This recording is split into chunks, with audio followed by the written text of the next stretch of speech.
Well, here we are, main stage Sunday, finally at round one of the Driftingowe Mistrzostwa Polski 2026, live from Ptak Arena in Warsaw. Hello, my name is Eddie Power. Joined here beside me is Mike Fitzgerald. We will be your English-speaking commentators for the weekend here on Eurosport Poland.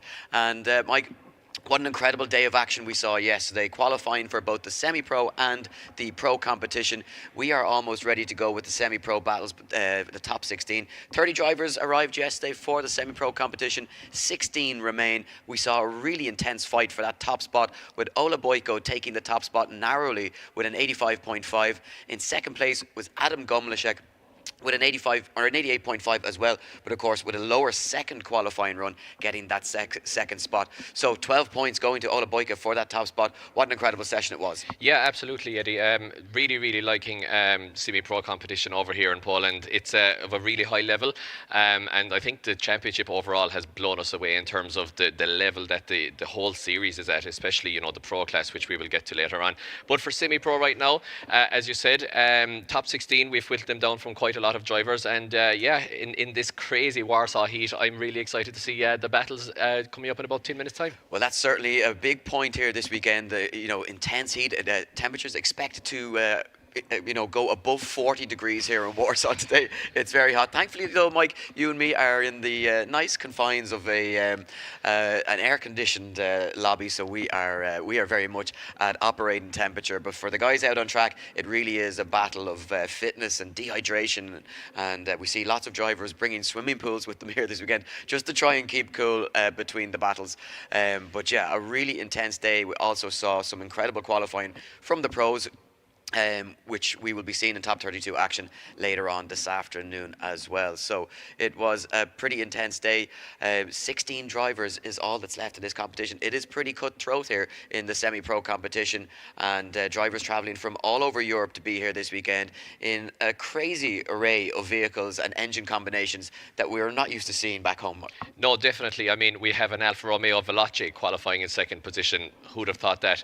And I believe drivers from 17 nations competing this weekend here at DMP round one. So absolutely, it is the top level series in Europe in terms of domestic competition right now. And of course, we have just 4 rounds this season, Eddie. So every round is really important to get those points on the board. Exactly. And let's take a look at those 4 rounds. So round 1 has us here at the Ptak Warsaw Expo, where before we move it on to a custom street circuit in Katowice in July 18th and 19th, before round 3, another new circuit for our drivers this year on the 22nd and 23rd of August in Random, before we finish up in Poznan on the 26th and 27th of September. So let's take a look at the schedule for today. We'll be kicking off shortly, as we mentioned, with the top 16 in semi-pro.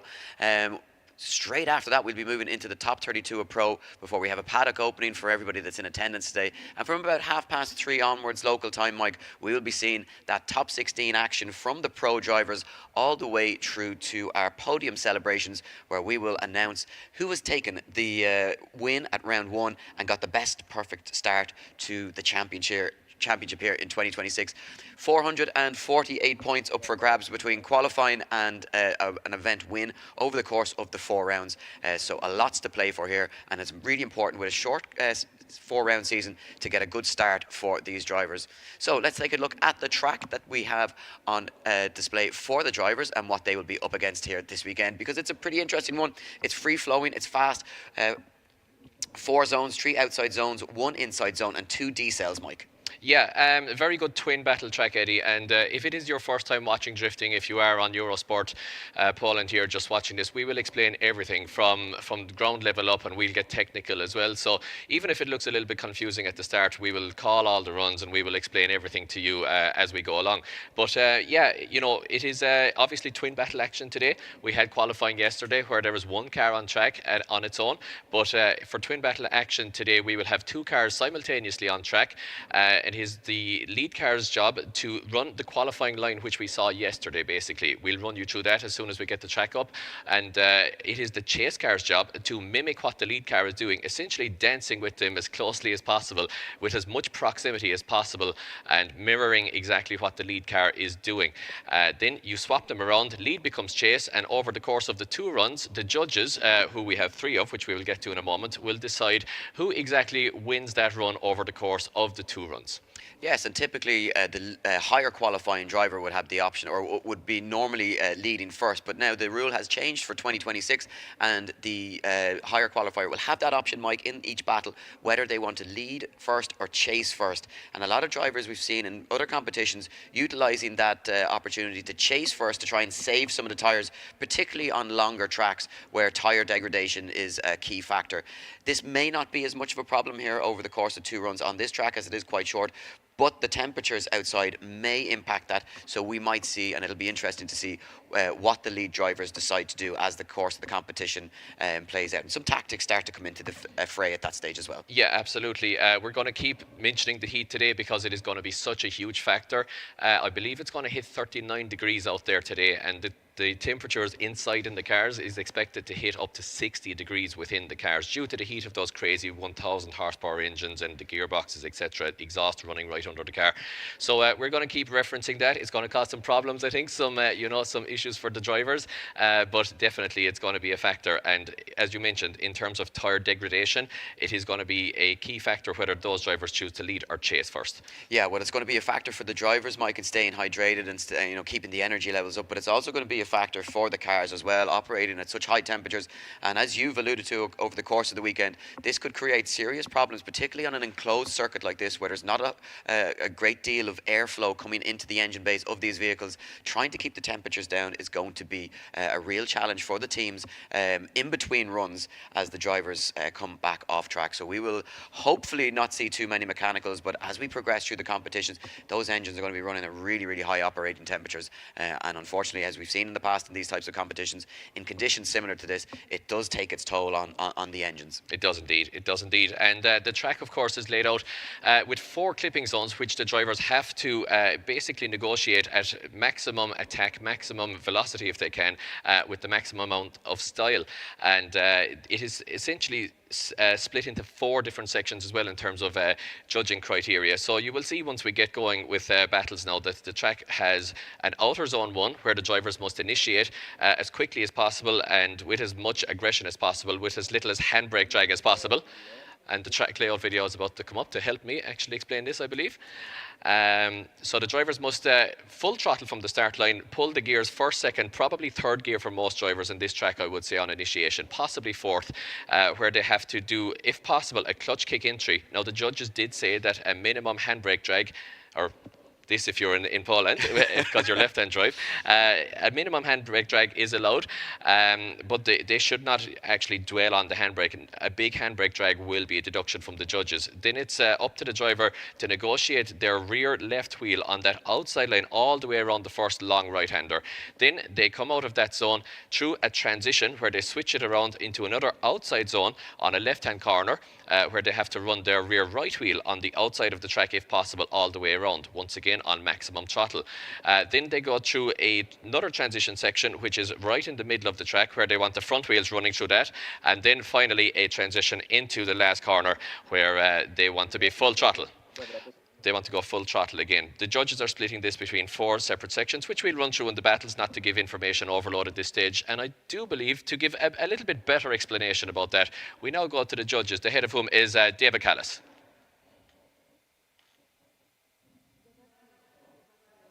Track layout.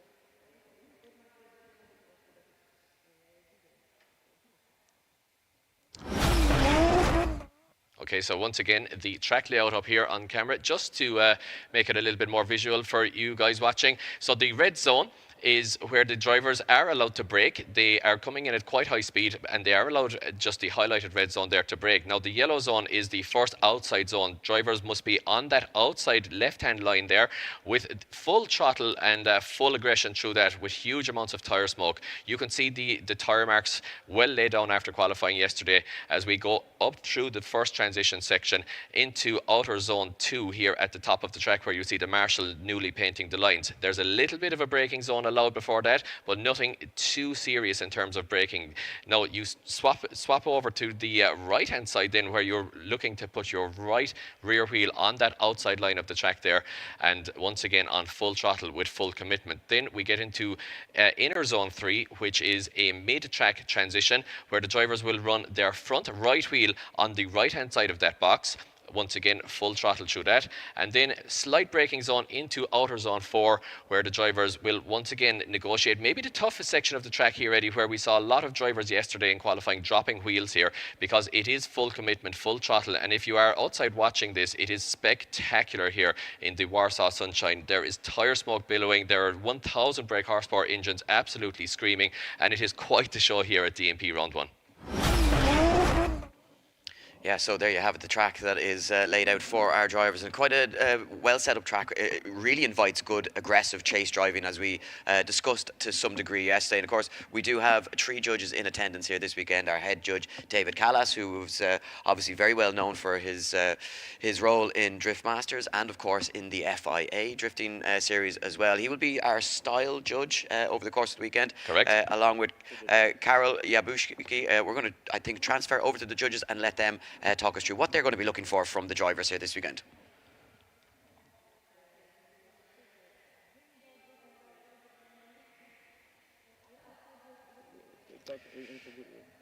Show that we will have judges in a moment. Yeah, So we're just as we're waiting for that one to... technical issue, so we'll be going to the judges in a moment. But yeah, so 3 judges, Mike. Yeah, it is Mateusz Dziedic on it's not easy at all, but it is thing what we love to do. Otherwise, we would not be here. So we are trying to do our best to judge correctly what is happening on the track, because as we will be judging, the drivers will be driving. So that's how it is, and we really like the job, even though it is pretty hard. Udało mi się usłyszeć, ponieważ nie mam dokładnie odsłuchu, natomiast spróbowałam wyczytać też z mowy ust.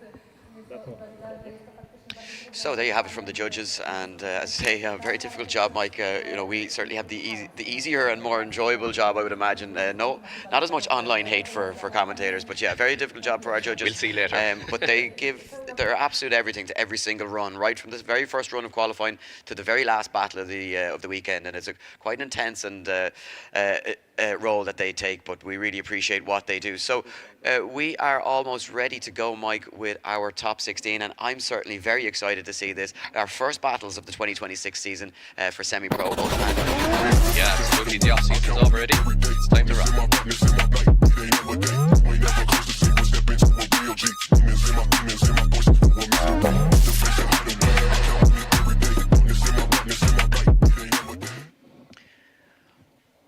Well, here we are.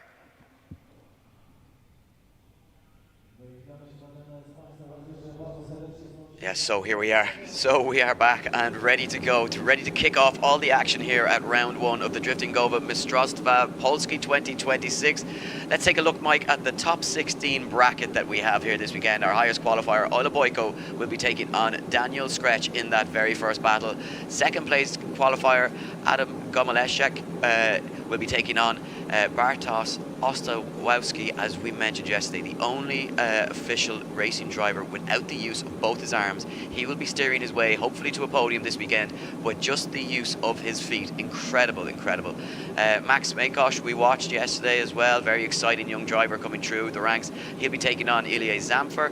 And in our final battle of the top 16, it'll be Mateusz Kroll taking on Peter Revehe in what promises to be a very exciting battle as well. So 16 drivers remain. Only 3 will be taking home podium places and some silverware as we get ready to release our very first battle of the weekend, Mike, and kick off the action in style. I'm excited. I know you are. We're ready to go here in Poland, in Warsaw, for round 1 of the DMP in 2026. Absolutely, Eddie. I love semi-pro competition. It always throws up a lot of unpredictability, and we get to see the drivers coming up through the ranks, the young guns, so to speak, or maybe the guys who got into the sport a little bit later in life and are coming up, you know, through those classes, made their way now to the national championship, one of the best championships and probably the best championship in terms of domestic competition in Europe. And you know, as well, semi-pro does throw up a little bit of a horsepower gap sometimes, so we have that unpredictability. And as you mentioned, you know, the nights in the garages are over the winter.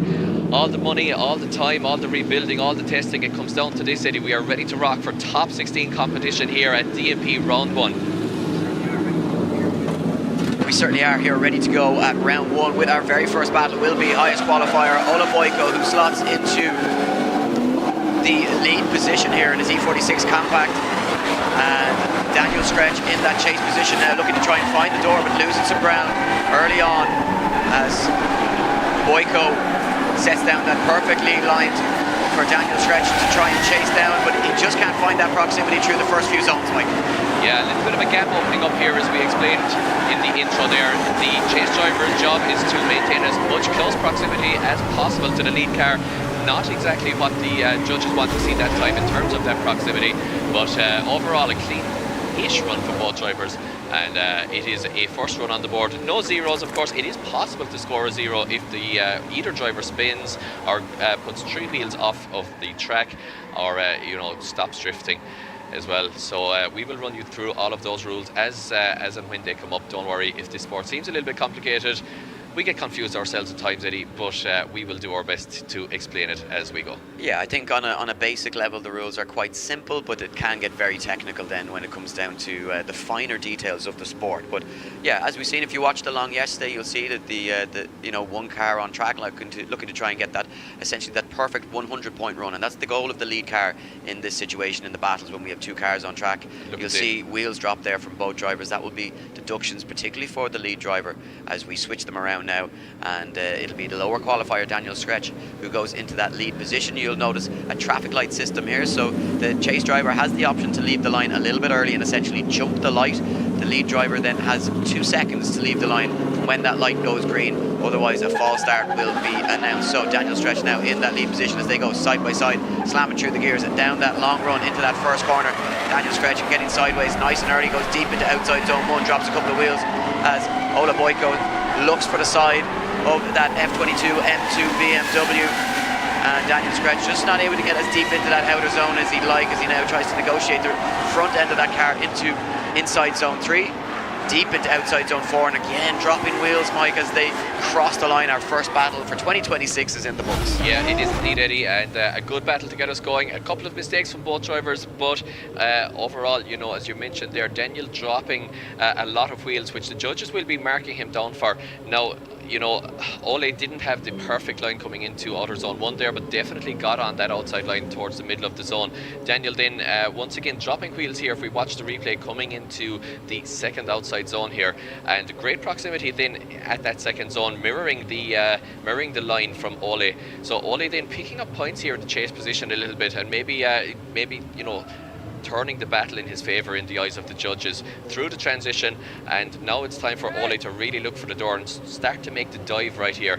He doesn't quite get the proximity that we will be seeing maybe later on in the pro class, but overall he's on line, he's doing the right thing. Does get drawn a little bit off track there from the line of Daniel, but overall I think it was a good run from both drivers. But I have to favour Ole in this one due to the mistakes from Daniel there and the maybe the better proximity from Ole. Yeah, I mean, certainly you would expect that the higher qualifier would advance in this situation, particularly in the first battle where you have the highest qualifier versus the 16th place qualifier, but that's not always the way it goes. But it did look over the 2 runs from where we were standing that Ola Boyko seemed to be the stronger of the 2 drivers and was able to reproduce and replicate what he showed in qualifying yesterday, as both the drivers just take a moment to get out of the cars and just go over and have a quick chat, as our judges are obviously still deliberating on this one. But it looks as though we are about to get a decision, and it is all 3 judges in favour of the Ukrainian driver Ola Boyko, who will move on to our top 8. Yeah, that's exactly as I would have called it as well, Eddie. Once again, a couple of mistakes from Daniel there in both the lead and chase, and better proximity from Ole. And you don't have to be a drift judge or an expert to see that the Ukrainian there taking the win. So we moved on to our second battle in the bracket, which will see Wojciech Fabisiak taking on Mike Tesler. I love that name, Mike Tesler. Yeah, it's a very cool name. Yeah, very cool name, very race car driver name. But it's a very brandable name. It is. Yeah. It's a 19-year-old Polish driver versus 17-year-old Ukrainian driver. So battle of teenagers here, Eddie. It certainly is. National which is what we love to see. Yeah, some national pride and some teen pride as well, Mike, you would say. Yeah. 2 very different cars. An S15 with a Ford Barra engine and an E46 with a B58 underneath the bonnet. And Wojciech. Speaking of engines, Eddie, this is semi-pro competition, and we have 1,300 brake horsepower combined between these 2 teenagers on track. How crazy a stat is that? Yeah, really crazy. I mean, the horsepower game over here is absolutely insane. As we see the higher qualifier, Wojciech Fabisiak, taking that lead line again. So 2 out of our 2 highest qualifying drivers choosing to opt for the lead line. As we release our second battle, they slam through the gears, and here we go. Late initiation there for Wojciech Fabisiak. Oh, and contact through the first corner, Mike. Oh, contact, yeah, absolutely. We'll have to see a replay of this one, Eddie. As we hear the fans going there and these cars they pass. So, I mean, yeah, contact straight away in the first corner, Eddie. Drama from the get-go here at DMP Round 1 Semi-Pro, top 16. We were talking about this car yesterday. We get to have a good look at it here, but what a beautiful car that is. Yeah, really loving the styling of pretty much most of the cars on the grid. Very unique and a little bit different. We get an opportunity to check the replay here. Very straight line entry there from... yeah, you can see... from Fabisiak. Yeah, just doesn't get that car back on power. Oh, and a good contact in the door Mike there. Tesler, I think he could sense that there might have been something going on here, because he was certainly holding back a little bit, late to get to angle himself, but yeah, it just doesn't look like Wojciech is able to get that car on power. There's a slight little kick up of smoke from the rear tyres, but then it just drops off, so just another opportunity to look at that. Are you spotting anything, Mike? No, I think it's a simple enough one, Eddie. The lead car lost drive, actually took the door off of the BMW there of Mike Tesler. The front hinges have come off of that door. Of course, these cars quite often running fiberglass doors to reduce the weight. They will have of course competition roll cages which have door bars to protect the driver, and often enough then, instead of metal doors which the car would have come with from the factory, they replaced them with fiberglass, and the hinges are not the strongest in the fiberglass doors, so we might have seen a detachment of a door there due to that collision. But it was simple enough. I think Wojciech lost power, and the judges will rule that one in favour of Mike Tesler. Yeah, now giving him a competition timeout. Yes, if he needs a competition timeout, and exactly. of course, yes. So important to note, no 5-minute rules. So normally in drifting, in some competitions, drivers have what's referred to as a 5-minute rule, where if there's problems with their car, they have 5 minutes to go back into the pits, and the crew can look at the car and try and fix it. No competition or no 5-minute rules in this series. However, if there's an incident on the track that is not the fault of a driver, and there's damage caused to their car as a result of something from the other driver, then they may be awarded what's referred to as a competition timeout, which is 15 minutes to try and get that car fixed and back on the line. 10 minutes, before they would be considered to be to try and get that car back on the line. Now, the driver who caused the crash would not get that time. Yes, so we are hearing that 10 minutes has now been allocated to Mike Tesler in order to fix his car, but unfortunately for Wojciech Fabisiak, he will not have that time to look at his car. So if there's any problems with his car, he will not be able to compete in the second half of the run. So we move it on to our next battle, which will see Victor Duda have a bye run. So he was due to take on, I believe it was, just bear with me for a moment, Dariusz Malachinsky, who unfortunately had issues with his car and wasn't able to get the car sorted and back on the line for this morning's competition. So with a bye run, Victor Duda has to come to the line, show that his car is capable of completing a lap at a circuit, but he just needs to initiate through the first corner, Mike, and then he has the option to shut down, or he can finish the run if he chooses to do so. So will he take an opportunity just to test the conditions, which a lot of drivers will? Yeah, I think they will, Eddie, because the track temperatures will have changed significantly across the course of the day, and he just shuts it down. Well, speaking of track temperatures, some drivers will be trying to conserve these cars because, they produce a lot of horsepower, therefore they make a lot of heat, and there's not a lot of cooling air out there today. If you are outside here today in Warsaw, it is very, very, very warm. So these cars will be getting hotter and hotter as the day goes on, and some drivers opting to save the car as a result. Yeah, so saving the car is what Victor Duda chooses to do, and of course, it's a nice way to guarantee yourself a top 8, Mike. But I think some of these drivers would prefer the opportunity just to get out there, get a battle underneath their under their belt as well, and just experience the track conditions. But safely into the top 8 for Victor Duda, and he'll be happy with that. importantly, big championship points on the board, and with a 4-round championship, if you can get regular top 8s and top 4s, you stand a very good chance coming into the final round in Poznan of being in contention for one of those 3 championship positions. Yeah, well, I mean, there's a lot on the line here in semi-pro ID. Obviously, there's a lot of young drivers on the grid in the semi-pro championship that are looking to make their way into the sport. What better series to do it than in DMP? You know, we can see that from the amount of nations that are competing here this weekend. But you know, if you get the big result here today, it is a 4-round championship. And in a 4-round championship, again, doing the simple maths, you have this round is 25% of your season. So a lot on the line for these drivers. Should they get a big result today, it sets them up really well for the championship, and that dream of making the pro class, getting up there with the huge drivers, the Drift Masters drivers, even in this pro class. So we move it back to the line, Eddie. Yeah, back to the start line, where it will be Ukrainian. Oh, well, it looks like, are we... Hang on, it's, we have Mike Tesler on the line now, so are we going back? Yeah, we're going back to the second half of the run. Back to the second half of the run, so they were able to get that car. Yeah, it wasn't too much. Oh, you can see the damage there. Oh, the sill is very damaged. Very badly damaged, yeah. So it was more than just that damage to the door, but the team able to get the door back on. Obviously, the sill won't really affect the run too much in terms of getting the car back out on circuit, but that is quite sizable damage after that impact. So very unfortunate to see. As we move back to the second half of this one, let's see, can we see a cleaner affair through that first corner, as Mike Tesler now in that E46 B58 powered in that lead position with what you would believe is an advantage going into the second half of this run now.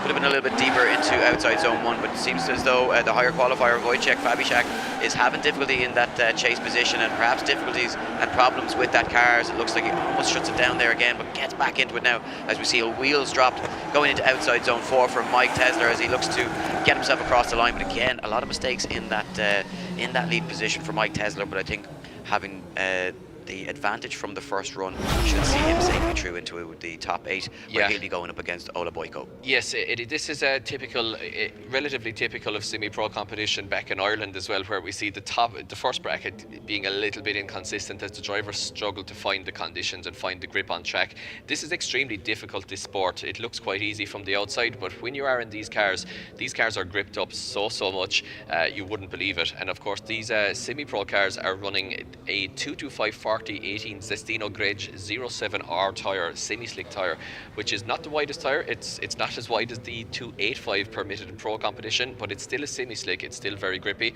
and as a result, you know, these cars are quite grippy, quite difficult to make them drift. So you're going to see a lot of mistakes maybe in the top 16, according as these drivers who are still making their way up towards the pro class find their feet, so to speak.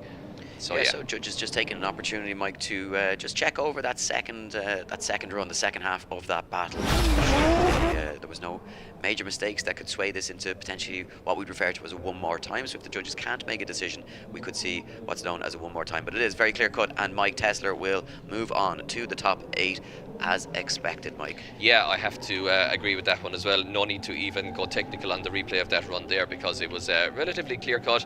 Unfortunately there for Wojciech, some mechanical issue there in the Silvia, and the BMW of Mike Tesler taking the win, and looking pretty good for it, Eddie. You know, let's see how he goes through the rest of the competition as we move it back down to the line. Yeah, back down to the line, where it'll be Vaclav Burian taking on Ivan Baby. Vaclav, of course, in that Mercedes-powered E92.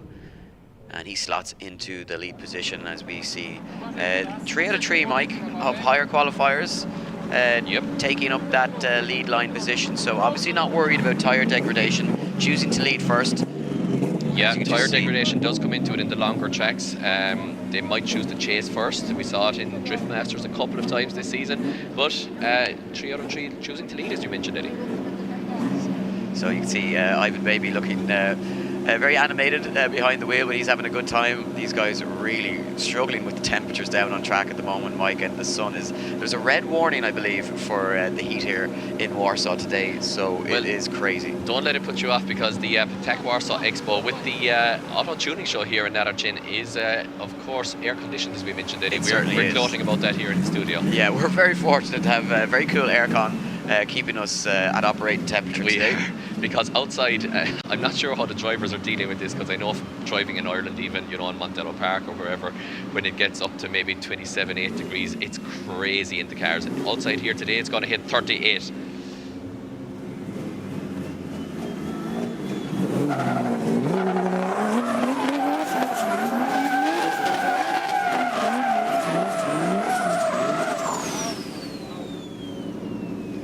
So we're just hearing that yesterday Václav Burian was having issues with the cooling system in this car, Mike, and they're just leaking coolant, I believe.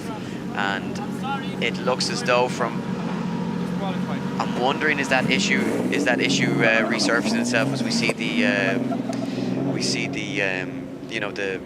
international symbol for the X as to say no, it's not going to go. We're not going to let you run. And could we be seeing him be eliminated from competition by our start line marshals, unfortunately? So I'm loving this name as well, Baby Ivan. It's just I've never seen a name like that. So I think what's happening here is Ivan Baby has been told you need to. He's going to get a bye run here, and he just needs to prove that his car is working. And unfortunately for Václav Burian, that cooling system issue that was plaguing him all through yesterday is causing problems again today, as Ivan Baby in his beautifully presented E46 in that Driftworks orange, you'd say, Mike. Yes, almost Driftworks orange, exactly, as he negotiates the course here very nicely. Really nice lead line here from Baby Ivan, the Ukrainian, 22 years of age, brilliantly up to that point on that outside line, just dropping a wheel at the end, but taking a nice practice lap there. No such cooling issues for Baby Ivan. And once again, guys, we are going to be ramping up the excitement according as we progress through the battle brackets and the battles get tighter and hotter here, Eddie, Ivan qualifying down in 12th yesterday, Mike, with an 80 on the board. It was a really solid, example of what he's capable of in terms of that lead line that he can produce. So really solid, and a nice, not the way he would have wanted to go through to the top 8, but he'll be again. You take the look at the look when you get it. Yeah, well, he got the top position in his local Ukrainian championship, so he's come in as a winner at a local level. Now he's making the big step up to a national level in the semi-pro class here in DMP, which is of course a huge level. So interesting to see the arc of this driver, the improvement arc of Baby Ivan, and it's a name we'll remember, such a distinctive name again. Yeah, certainly going to remember it. Yeah. So that concludes the first half of our top 16 bracket. So our first 4 drivers into the top 8, and we move it over to the second side of the bracket, where it'll be Adam Gomeliszek taking on Bartosz Ostolowski. And of course, as we mentioned about Bartosz, the only driver competing, it looks as though we're moving to a different battle. So excuse me.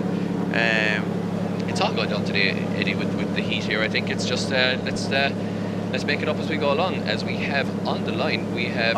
Correct. We do have. We do have Adam, and just waiting for Bartosz now just to pull to the line. So excuse me. So obviously Adam Gomeliszek with that second place qualifying result yesterday, an 88.5, and Bartosz qualifying in 15th position. An incredible run, as you can see. Just how challenging it is for him to try and compete this circuit. Not only that, yesterday, now he has another car to negotiate in front of him. As you can see, Bartosz in that chase position, looking to find the door of that Alfa Romeo Veloce, and doing a really nice job, but just gets caught up on the inside now, starts to lose some ground as he needs to correct, and so difficult trying to steer this car with his feet, might I add, as no such problems for Adam Gomeliszek in that lead position, that incredibly desirable Alfa Romeo.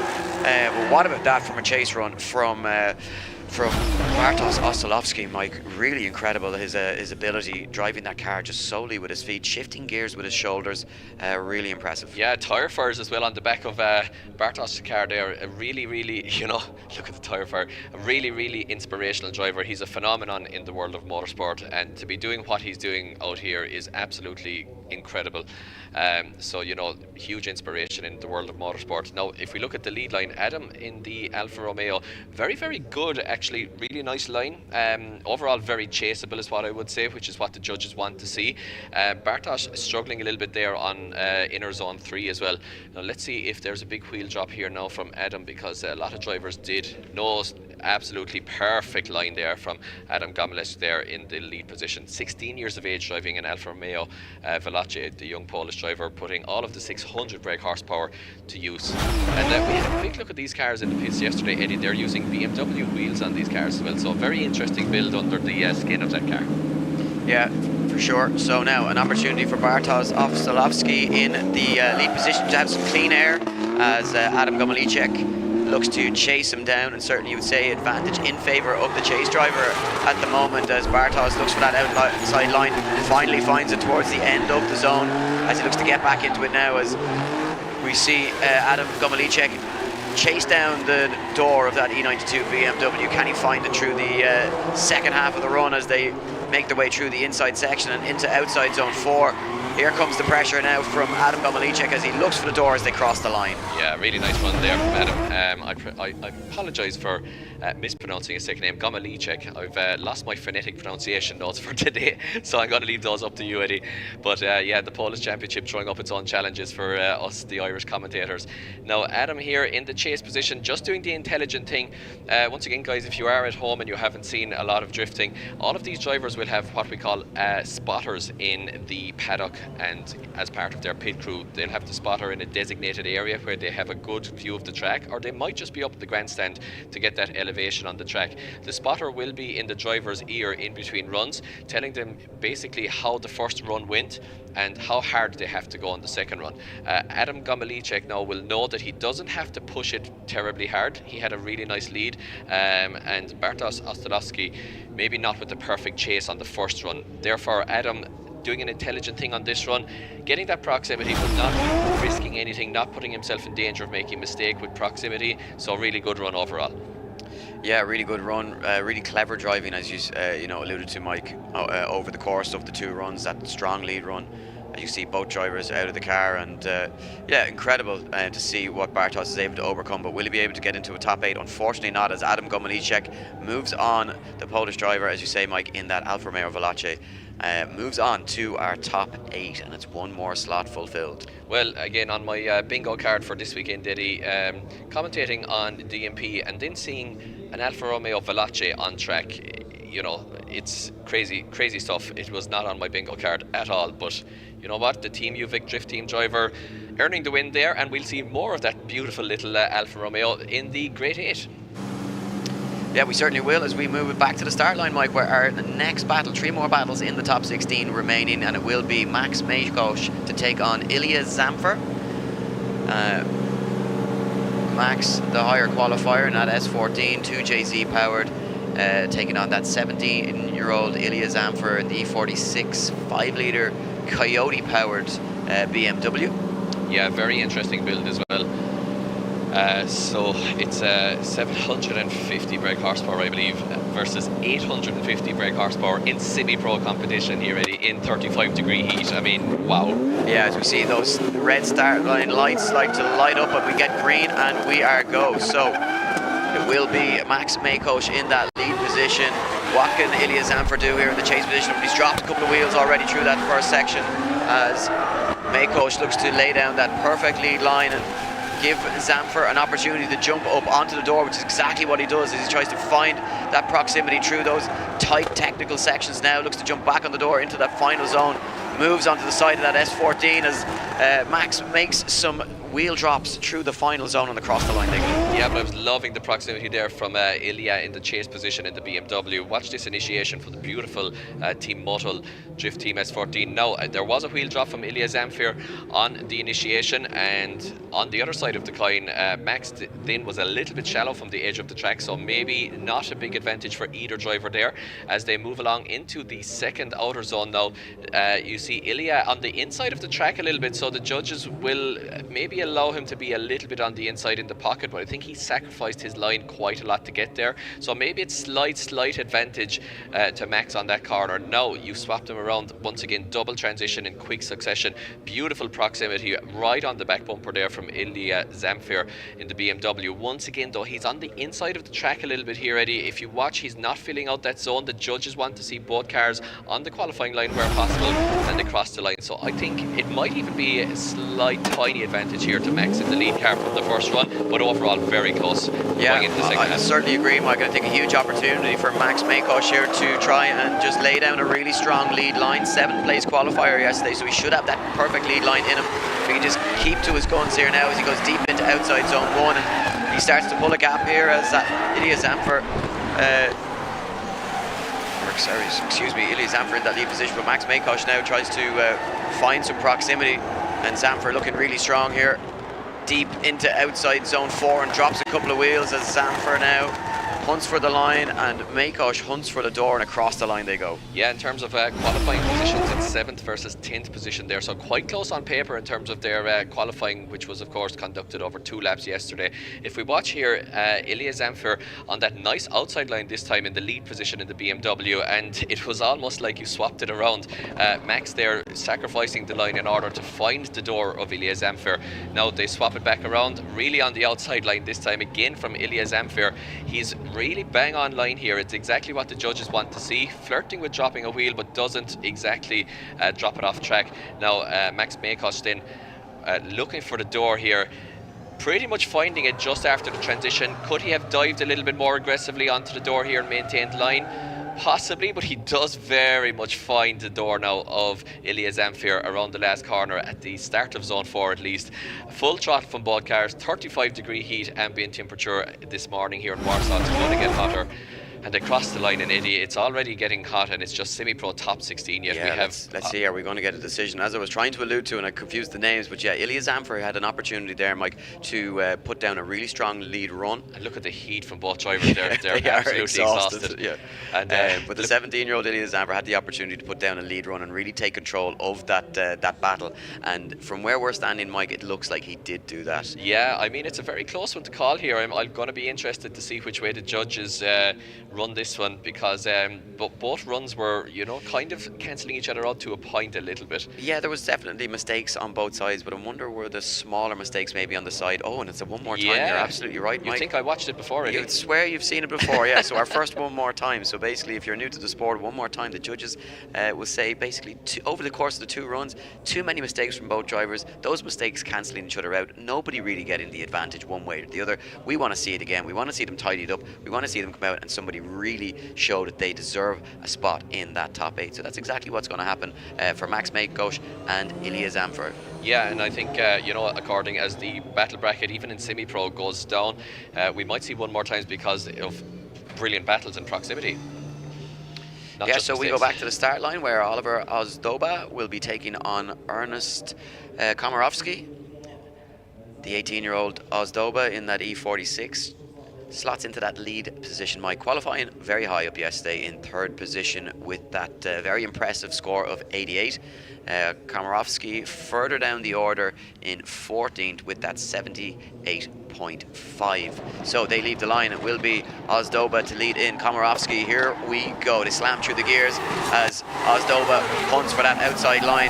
Oh, but a big correction there in the chase position for Komarovsky as he has to back off, but he gets back into it now and looks to try and find the door of the E46 of Ozdoba, the Polish driver, but he just can't find that proximity as Ozdoba pulls away now as he makes that touch and go through inside zone 3, back into it into outside zone 4 and across the line. Yeah, I mean, you have to say that Ozdoba there looking a little bit sketchy, but overall, you know, interesting run here. A couple of interesting things from this battle. It is an all-Polish battle. It's 18 years of age versus 42 years of age. Both cars are actually E46s, but one has the M2 body kit in the hands of Komarovsky. And yeah, I mean, 1450 brake horsepower on track in semi-pro once again, so crazy stuff here. But yeah, a couple of mistakes creeping in there, Eddie. Once again, drivers kind of finding the line, finding their feet here in battle competition. Lots of nerves. It's the opening round of the season. There's a couple of cobwebs in, you know, maybe in the mix, even though they have come through qualifying yesterday. And we expect to see that in the top 16. But according as we get into the Grade 8, the Final 4 and the finals, we expect the battles to get tighter and a little bit more consistent. Yeah, 100%. So just looking back over the course of that run, pretty strong lead. The only real point of note is just the incident at the start of the scoring zone, and I wonder will the judges look back on that and see was there anything that caused anything by the lead driver that may have caused the problems for the chase drivers. We switch them around now, and it will be Komarovsky in that lead position to lead in Ozdoba. Oh, and problems again there as we try to get a clean run through that initiation section, but Komarovsky in that lead position. Big angle here, Eddie. Big angle here. Yeah, big angle, but misses that outside zone now as opens the door for Ozdoba to try and get on the door of that E46 with that M2 body kit. More dropped wheels, Mike. This was something that we saw quite a bit of yesterday in qualifying. Wheels dropped in some of those outer zones, and it's showing itself again. Obviously the track team doing as much as they can to try and keep that line, but yeah, take a look back at the replay and issues on the run in once again, Mike. Yeah, I mean, a big initiation there from Komorowski, but you know, Oliver should have left him a little bit more room. You see the line painted on track there. That dotted line painted on track is the initiation line for the lead driver, so it was up to Oliver to allow the lead car to do what he wants within that line. So overall on the run here, a little bit sketchy for both drivers. Very exciting to watch. Lots happening. Oliver getting right on the door there of Komorowski around the second outside zone. Now Komorowski picks up all of zone 3, maybe a little bit too deep because the judges just want to see the front inside wheel on it. Then Komorowski runs very, very wide, makes it quite hard here for Oliver to chase him in the chase position, and you see the drone there flying right behind the cars in the danger zone of the smoke. And lots of mistakes on this one, and the judges have to look now basically at the mistakes from either driver, and once again we will see much more consistent runs later on, but at the moment the judges have to see exactly which run of mistakes was worse, who did the good stuff better, and then they will come to a decision about who wins the run. Yeah, who did the good stuff better and who did the bad stuff worse. Exactly. So that's drifting. That is drifting, yeah. So the guys give a little wave to the crowd, and yeah, you know, not the most. There's certainly mistakes, as you mentioned, Mike, on both sides. We're ready to see who's going to be going through, and it looks as though it is going to be unanimous and going through to the top 8. Give it up for Oliver Ozdoba. Yeah, I gotta agree with that one as well. Lots of mistakes there from Komorowski in the M2 bodied E46. So Oliver Ozdoba looking good. The younger driver taking the win here, 18 years of age, in a 750 brake horsepower BMW E46. So we move it back to the line in this E92 that I absolutely love, Eddie. Who is it? Yeah, so it's going to be Peter Reveje in that V8 powered E92 M3 taking on Mateusz Kroll.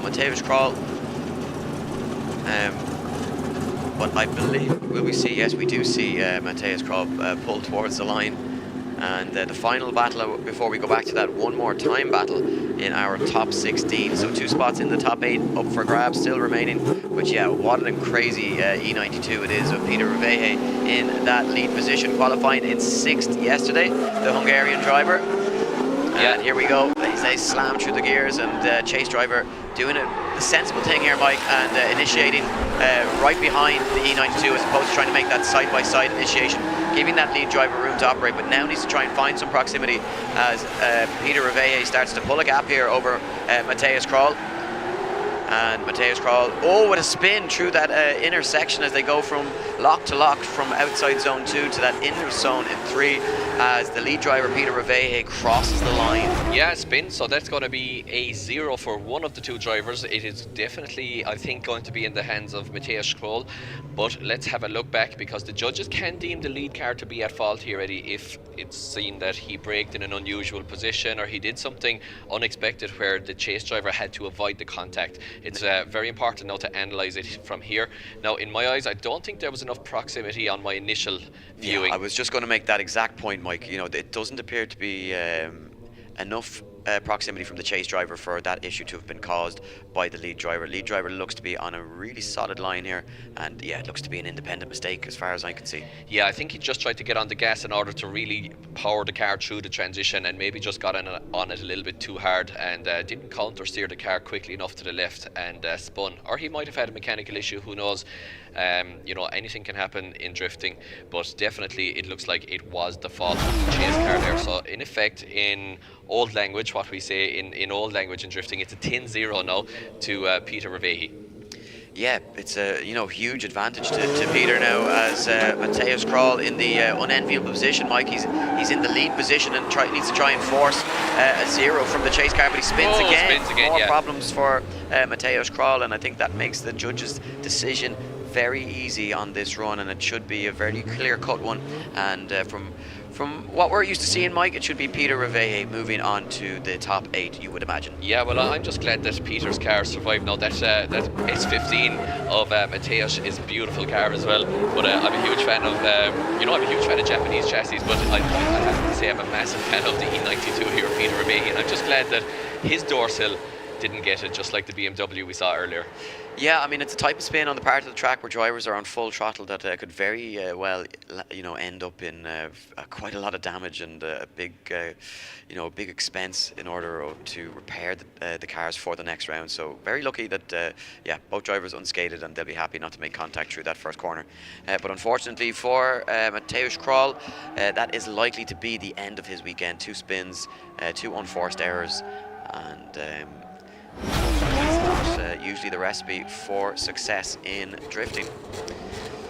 Yeah, so simple enough one for the judges, I would say. And if you are within distance of getting here, guys, of the Ptak Warsaw Expo, be sure to get down here. We have the auto tuning show indoors, which is really, really crazy stuff.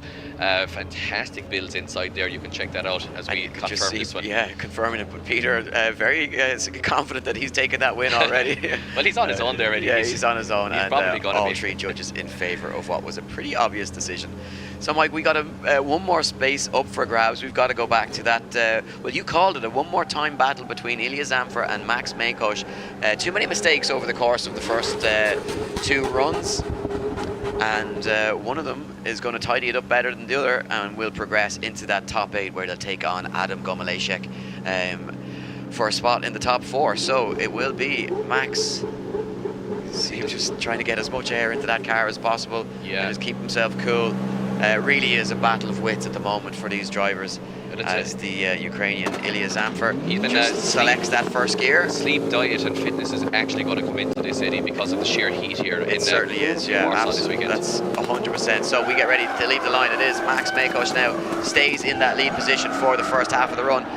What can Ilya Zamfir do? Can he improve his chase run here? But more importantly, can Max Makos get on a better lead line? It's certainly better through that first section than it was in the reverse in the first battle, as he fills outside zone 2 nicely. But big proximity here now coming from Ilya Zamfir as he hunts for the door, taps that front brake as they make that transition from inside zone 3. Oh, but he shuts it down. Zamfir shuts it down, Mike, and Max Makos gets a huge advantage going into the second half of this one. Yeah, I mean, I was just going to say, Eddie, that it was such a better battle than the first one, really consistent from both drivers, and that I was looking forward to seeing the second half of this run. But unfortunately for Ilya Zamfir, that BMW shutting down, which might be possibly due to the ECU in these cars can have a safety built in that will stop the car due to excessive water temperatures, oil temperatures, low oil pressure caused by high oil temperatures sometimes, and all these various parameters like over boosting, whatever it may be. And I'm not sure if that was the case, but it's a safety feature that the tuners build in to basically save the cars in the event of the engine going outside of safe parameters. So yeah, possibly the car just maybe overheating for Ilya Zamfir, something like that, and the ECU saying, okay, it's all over, I'm going to save you an engine here, buddy, but you're out of competition.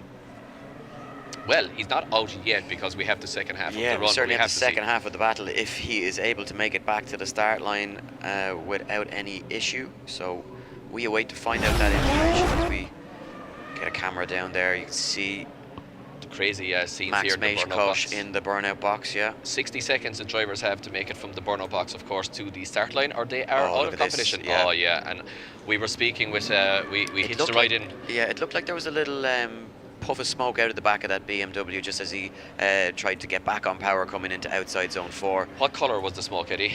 Because that is the thing. Yeah, if it was blue smoke, it's very bad. It looked from where I was that it might have been a little puff of blue smoke, Mike. Well, white smoke is usually water, which is bad but not terrible. Blue smoke is usually oil, which is significantly hard worse. to tell from the camera angle that it could have just been tyre smoke. Or if it's black smoke, it's diesel. It did look like a little puff of blue smoke coming from the back of that car, as I said, and maybe we'll get an opportunity to see that replay. But very unfortunate for the Ukrainian driver, who was, showing really positive signs here this weekend. Had a strong qualifying session yesterday, qualifying in 10th position.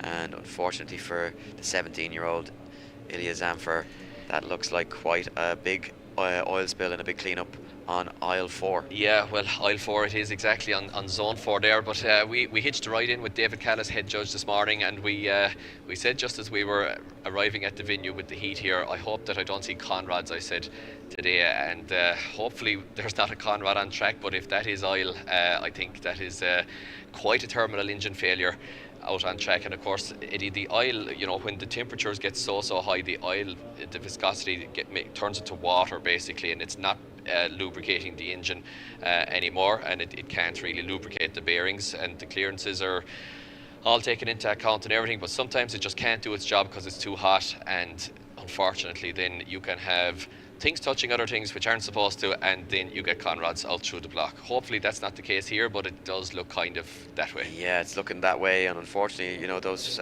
Coyote engines, quite expensive, those crate engines. It can cost a pretty penny as well, Mike. Yeah, So. or it might just be a diff or something as well. Could have exploded, you know, that happens also. Hopefully that's just the case here. But yeah, I mean, that's what we're going to expect here at DMP Round 1 in these crazy temperatures, as there is a big pool from underneath the rear of the car there, Eddie. It's quite black oil, so hopefully it might just be a transmission issue here for Elias that would Zamfir. certainly be the...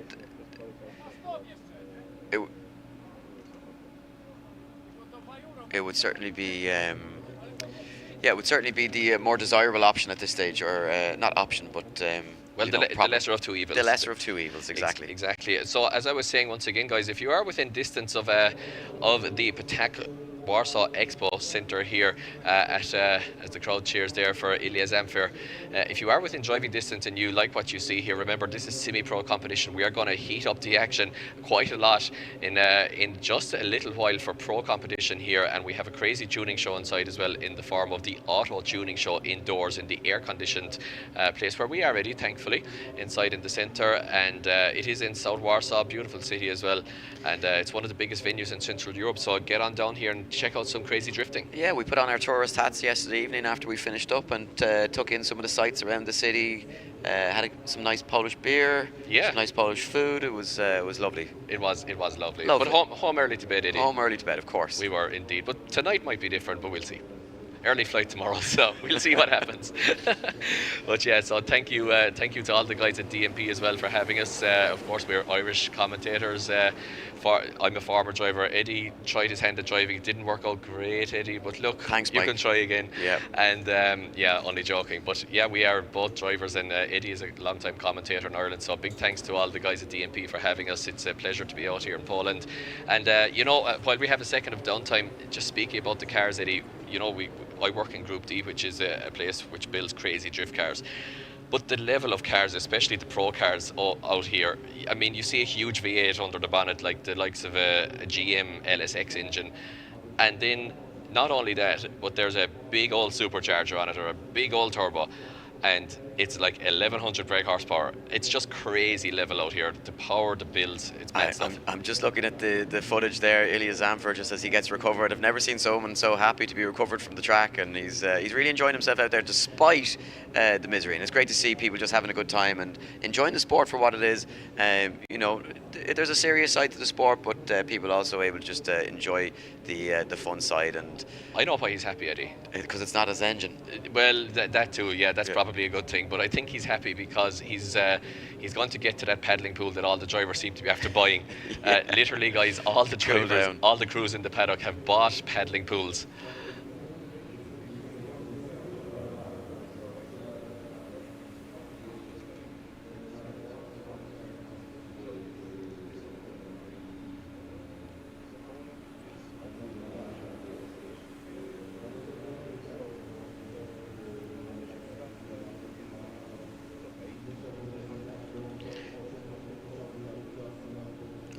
So we're hearing some information in our ears, Mike, and what seemed to be a clear-cut road into the top 8 for Max Maykosh has now changed. So unfortunately, he was found to be using the incorrect size tyre on the front of his car, and as a result, he has been disqualified from the competition, which means that Elias Zamfir, who is also out of the equation, will not progress to the top 8 either. So that means in the top 8 battle that would have seen Adam Gomalicek against one of these two drivers, it will now see Adam Gomalicek get a bye run, and he will progress into the top 4. So Adam Gomalicek, benefiting from the bad luck of two drivers in the top 16, sees a very nice, comfortable path into the top 4, and he will have 2 shots at a podium here this weekend. Yeah, crazy news, Eddie. Unusual to hear a driver driver using front tyres which were illegal. I'm sure that Max wasn't aware of that. Not a lot of advantage actually of using wider front tyres, you know, than what's permitted, because you should be able to generate enough grip from the fronts. So yeah, unfortunately there maybe just an oversight of the rules there from Max, and that means that he is also out of competition, because as we say, Eddie, rules is rules. Yeah, exactly. So very unfortunate, and as you say, Mike, it's not something where drivers would look to try and find an advantage. So very likely that it's just, you know, an oversight of the rules, and quite unfortunate lesson for Max Maykosh. If it was a rear, maybe. Yeah, you'd have your suspicions. You'd have your suspicions then, and of course, for the front, I wouldn't think so. So. Yeah, so Mienkosz won, but disqualified over the tyre on the front. So it is a bye-run in the next one for Adam Gomeliszek. And we will move it along, Eddie. That means, that does mean, Eddie, I believe, are we into the Grade 8? It certainly does, Mike. And yeah, we will see our first Grade 8 battle, which will see Ola Boyko take on Mike Tesler in that all E46 battle, with a V8 and a B58, two different engine power plants underneath the bonnet. Yeah, absolutely. So, you know, that was a quick top 16, Eddie, even though there was a lot of incidents and a lot of talking points already here at DMP round 1. But that's what we expect from a semi-pro top 16. It always... in every competition, to be honest, across the world, it throws up a lot of random kind of issues and a lot of drama, shall we say, which is what we want to see as well. But again, I think now in the Grade 8 we're going to see some tighter battles unfolding in front of our eyes here, and then of course we are straight into Pro Top 32 action, where the action is going to take several steps up, I would say, Eddie, judging by what we saw in qualifying yesterday. Yeah, that's 100%. But yeah, look, you know, in terms of our semi-pro drivers, these drivers, a lot of them, it's their first season in competition. First time at DMP, as we see the fire truck and the boys in uniform just taking a quick sighting lap. So let's take a look at that top 8 bracket, Mike, and what we have upcoming. So it will be Ola Boyko, our highest qualifier, to take on Mike Tesler in the first battle. Then we'll see Victor Duda take on Ivan Baby, before we see Adam Gomeliszek. He'll have that bye run, of course, with the disqualification of Max Maykosz. Before our final battle in the top 8, we'll see Oliver Ozdoba taking on Peter Reveje. So 3 very exciting battles upcoming, and 1 bye run, Mike, before we get into the business end of the semi-pro. That top 4 where we will be fighting it out, and every battle will mean an opportunity for some silverware. Yeah, I mean, Eddie, once again, it's a 4-round championship. Of course, all these guys in semi-pro, their goal will be to eventually make the pro class and get into the big leagues here in what is I would say the top domestic championship in the world, and definitely in Europe at least, and probably the world, to be honest. You know, and I mean, the next step from DMP is Formula, not Formula Drift. It can be if you want it to be, yeah. But Drift Masters European Championship, and we've seen so many Polish drivers graduate. You know, I remember driving with the likes of Paweł Trela way back in the day, and then, you know, most recently and most famously, possibly, along with a lot of these drivers, we have, of course, Peter Wjańczyk from you know, the Worthhouse team, and we'll be seeing one of those cars, Peter Spotter, actually later on competing in the pro class. But you know, the Polish have a fantastic drift heritage, fantastic drift history. They're top drivers, aggressive drivers, and these semi-pro guys will be looking to replicate the actions of all those famous drivers who came before them, make their way into the pro class, maybe get some more horsepower, and yeah, then, you know, and basically fulfill their dreams in the pro class. As you just pointed out there, Eddie, on the replay, we saw the puff of smoke there from the back of the car. Yeah, it looked like a little backfire or a spark or something, you know. Almost like a firecracker went off in the rear end of that car, but it'll be expensive either way, Eddie, I can guarantee you that. Yeah, there's no such thing as cheap when drift cars are involved. But I mean, you know, they're under enough stress at any given time, but with 35, 6, 7, 8 degrees of ambient temperature here, even their radiator fans aren't doing a lot. They're just drawing hot air through the car, basically. So yeah. So if you're joining us online on the Eurosport YouTube channel in Poland, give us a thumbs up. Let us know where you're watching from. Hopefully you're enjoying the show. Yeah, make sure and share out the feed, and let's try and get as many eyes on this championship as possible, as we see another one of our competition winners getting an opportunity to go out with Paweł Borkowski, the 2019 DMP champion. What a car this is, Eddie. Look at this R35 GTR rear wheel drive. Look at the big wide body kit on it. What an absolute monster it is, built by imtuning.pl. And the guys there, look at even the wheels on this thing. What an impressive car this is. Yeah, really impressive car, really impressive driver as well. Paweł Warkowski, you know, a long time driver in Poland, and as I say, former DMP champion. He's got a wealth of experience to his name and very capable, and we've seen him on the European stages in the past as well, as he gets ready to complete this this demo run. Yeah, listen to this crazy engine note from this car, different to anything that you're possibly going to hear today as well. Yeah, Paweł doing a really nice job of showing just exactly the line that the judges are looking for through the course. And of course, he wouldn't have had a whole lot of time to practice this, so gets himself into outside zone 4, and good opportunity just to check the track conditions as well for our remaining drivers in competition after all that oil being spilt on circuit. But it looks as though all is good. Yeah, clearing up the track there as well with Paweł, so really good job there of doing that. I'm sure those huge rear wheels on the GTR will be more than capable of clearing a path. So we're just here, we're going to have an interview actually here with Paweł, Eddie, as we gather up the Grade 8 competitors after he comes back from that crazy run with the passenger on board. Yeah, and what a crazy run it was, and what an opportunity for that very lucky fan to get you know, a passenger spin in such a crazy machine with a, you know, a top-level European driver. Because as we both know, Mike, it really is a unique experience, and it's always great to particularly give that experience to someone for the very first time and show them the real excitement of a car going sideways at you know, breakneck speeds. Because people's normal experience of a car at 70 kilometers an hour, or sorry, 70 miles an hour, 120 kilometers an hour motorway speed is just going in a straight line. When the handbrake gets pulled and you start to go sideways at that speed, it's a completely different experience, and it's really like a roller coaster, but far more exciting. It is indeed, yeah, and you know, this track is actually quite a lot faster than it looks on camera as well. Jest ze mną kierownik tego zamieszania przed chwilą, które widzieliście, Paweł Warkowski. Dzień dobry.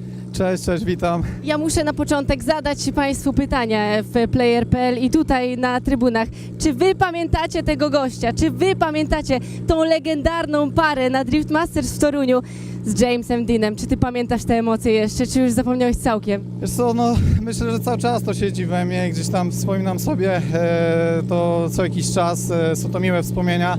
Także no nie da się tego wyzbyć, na pewno z serca to już nie wyjdzie, tak samo jak ta dyscyplina tego sportu, którą bardzo kocham. Ale samo myślę, przynajmniej z pamięci mięśniowej wyszedł kunszt jazdy. Jak wsiadłeś teraz, przejechałeś się mocniejszym samochodem, nie tym, którymi trenujesz, to jakie to jest uczucie po czasie? Tak, no jest to auto kompletnie inne niż te, którym startowałem. Na razie jest jeszcze w fazie takich dopracowań, ale naprawdę ma ogromny potencjał. Jest tu potężna moc, więc jest to zupełnie co innego. Jakie było pytanie? Jedno ostatnie, Paweł, to znaczy, że wracasz, czy nie? Do zawodów raczej nie. Jeżdżę cały czas w domowym zaciszu, gdzieś pojawiam się na torach. Też mam auto w budowie, więc nie wyzbędę się tego sportu z siebie nigdy.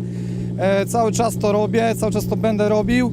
Ale jeśli chodzi o zawody, to jeszcze na razie raczej nie ma tutaj takiej informacji. Wierzymy w to, że to na razie. Zróbcie głośny hałas Państwo przed telewizorami, głośny hałas na trybunach dla Pawła Warkowskiego. Dziękuję serdecznie, oddaję głos do studia albo do naszych komentatorów.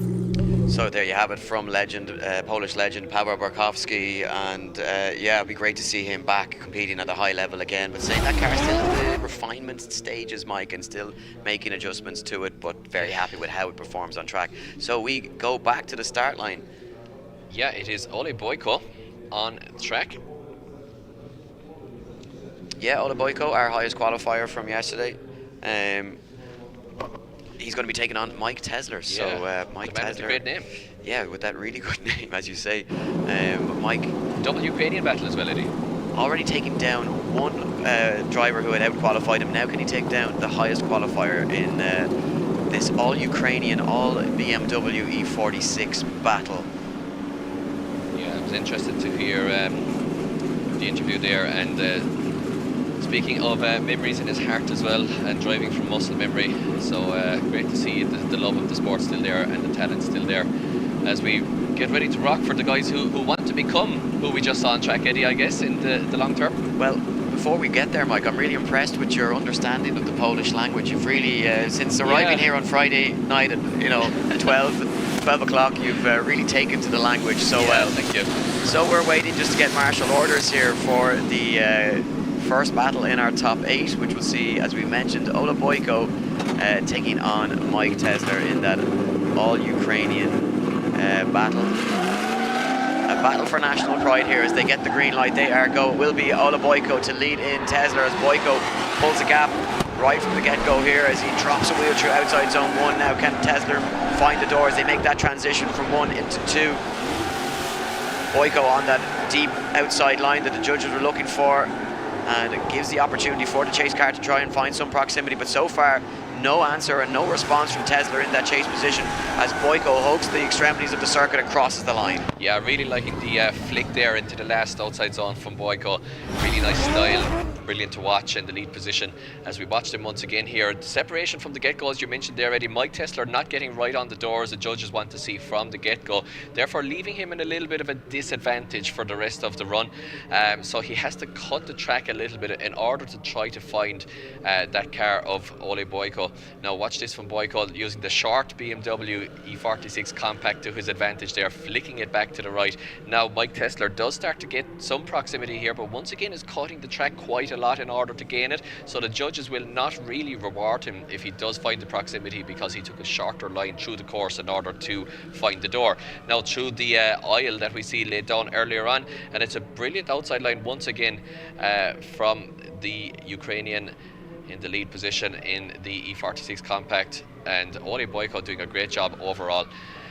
You know, I think Mike Tesler here, he's at a big disadvantage here, Eddie. He's going to have a pretty much perfect lead run here and hope that Ole Boyko does not have the proximity on his door. Yeah, correct, Mike. He had some luck in his top 16 battle, you would have to say, and needs to be perfect here. Needs a big lead run, and he's coming for it straight from the go here. Gets that car sideways and deep onto that outside line, but drops the wheel through that first zone. Now opens the door here for Ola Boyko to try and find some proximity and get up on the door, that E46, as he backs off as they exit outside zone 2, loses some ground as they cut through that inside zone. Now Mike Tesler gets onto that perfect line into outside zone 4, and is he pulling it back a little bit here as Boyko makes some mistakes in the chase position? Yeah, absolutely, but a lot better from Tesler there, just as he crossed the finish line, especially. Really impressive stuff.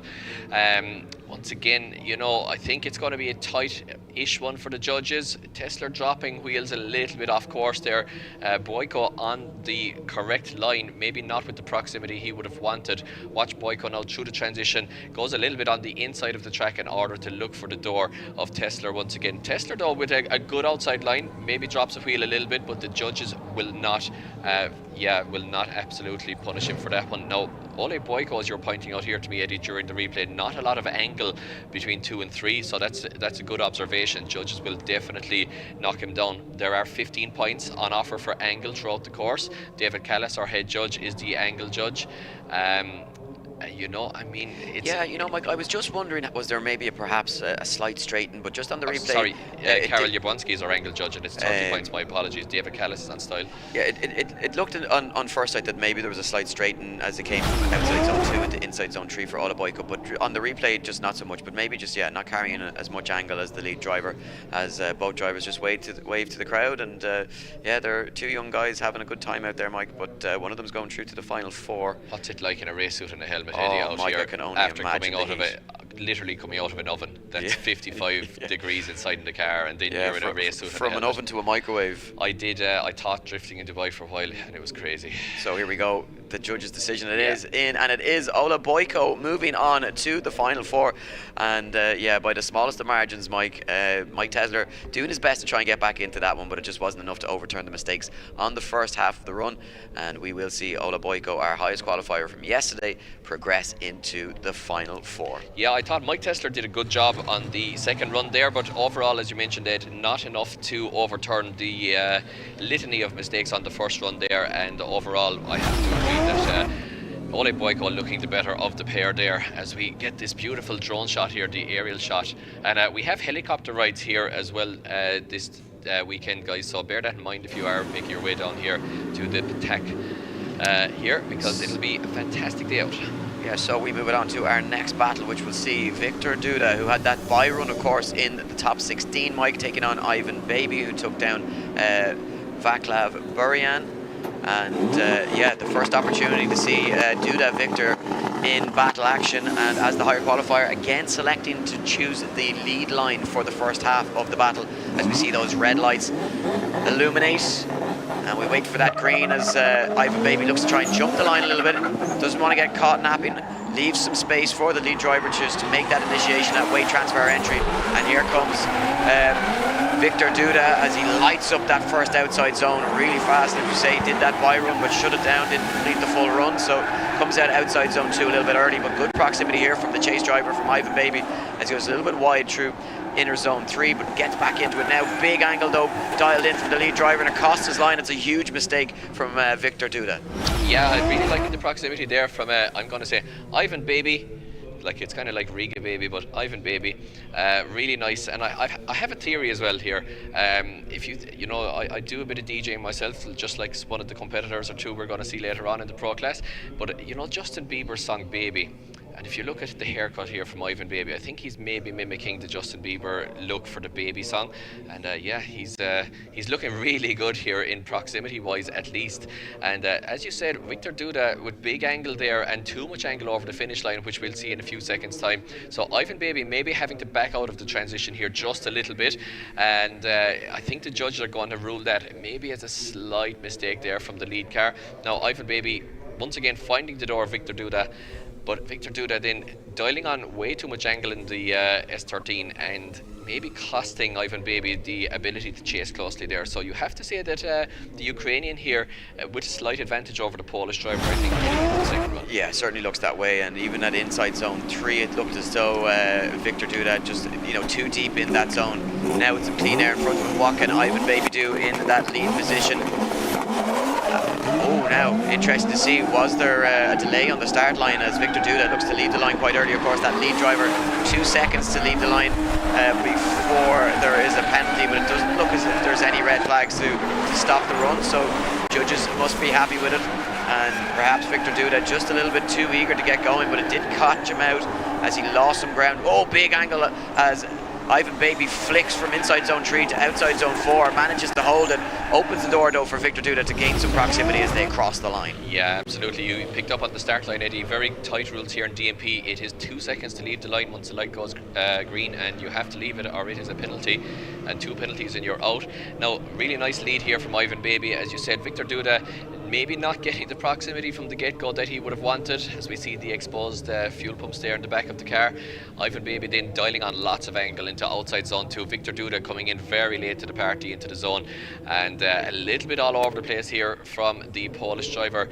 17 years of age just, of course, finding his feet in the sport. He'll be back. It's looking pretty good, but maybe not quite as good as his competitor in this battle.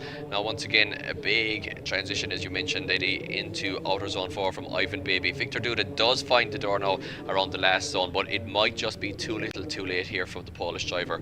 710 brake horsepower at 17 years of age here at the hands of the Polish driver. That is crazy stuff. And 800 brake horsepower in the hands of the Ukrainian. Yeah, it's you know, figures that used to shock us, Mike, but we're so used to seeing this, you know, young drivers come from sim racing backgrounds into this sport and more than capable of, you know, taming these wild beasts. As you can see, the drivers just having a quick conversation with each other, just discussing the run themselves, that they'll be aware of the mistakes that were made, but both of them hoping that there's perhaps something that the judges saw that would get them a spot in the final 4. For me, looking like Ivan Baby, the more consistent driver over the course of the 2 runs, but certainly some judges or some replays being watched by the judges, so perhaps not as clear cut. Could we see perhaps one more time, or could it be that Victor Duda has taken the win? Well, we're about to find out as we see those judging decisions dropping in, and it is unanimous. Moving on to the final 4, it is Ivan Baby. Yeah, it's Ivan Baby. That's how you say that, Eddie. But yeah, Ivan Baby, the Ukrainian, moving on to the final 4. We're already getting the drivers stacked for the final 4. Ivan Baby will take on Oleg Boyko. That's going to be a crazy run, but we have another crazy run on the line, Ed. Yeah, well, it's going to be Adam Gomelecek. Just needs to prove, Mike, that his car is running as he gets that bye run after the DQ and the mechanical in the other battle that was due to have or to set up his competitor. So he's going to have that by run and that 600 brake horsepower at Alfa Romeo Veloce, the Polish driver, the young gun Mike, and 16 years of age if memory serves, in the Team Uvic drift team. First time in DMP also, I believe. So yeah, interesting to see, will he choose to complete the first run, or will he just show that car is capable of drifting, initiating the first corner, pulls big angle onto it again, just that not able to carry that momentum into the first zone. I think the track conditions are changing dramatically, Eddie. The track is gripping up quite a lot, even compared to the very hot morning practice. And decides to shut it down. Yeah, decides to shut it down. I think a wise decision, Mike. Yeah, the Alfa Romeo can drift. He's proven that. He doesn't want to risk the car. Very unusual conditions here. You know, we see the Oman Drift Championship and some championships that run in Dubai and the UAE. They don't even tend to get this hot because they run them in the winter time over there. So you tend to see 32, 3-4 degrees maximum there, and it is generally evening time ambient temps. Exactly, yeah. They usually kind of wait until the evening time, although they do practice during the day, but regardless. But we're in the sunshine here, you know, the beautiful Polish sunshine here in South Warsaw, and the sun as well, just that direct sunshine heating up the panels of the car, the bonnet, the interior, and it's all soaking in through the chassis. So it's very good to maybe, you know, preserve these cars for these unique conditions when they can. Yeah, well, we wait to make it official from the judges, but pretty clear-cut wire run. No need to go to the judges' screen for that. We move it on to our final top 8 battle, Mike. We are progressing through this pretty quickly as Oliver Ozdoba gives a wave to the camera. The 18-year-old Polish driver, and he's coming up against the Hungarian Peter Revehe, who is certainly up for this one. And Peter Revehe, both drivers qualifying inside the top 6, so Ozdoba in 3rd, Revehe in 6th position, so this should be a good battle as Ozdoba in that lead position leaves the line, slams through the gears. Can he now pull a gap here on Peter Revehe, who cuts onto the inside of the track? Mike makes a big mistake through that first section now as he tries to gain proximity, but the judges won't like the way he went for it, as Ozdoba looks really comfortable, the Polish driver, on that outside line as he comes through outside zone 3, nice through the inside zone before flicking it back now to the final zone. Can he fulfill this zone nicely as Revehe looks for the door and finds it as they cross the line? Yeah, nice finish to that battle there, Eddie. I get to see my favourite E92 as well, once again in the hands of Peter Revehe. But as you mentioned, Eddie, you know, Oliver there getting the outside line, but Peter Revehe very, very much cutting the track and dragging the handbrake, as you can see here, losing some speed because he's on that very much tighter inside line. So the judges will mark him down dramatically for the first corner. Second corner then, really nice transition actually from Revehe, where he did find the proximity by cutting the track, so you know it's not going to be a big advantage, but okay, from here on he does find the door. We'll have to see how much advantage the judges give him for that, because he did cut the track to get it. Now nice lead here all the way through from Oliver Ozdoba, and Revehe now popping back into shot here once again in these beautiful drone shots. And the speeds are actually quite high through this final section. If you're here in the flesh watching it, you will know exactly what we mean. The cars are moving. It's a really long pull around that zone, and as you say, Mike, they pick up speed very quickly.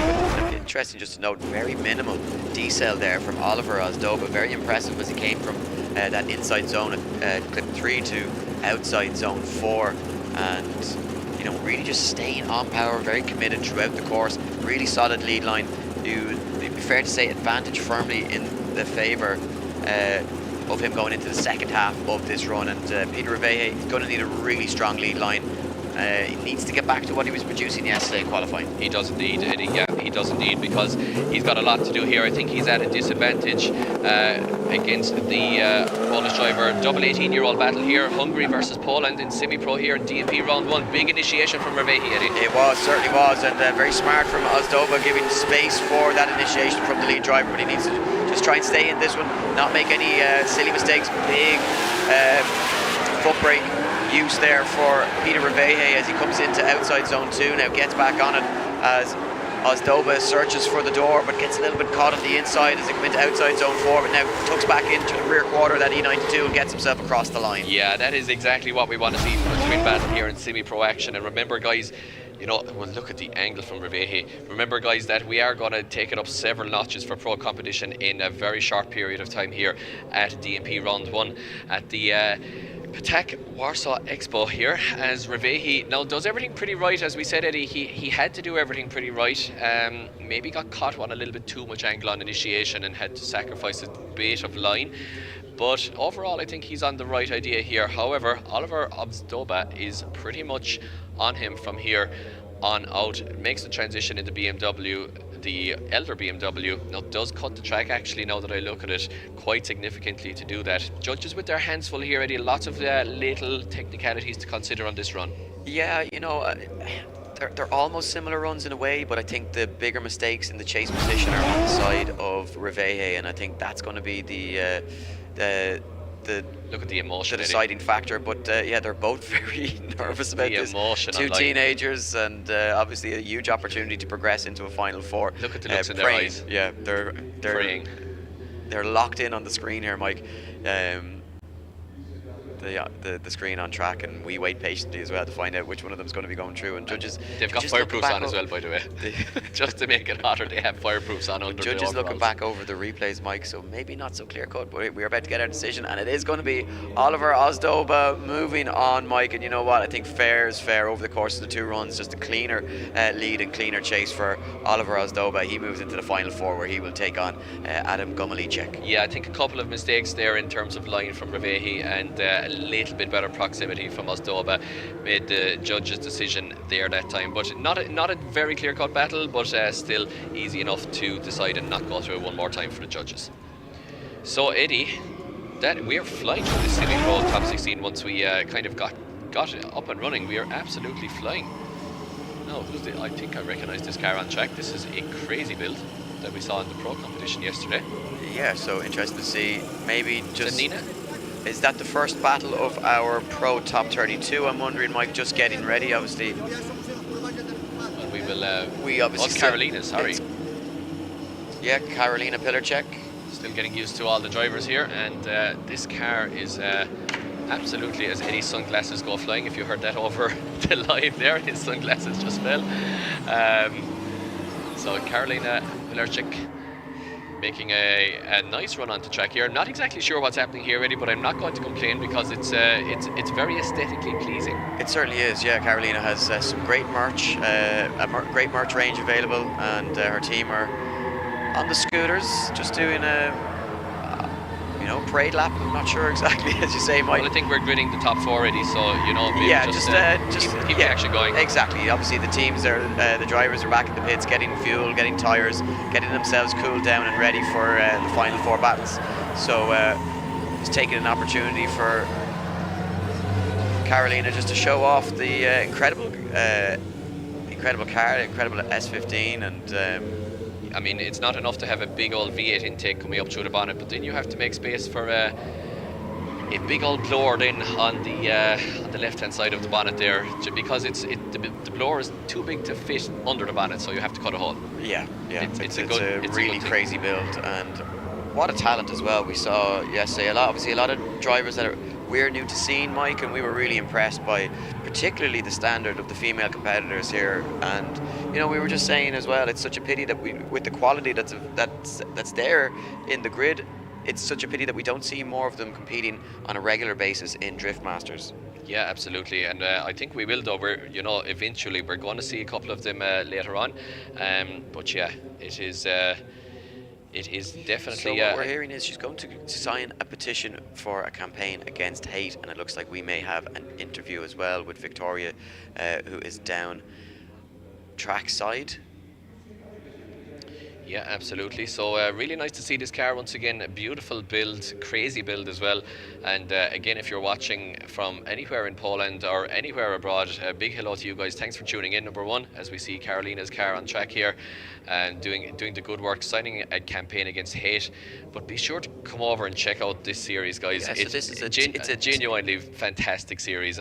Blown away by this, Eddie. Yeah, so this is a T-Mobile campaign against hate, and obviously T-Mobile, a sponsor of Karolina, and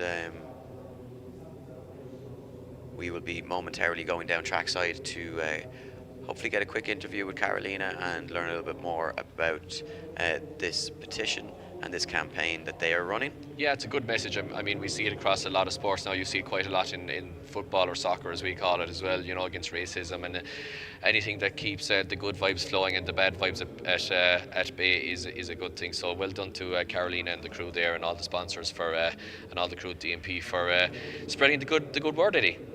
Yeah, for sure. And you know, there is quite a lot of hate in the world at the moment, Mike, and it's such a shame, because it's great that we get to come to sporting events like this where everybody's so welcoming and everybody is all about, you know, just having a good time, sharing experiences, sharing cultures, and you know, just making happy memories and taking our minds off our day-to-day, our Monday to Friday slogs. And you know, I think drifting is a nice home for a lot of people where we just find, you know, common ground, common misery, and common misery in sport. But yeah, common financial ruin. Yeah, look at the big black lines being laid down here by Karolina, drawing an X through here, maybe the symbol of no to hate with the X across the T-Mobile. Yeah, really nice touch that. And look at the black lines, Eddie. How thick are those?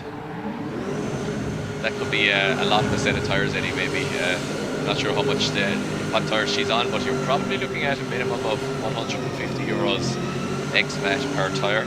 So this quite literally burning out hate here. Yeah, burning out hate, exactly. So spending probably €300 plus the VAT in doing so. But big up to Karolina there and all the crew and all the sponsors and all the guys for spreading this fantastic word and giving us a little bit of a demo and a quick look at this fantastic, absolutely crazy build. And look at the beautiful livery on that car as well. So it looks like we are going to go down to Victoria trackside for an interview. So we will be back to you in just a moment.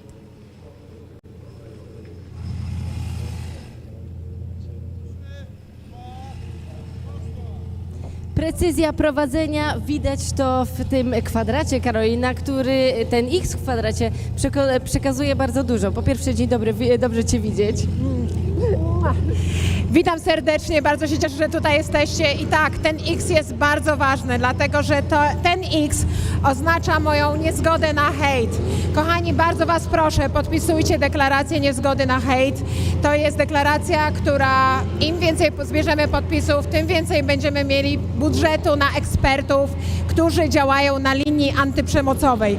Nie zgadzajmy się na hejt, walczmy z nim, a przede wszystkim wspierajmy nawzajem. Więc bardzo Was proszę, podpiszcie tę deklarację. Dziewczyny są u nas pod namiotem albo znajdziecie tą deklarację w internecie. Karolina pokazała, jak ją podpisać. Wy możecie to zrobić po prostu w internecie online. Karola, dziękuję, powodzenia w jazdach w parach i do zobaczenia. Pa, pa.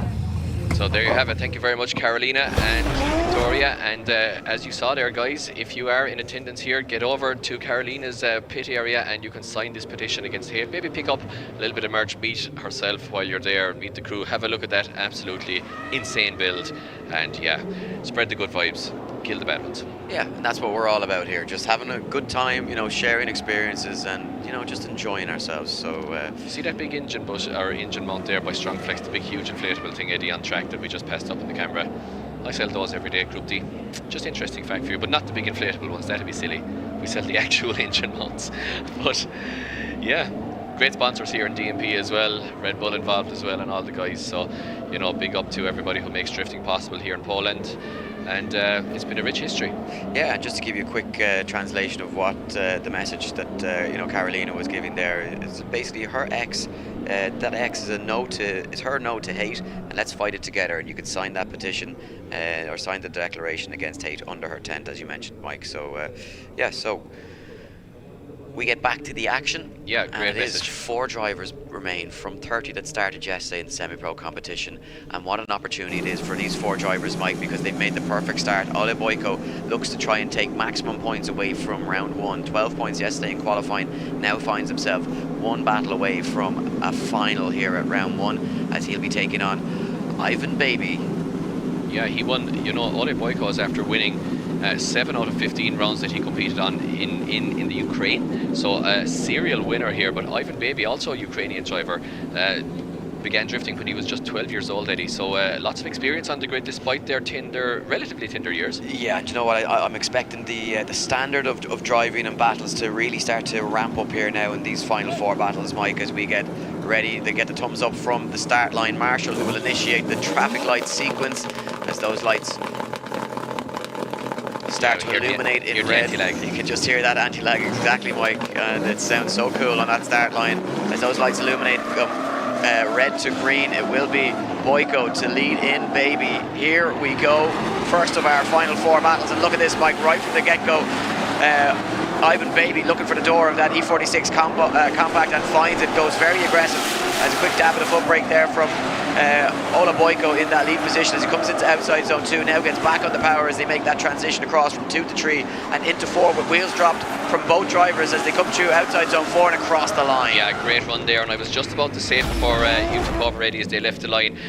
Of all the drivers today, I think Ivan Baby has been the standout chase driver for me, and he displayed that very perfectly here, getting right on the door. Look at this, just about a foot or a foot and a half maybe away from the door here of Ole Boyko. Great precision there from the younger Ukrainian driver. Now they transition back. Ole Boyko making it quite easy for Ivan Baby to get on that door, as he does cut the track quite a lot, almost makes contact with the front wheel as well. Look at this, guys, for precision driving in the semi-pro class here at DNP Round 1.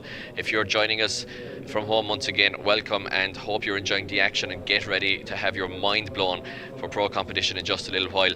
But we have the semi-pro to sort out yet, because Ivan Baby now follows Ole Boyko off track. Don't think the judges will mark down Ivan Baby, and I think crucially, Eddie, if you watch it, Ivan Baby was chasing there really well, but he was on that outside line. Apart from zone 2 there, he was on the outside line the whole way around.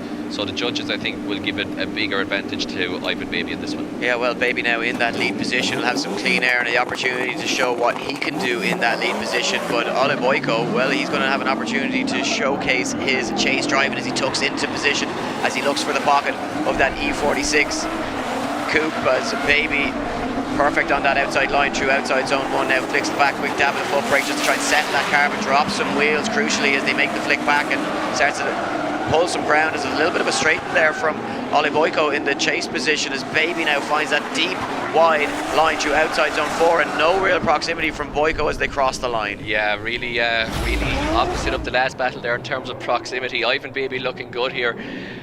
Let's see this one again in depth in the replay. Sometimes I get so caught up watching the runs, Eddie, just being entertained by them, that I forget to be analysing them, you know, and I have to go back to the replay. I'm perfectly guilty of that as well, Mike. It's because we both just love this sport so much. But Ivan Baby now with that perfect outside lead line, making it easy for Ole Boyko, who does bring some proximity here. Ivan dropping a wheel there, as we see from that perfect drone shot overhead.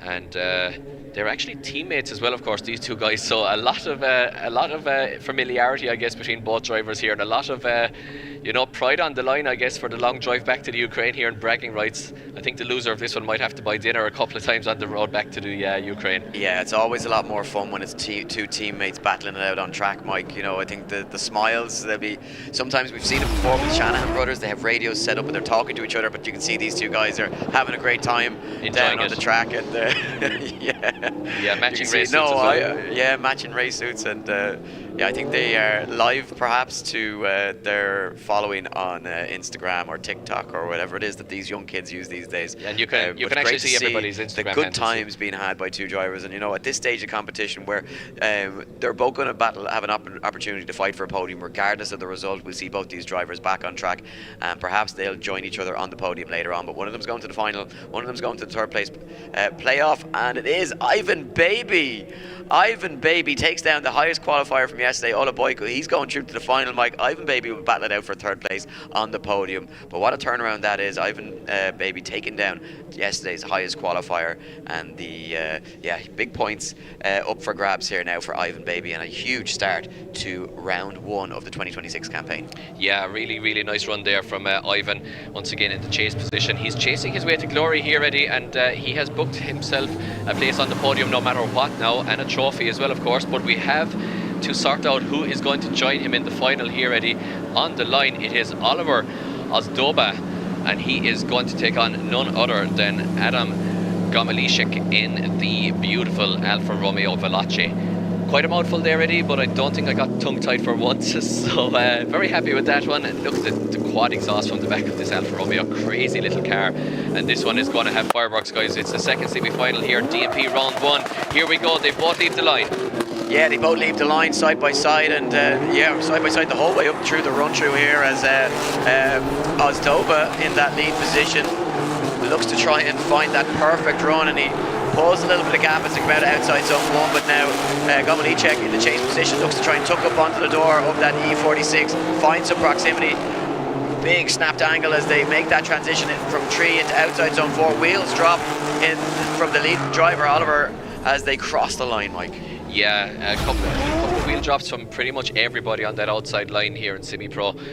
Even in pro qualification we saw it quite a lot yesterday, so that's no notice, and it's nothing unusual. Now Adam Gomelicek looking on the inside line here a little bit in the Alfa Romeo. However, I did notice, you know, as we see with a lot of these smaller chassis, they're quite difficult to manage, like in MX-5, but when you hit the throttle, they really go forward. So they're a good chase car. Maybe not the most precise or fluid cars, but they're very good in terms of getting proximity. It's interesting because we saw similar problems for him when he completed his by-run, Mike, as well, through that first section where he just couldn't keep that car on the outside zone. But looking at the lead line here from Ozdova, really solid, filling those zones. There is perhaps maybe a little bit of a wheel drop through outside zone 4, but the rest of it looked pretty tight to me.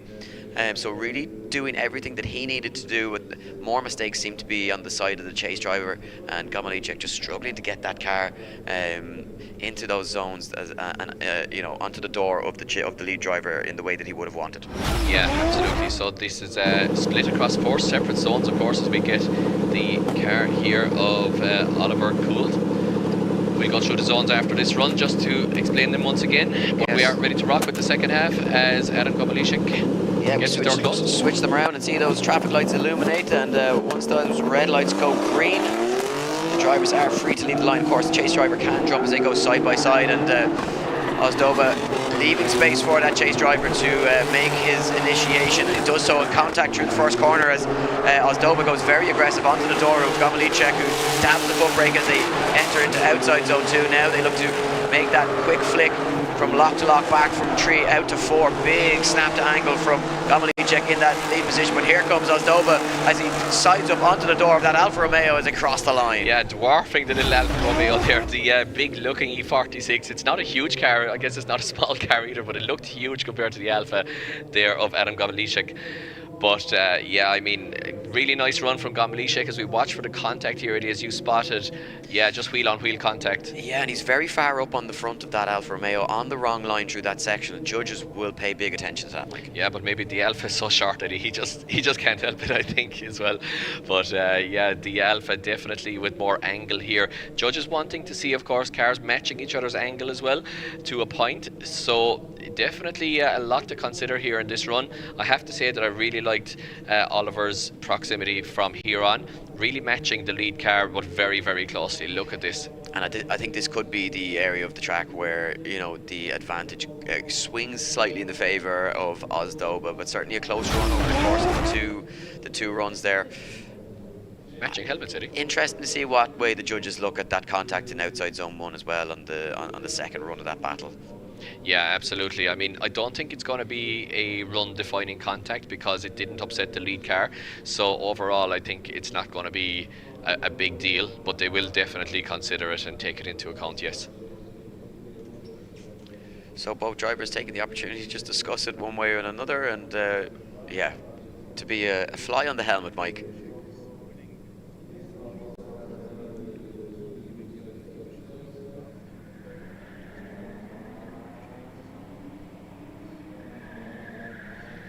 So we're waiting for those judges' decisions just to come in, but yeah, just looking back over it, I wonder, Adam Gomelicek, very strong lead run, Mike, and you know, it can't be denied over the course of it. Really brought himself back into this, and just waiting for that decision. Oh yeah, and it's going to be Adam Gomelicek. Judges decided in favour of him, and maybe that strong lead run being the deciding factor.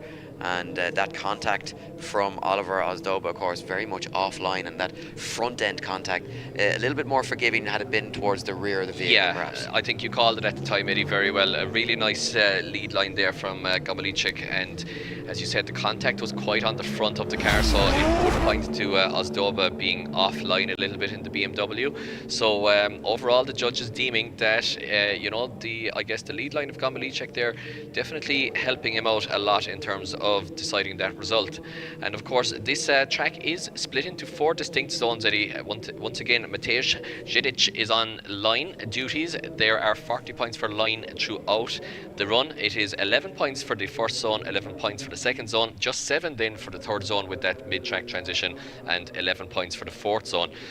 Karol Jabłonski is on angle, and he splits 30 points for angle across 8, 8, 6 and 8. And then David Callis is on style, our head judge as well, and he splits it across 2 separate categories in style. It is 15 for fluidity, so that is basically how fluid and how cool the transitions look, and how uniform the angle is, that they don't want to see a lot of corrections in the steering from the cars. And also then 15 for commitment, so how fast and how aggressively the cars enter the zones, how much on the outside of the line the cars are.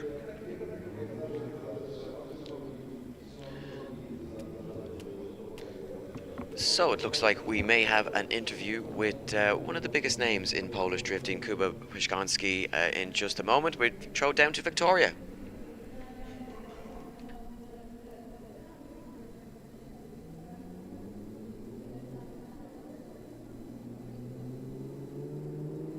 Organizację driftingowych Mistrzostw Polski, że twoim celem jest, by ten sport wynieść na wyższy poziom. Jak oglądamy poziom rywalizacji, tego jak wyglądają te zawody, to chyba można śmiało powiedzieć, udało się. Na pewno bardzo cieszy to, jak rozwija się drifting i w jakim w ogóle miejscu jest drifting, jak dużym zainteresowaniem się cieszy, jak jest mocna stawka zawodników, jak wyglądają te pary, co się wydarzyło przez te tak naprawdę ostatnie 3 lata. Jest taka sytuacja, że jest, prawda, 70 kilku zawodników i listy się zamknęły szybciej niż to było możliwe tak naprawdę, więc jest więcej chętnych. Chyba z tego co wiem, połowa zawodników jest w ogóle międzynarodowych z zagranicy, chyba ponad 14 narodowości, więc to jakby pokazuje, że Driftingowe Mistrzostwa Polski ściągają dobrych, najlepszych zawodników z Europy i o to chodzi, żeby im wyższy poziom, tym większe emocje, tym większa adrenalina, tym bardziej widowiskowy sport. To jeszcze powiedz, jak to wszystko się godzi w twoim przypadku? No bo jednak podejrzewam, że bycie promotorem takiej imprezy, która cały czas wychodzi na wyższy poziom, to jest bardzo czasochłonna sprawa, plus do tego twoje własne starty. No ta doba, rozumiem, że jest bardzo krótka dla ciebie. Driftingowe Mistrzostwa Polskie jest to naprawdę mocny zespół. Jakby przewodzi nim Piotr Turuk, który naprawdę radzi sobie świetnie i tutaj tak naprawdę w tej chwili organizacja jest bardzo stabilna i dobrze się rozwija, tak można powiedzieć, a ja jestem tylko takim, można powiedzieć, testem od strony teraz zawodników, czy wszystko działa. Chodzi o to, żeby po prostu dać zawodnikom możliwość się ścigania, a jak będą mogli się ścigać, to będą dawali się wszystko, będą powstawały nowe samochody, nowe projekty, nowe zespoły, co bardzo cieszy i ten sport naprawdę, no, tak jak widać na przestrzeni lat, ilości osób, które odwiedzają zawody, czy tego, co się dzieje wokół tej dyscypliny, no to naprawdę to bardzo cieszy. Bardzo cieszy nas również to, co dzieje się już na starcie tego sezonu. Driftingowe Mistrzostwa Polski rozpoczynamy w Warszawie, tutaj Ptak Expo. No i trzeba powiedzieć, że jest gorąco, nie tylko jeżeli chodzi o temperaturę, która jest dzisiaj absolutnie rekordowa, natomiast to, co dzieje się na torze, ten tor w ogóle wygląda świetnie. No i to, co widzieliśmy do tej pory w klasie semi-pro, też grzeje nas, kibiców i tych, którzy przyglądają się tej rywalizacji, prawda? Tak, tor jest bardzo fajny, fajnie się po nim jedzie, jest fajny rytm, że właśnie można blisko fajnie atakować. To, co w tej chwili widzimy, no to klasa semi-pro. Ta klasa bardzo ewoluowała, bo to jest klasa taka, która się jakby rozwija w drifcie. Z niej będą przechodzili zawodnicy do właśnie klasy pro, ale to, na jakim poziomie już teraz chłopaki tutaj jadą, jak blisko są te pary, to bardzo po prostu cieszy, bo w zeszłych latach po prostu nie było tak ciasnej rywalizacji, więc tutaj nie mogę się teraz doczekać finałów, które będą zaraz przed nami, bo te przejazdy są naprawdę, no już czasem bliżej się nie da jechać i o to chodzi w driftingu, żeby było bardzo blisko, agresywnie, no i żeby pokazywać możliwości właśnie zawodnika, który sobie z tym radzi. Zdecydowanie tak. No właśnie, za chwilę finał B, czyli walka o 3. miejsce i wielki finał w klasie semi-pro. To nas czeka już niebawem, natomiast później klasa Pro i tam Jakub Przygoński także swój kunszt jeździecki będzie mógł nam przedstawić. Bardzo Ci dziękuję za udział w naszym studiu. Życzę powodzenia, no i przede wszystkim chłodu, bo to chyba jest dzisiaj najważniejsze, a my czekamy już na finały w klasie semi-pro, na które bardzo serdecznie zapraszam. Wracamy do naszych komentatorów. Dziękuję. So there you have it, great to hear from Jakub Przygoński on the strengths of the championship, Mike, and it really is. You know, we've been our mind has been blown because we're so used to seeing the Irish Championship and the strength and depth that's there. And I think some of the problem for European drifting over the course of the years has been, as we take a look at Alexander Pelikansky doing again just another exhibition run. But yeah, I think, you know, so much of the European Championships are and driver lineups, they're spread out so far across the continent, and very rarely get to see so much talent all in one place. And in Ireland, we're very lucky that it's such a small country that it's all very compact and condensed, and it breeds, you know, really high level competition. But it's great to see that DMP is such a high level as well, and I think it's so good for the sport to see so many different nationalities coming and competing here at a high level, preparing themselves for what would be that next step and moving into the likes of a Drift Masters European Championship, or even if they wanted to set their sights further afield at a Formula Drift Championship.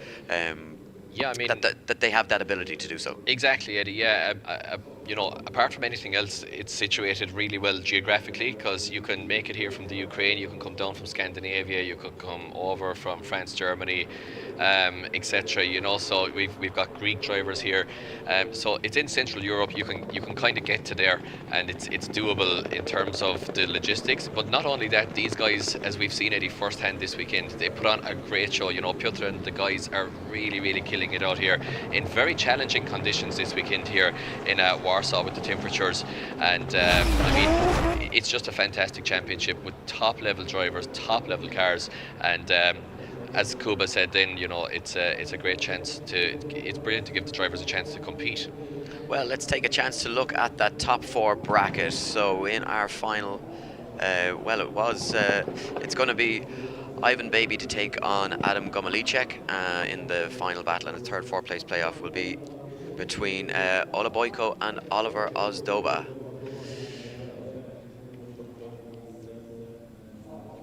So, 3 places up for grabs on the podium, Mike. I always find it so... Oh, look at this. Look at this. Is that a tired D-beat in the burnout box, Mike? Oh, it is. That's exactly what it is, Eddie. It is a third DB, that's for sure. Yeah, for Ola Boyko. Ola Boyko. So now I'm not sure of the rules here, Eddie, but they do have 60 seconds well, to we did get that X, Mike, and there's no 5-minute rule. So my understanding would be, if you take the international hand signals of X, meaning out of competition, which would mean that Oliver Ozdoba just needs to initiate into that first corner, and he will take third step on the podium.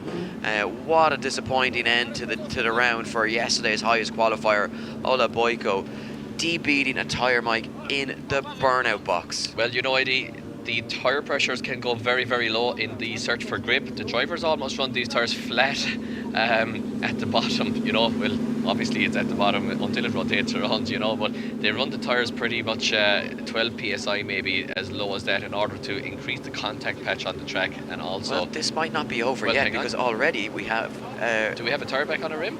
Well, no, we don't have a tyre back on a rim, but what we have is Marshall's talking. No, the Marshals are talking to Oliver Ozdoba. They were looking in under the rear end of his car. He slams the door, slams down the visor. Maybe they're just telling him that he just needs to explain the situation to him. Will we see the lights illuminate here? Maybe he slaps the top of the roof. He's calling the marshal over. Yeah, so it looks like we're going to get our by run. Yeah, sorry, we were just with the camera going panning just underneath the vehicle. I thought we were going to see some more problems. I thought it was actually Oli Boyko's car we were looking at for a second when the excitement. So wait. No, now we're reversing back.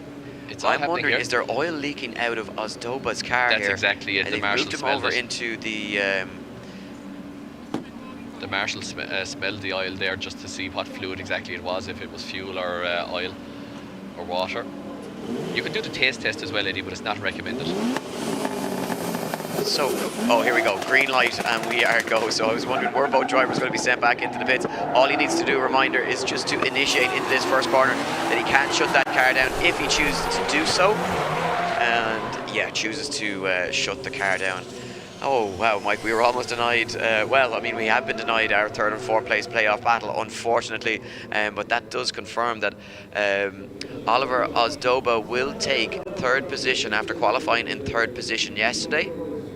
And Ola Boyko, yesterday's first place qualifier, will take fourth place. And unfortunately for him, will leave without any silverware, but he will have some very valuable points up for grabs. He'll take home 76 or 64 points for fourth place and 12 points for first place, so very much in contention for the championship. Yeah, absolutely. He's going to be on 76 points out of a possible 112 leaving this round, so in a 4-round championship, that's a pretty good start. And unfortunately, debeating a tyre, once again, they run really low pressures in the search for grip, and unfortunately sometimes that does result in a tyre coming off of a wheel, and that was all she wrote for that third, fourth place playoff for Ole Boyko. But once again, Eddie, as you said, he will take home a lot of championship points in the search for that all-important semi-pro glory and pro license.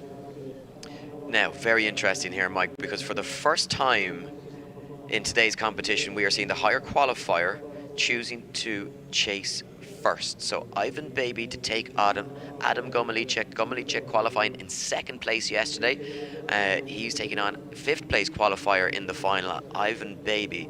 And as you can see, 12th place qualifier, I believe, Eddie, is it? Sorry, you're correct. Yeah, 12th place qualifier. Yeah, so significantly out-qualified him. And Ivan Baby only really kind of scraping into the competition, but making it now all the way to the final because of his chasing ability, Eddie. Yeah, so crazy stuff here. So I wonder why Adam Gomalicek is choosing to chase first this time around, Eddie. Is it a tyre degradation thing? Is he finding that the tyres are actually wearing out with the temperatures at the end of the second run? You know, maybe he wants to be in the lead position at that stage. I'm not sure, but he has his reasons, I'm sure.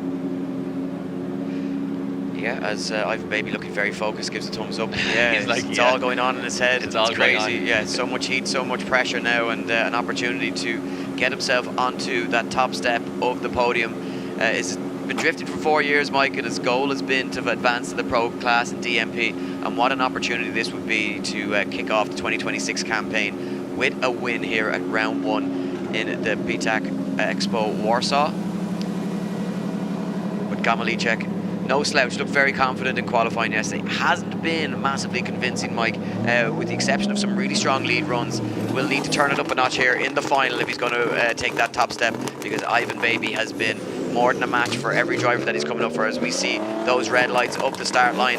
Traffic light system go green here in Warsaw. It's the final for semi-pro 2026 round 1. Big weight transfer flick for Ivan Baby in that lead position. Gomalicek coming for the door, looks for that proximity right from the off, and he's pressuring Ivan Baby, trying to force a mistake as Baby fills that outer zone at zone 2 very nicely and tries to pull away here.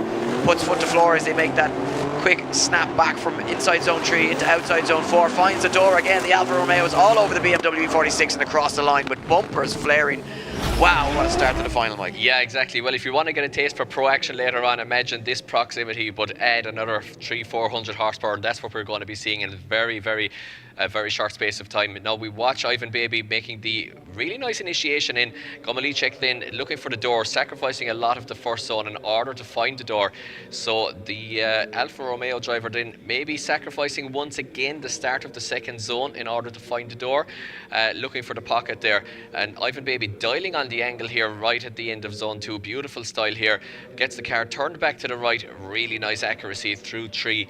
And then Ivan Baby getting the car rotated on the outside line into zone 4. Now from here on, Gomalicek really turns the screw and finds the door, pushes the BMW across the line, literally touching him. Ivan Baby straightens up, loses his back bumper, and that is one run, and that is a run worthy of a final, Eddie. Yeah, it really was worthy of the first final. Very interesting. That Veloce almost able to fit entirely into the zone as it goes sideways through that final zone as we get ready. Look at this, Ivan Baby eager to leave the line, not looking to get caught short here as they make their way down towards that start of the scoring zone, as Gomalicek now in that lead position. The Polish driver looking to get on that perfect line as we see Ivan Baby making a really tight transition on the back of that Alfa Romeo. Veloce looks for the door now as they come out of outside zone 2 into that inner zone. Flick it back now for the perfect time. Whoa, big wheel drop there for Gomelicek in the lead position. Opens the door for Ivan Baby to gain some points and across the line in our final, Mike. Yeah, absolutely, Ed. Really, really worthy of a final once again. The excitement level starting to properly ramp up here now at DMP round 1. Gomelicek entering really nicely on the outside of the track there. His lead lines are really working for him, just as Ivan Baby's chase runs are working for him all weekend. But look at the proximity here from the Ukrainian. Ivan Baby all over the Alfa Romeo of Gomelicek. And I mean, it's just a great run overall, Eddie. Right until the end, there's not a lot of mistakes, but there's great proximity. And I mean, from the proximity up to this point, you really have to fancy Ivan Baby's chances here. He has to almost pull out of the transition because he's so close. Now, once again, looks for the door of the Alfa Romeo as the BMW starts to charge in onto the side. And Gomelicek just runs a little bit wide off track, carries too much velocity in the Veloce, and kind of pulls Ivan Baby off the track, off of line, and crosses the line. And full commitment from both drivers, and great pair of runs. Yeah, really great final, and you know what, Adam Gomelicek really pulling it out of the bag when it mattered most, Mike, in that final, showing exactly what he's capable of. Really strong performance, but Ivan Baby has been, you know, he's been so entertaining right from the off, as we say, down the order in 12th position in qualifying yesterday. But manages to take it to the final here, and for me, gave it a very good go. I think this is going to be a tough one for the judges' decision, but Ivan Baby looking like he put himself in a really strong position to take the win here at round 1. As he gives a quick wave to the crowd, he'll be happy with that one. Both these drivers will be nervous, Mike, nervous in anticipation for what way the call is going to go, but either way, taking silverware home with them, and they will be back for round 2. As we see the judge's decision coming through. Who's going to get it? It's going to be Ivan Baby taking the win at round 1 semi-pro. And look at him, Mike, absolutely ecstatic. He's delighted. The perfect start to him for round 1. Very valuable points, as he has a little bit of a message for the youngster Gomelicek, who looked so confident. Second place in qualifying, second place in the top 16 competition, and he'll take home some silverware after round 1. And what a great start for both these drivers to the 2026 campaign here at the Driftingowe Mistrzostwa Polski 2026. Yeah, absolutely, Eddie. As we go to the track.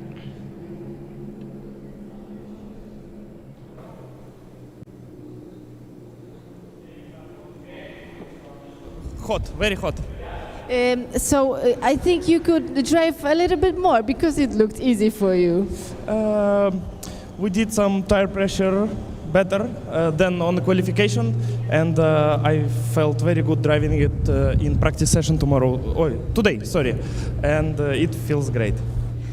Are you happy? Are you happy? Yeah, very happy because we had a very long drive here, 2,000 kilometers, 36 hours without sleep, so I'm very glad.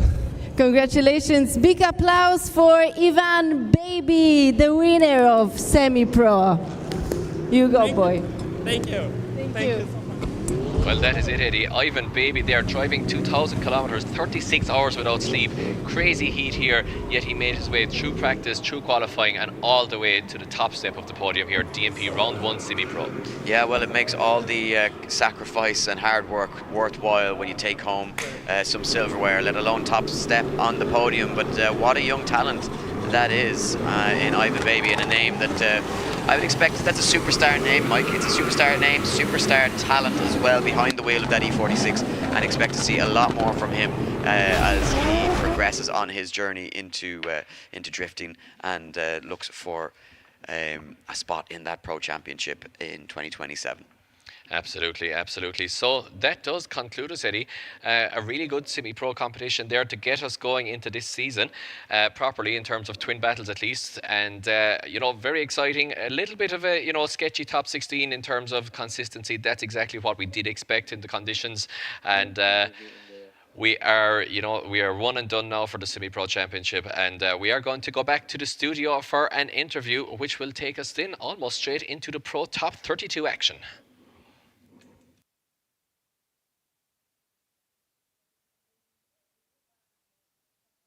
Pro, Oliwier Ozdoba i Adam Gomoliszek na podium tej klasy, a ze mną człowiek, który smak podium zna doskonale, dwukrotny wicemistrz Drift Masters European Championship, zdobywca wielu medali, wielu tytułów, jeżeli chodzi o podwórko i krajowe, i międzynarodowe. Grzegorz Chybki razem ze mną. Dzień dobry. Witam Was serdecznie, cześć. No i powiedz, jak wrażenia po klasie semi-pro? Oglądaliśmy tutaj te finały wspólnie. Naprawdę rywalizacja na poziomie absolutnie takim, który mogłoby mieć miejsce także w klasie pro. Jak wrażenia? Mega progres, jeśli chodzi o klasę semi-pro i co najważniejsze, pojawili się zawodnicy, którzy wcześniej nie startowali i oni byli we finale.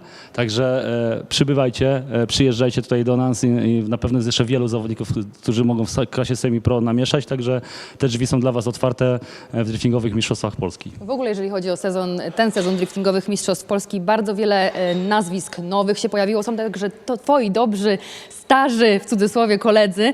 Natomiast my cieszymy się, że mamy Ciebie tutaj, ale podejrzewam, że wielu kibiców zastanawia się, dlaczego nie tam, dlaczego nie na torze. Wiesz, pewne etapy się rozpoczynają, niektóre się kończą. Ja już mam swoje lata, swoje wygrane, więc trochę trzeba odpuścić, wiesz, żeby młodzi też mogli powygrywać. Jeśli wrócę, to trzeba będzie z nimi trochę rywalizować, a jak to się mówi, świeża krew jest naprawdę ambitna i no, byłoby co z nimi robić, także ciężka by była rywalizacja, ale kto wie, może powrócę do Mistrzostw Polski, żeby sięgnąć jeszcze raz, poczuć smak zwycięstwa i podium, także naprawdę progres, jeśli chodzi o rozwój ligi i zawodników jest naprawdę na fajnym, wysokim poziomie i idzie to w dobrym kierunku na pewno. Tak jest, no i właśnie tak się zastanawiałam też, obserwując to, jak patrzysz na tę rywalizację. No dzisiaj dzień niezwykle gorący. Ja też tutaj podpytywałam Ciebie poza anteną, jak to wpływa na zawodników, na osoby funkcyjne, osoby, które pracują przy tym wszystkim. Powiedzieli, że to jest ciężki kawałek chleba dzisiaj, żeby startować. No, słuchajcie, no, przede wszystkim samochody, które generują potężne temperatury i trzeba je utrzymać w ruchu, a za to są odpowiedzialni zawodnicy. Wszystkie podzespoły osiągają swój limit. No i zawodnicy, którzy wytrzymać w samochodzie, który ma, myślę, że teraz około 70 stopni, brak tlenu, adrenalina, dodatkowe emocje. No i też przejazdy, które są, dochodząc do finału, jest ich coraz więcej, te odpoczynki są coraz mniejsze i trzeba utrzymać koncentrację, a wierzcie mi, że to jest gdzieś przy tych temperaturach najtrudniejsze i takie logiczne podejmowanie trafnych decyzji i te osoby, które utrzymały tą w cudzysłowie zimną krew, zimną głowę, spotkały się we finale. No to zimno dzisiaj bardzo ciężko, ale z tym mierzą się nie tylko zawodnicy, mierzą się także osoby, które przy tej imprezie pracują. Zwróciłeś uwagę na Marcina Misiura, który jest startowym i on też tam musi mierzyć się z wielką temperaturą, nie tylko temperaturą rywalizacji, ale w ogóle. No, Marcin jest osobą, która od wielu lat wspiera zawodników, jest profesjonalistą i wytrzymuje te ogromne temperatury.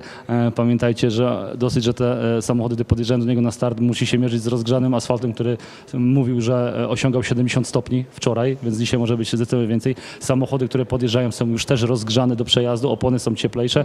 No i przede wszystkim spaliny, które są bardzo ciepłe, a te samochody są na ogół turbodoładowane z dużymi pojemnościami. Tych spalin pojawia się bardzo dużo w jego okolicy i no, ma ciężki orzech do zgryzienia, ale profesjonalista Marcin doświadczeniem nadrabia i siłą charakteru, także jak wszyscy zresztą na dzisiejszej rundy. Myślę, że adrenalina również ma tutaj swoje do powiedzenia. Mówimy o tym, jak ciężkie są to warunki dla człowieka, ale samochody, też wspomniałeś o tym, muszą tutaj mierzyć się z ogromnym wysiłkiem, tak to nazwijmy. Czy awaryjność samochodów wzrasta bardzo mocno, kiedy są takie wysokie temperatury? Bardzo pojawiają się problemy, których wcześniej nie było. Na przykład można doświadczyć, że grzeją się podzespoły, które się wcześniej nie grzały. Mogą być problemy z temperaturą paliwa, temperaturą chociażby w układach sprzęgła, czyli w sprzęglikach. No jest mnóstwo, bo chociażby temperatury oleju i wszystkich temperaturów płynów wchodzących w silnik, one osiągają maksimum i to jest ciężkie wyzwanie, ale powiem Wam szczerze, że myślę, że około 5 lat temu, 10, żaden samochód by na pewno nie przetrwał tej rundy. Ta ilość awarii może się wydawać duża, ale wierzcie mi, ona jest bardzo mała i każdy staje na wysokości zadania, jeśli chodzi o teamy i jakość budowy tych samochodów jest bardzo na wysokim poziomie i chylę czoła, bo jest ekstremalne to, co dzisiaj się dzieje na tym torze. Dokładnie tak, czyli rozwija się sama dyscyplina, rozwijają się driftowozy, rozwija się też nasza akcja, szanowni państwo, no bo już za moment rozpoczniemy rywalizację w klasie Pro. No i właśnie jak twoje oczekiwania w związku z tą rywalizacją, jak ty się na to zapatrujesz? Zapatruję się, wiesz, ciężko wytypować kogoś tutaj Nie musimy typować, bo wiadomo, że dzieją się dzisiaj różne rzeczy. Ale to, co pokazała klasa Semi-Pro, pokazuje, że klasa Pro na pewno przyciśnie jeszcze bliżej. Już teraz na pewno trasa mniej więcej jest rozczytana, gdzie można dzięki klasie Semi-Pro zobaczyć, gdzie można zaatakować, zyskać, gdzie można stracić, gdzie trzeba się trochę powstrzymać i znaleźć tą zimną głowę. Myślę, że przygotowanie samochodu i przygotowanie przede wszystkim zawodnika i jego, że tak powiem, to, co przygotowuje się 3 dni do tej godziny rywalizacji, bo trzeba pamiętać, że my jesteśmy tu już od piątku i w tych upałach zawodnicy jeżdżą już naprawdę mnóstwo godzin i tak, przygotowanie mentalne i przygotowanie, utrzymanie koncentracji i to, jak ktoś przepracował te 2 dni, 3 dni, jest wypoczęty, to teraz będzie w rywalizacji będzie kluczowe oraz to, że będzie potrafił się skoncentrować i być lepszym od innych zawodników i trzymanie nerwów na wodzy i oczywiście samochód w super dyspozycji. To wszystko jeszcze przed nami. Zakończyliśmy klasę Semi-Pro. Bardzo dziękujemy za ten czas, który Państwo z nami spędzili, ale zapraszamy na rywalizację właśnie w klasie Pro. Ta startuje już niebawem. My mówimy do zobaczenia. Ja bardzo dziękuję. Grzegorz Chybki był razem ze mną. Dziękuję Ci pięknie. Dziękuję Wam wszystkim serdecznie. A z Państwem widzimy się już niebawem.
Okay, we'll do short version without any videos, just brief. We're talking about semi-pro, like a sum up, 2 words, and then about quali pro, what happened yesterday. So I think 2 minutes, and then we will go to the track. And we'll start in about 1 minute. Okay? Great.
Right, game time.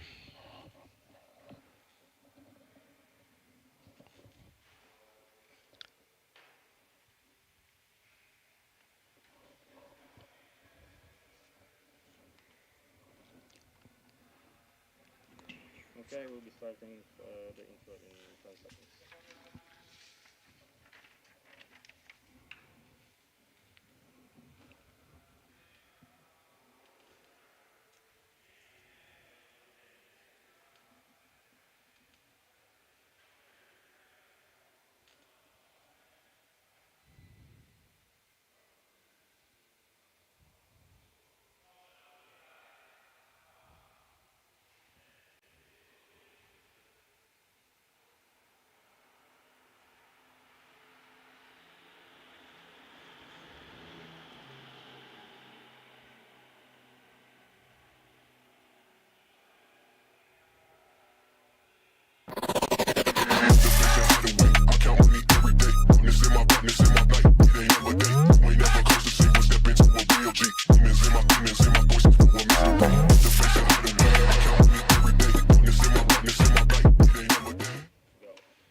Well, the stage is set and we are ready to go for pro action at round 1 of the top 32 here in DMP 2026.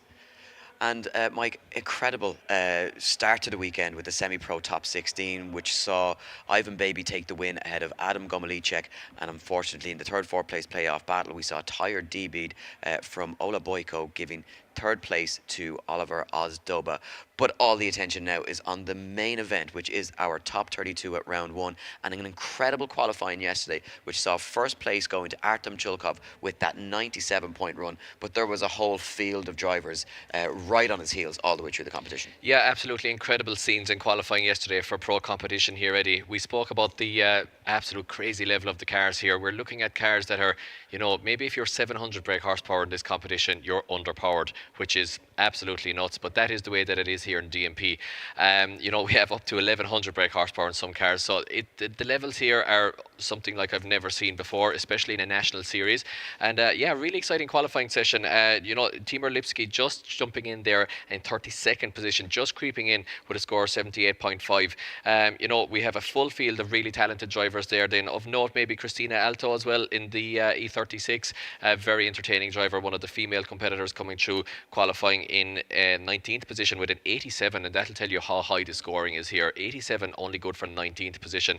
Then we have some international drivers like the Greek Stavros Grillis there in the BMW as well, in 12th position with a 91.5. So the scoring here absolutely crazy. Yeah, well, lots of international drivers, lots of Drift Masters drivers. There's lots of varying levels of experience on the grid. Lots of young guns coming through the ranks trying to you know, make a charge in the sport, make a name for themselves in the sport. motorsport, and doing so in a competition that has really top level experienced drivers, the likes of Jakub the likes of Jakub Przygoński, and of course other names like Max Heidrich, who of course was a former Drift Masters competitor, making the trip over from Germany. 17 nationalities, we believe, competing in the competition this weekend. You mentioned the horsepower figures.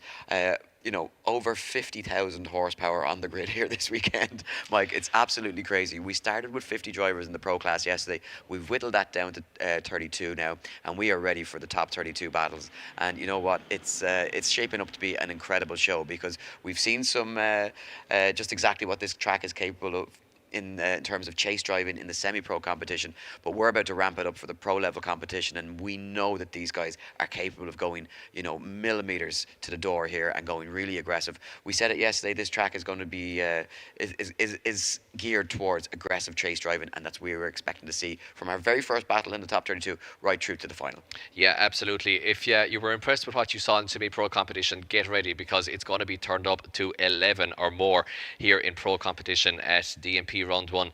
You mentioned Max Heidrich there, super qualifying lap from him with maximum angle yesterday. I'm looking forward to seeing him, what he can do in battle. And not only that, we have of course a huge tuning show here, the auto tuning show here at the Ptak Warsaw Expo. Helicopter rides, we've got the drifting, we've got a tuning show. It's all happening here in Warsaw, South Warsaw. And not only that, the weather is absolutely crazy. It is hitting 37, 38 degrees, I believe, right now.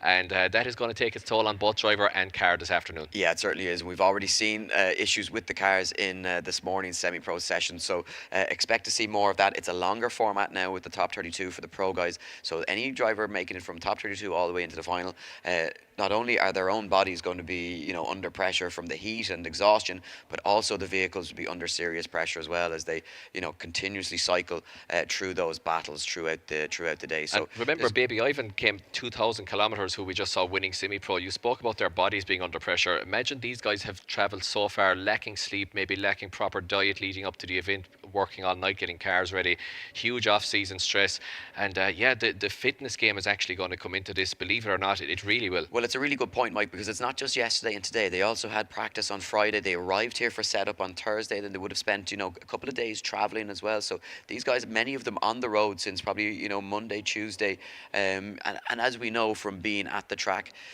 you're not always getting access to the healthiest of foods. You're not in a proper sleep pattern.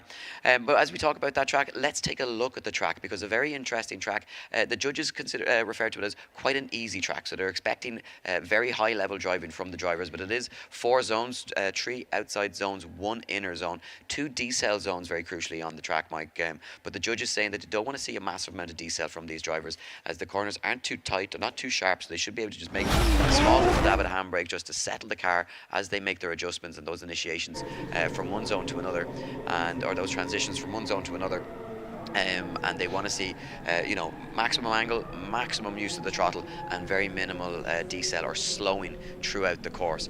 You can get a quick look at the pit setup there, and you can see just the really high level presentation of all the tents and vehicles that people are bringing to these events, and it's really high level. So here's a look at what some of the battles that are to come here in the top 32. Obviously our highest qualifier, Artem Chulkov, will be taking on 32nd place Timur Lipski in that first battle. Chulkov with that 97-point run yesterday. Second place qualifier Kevin Robel taking on Orest Michalak in the first battle of the right hand side of the bracket. And in our final battle of the day, it'll be Jakub Przygoński to take on Karolina Pilarczyk in the final battle of the top 32.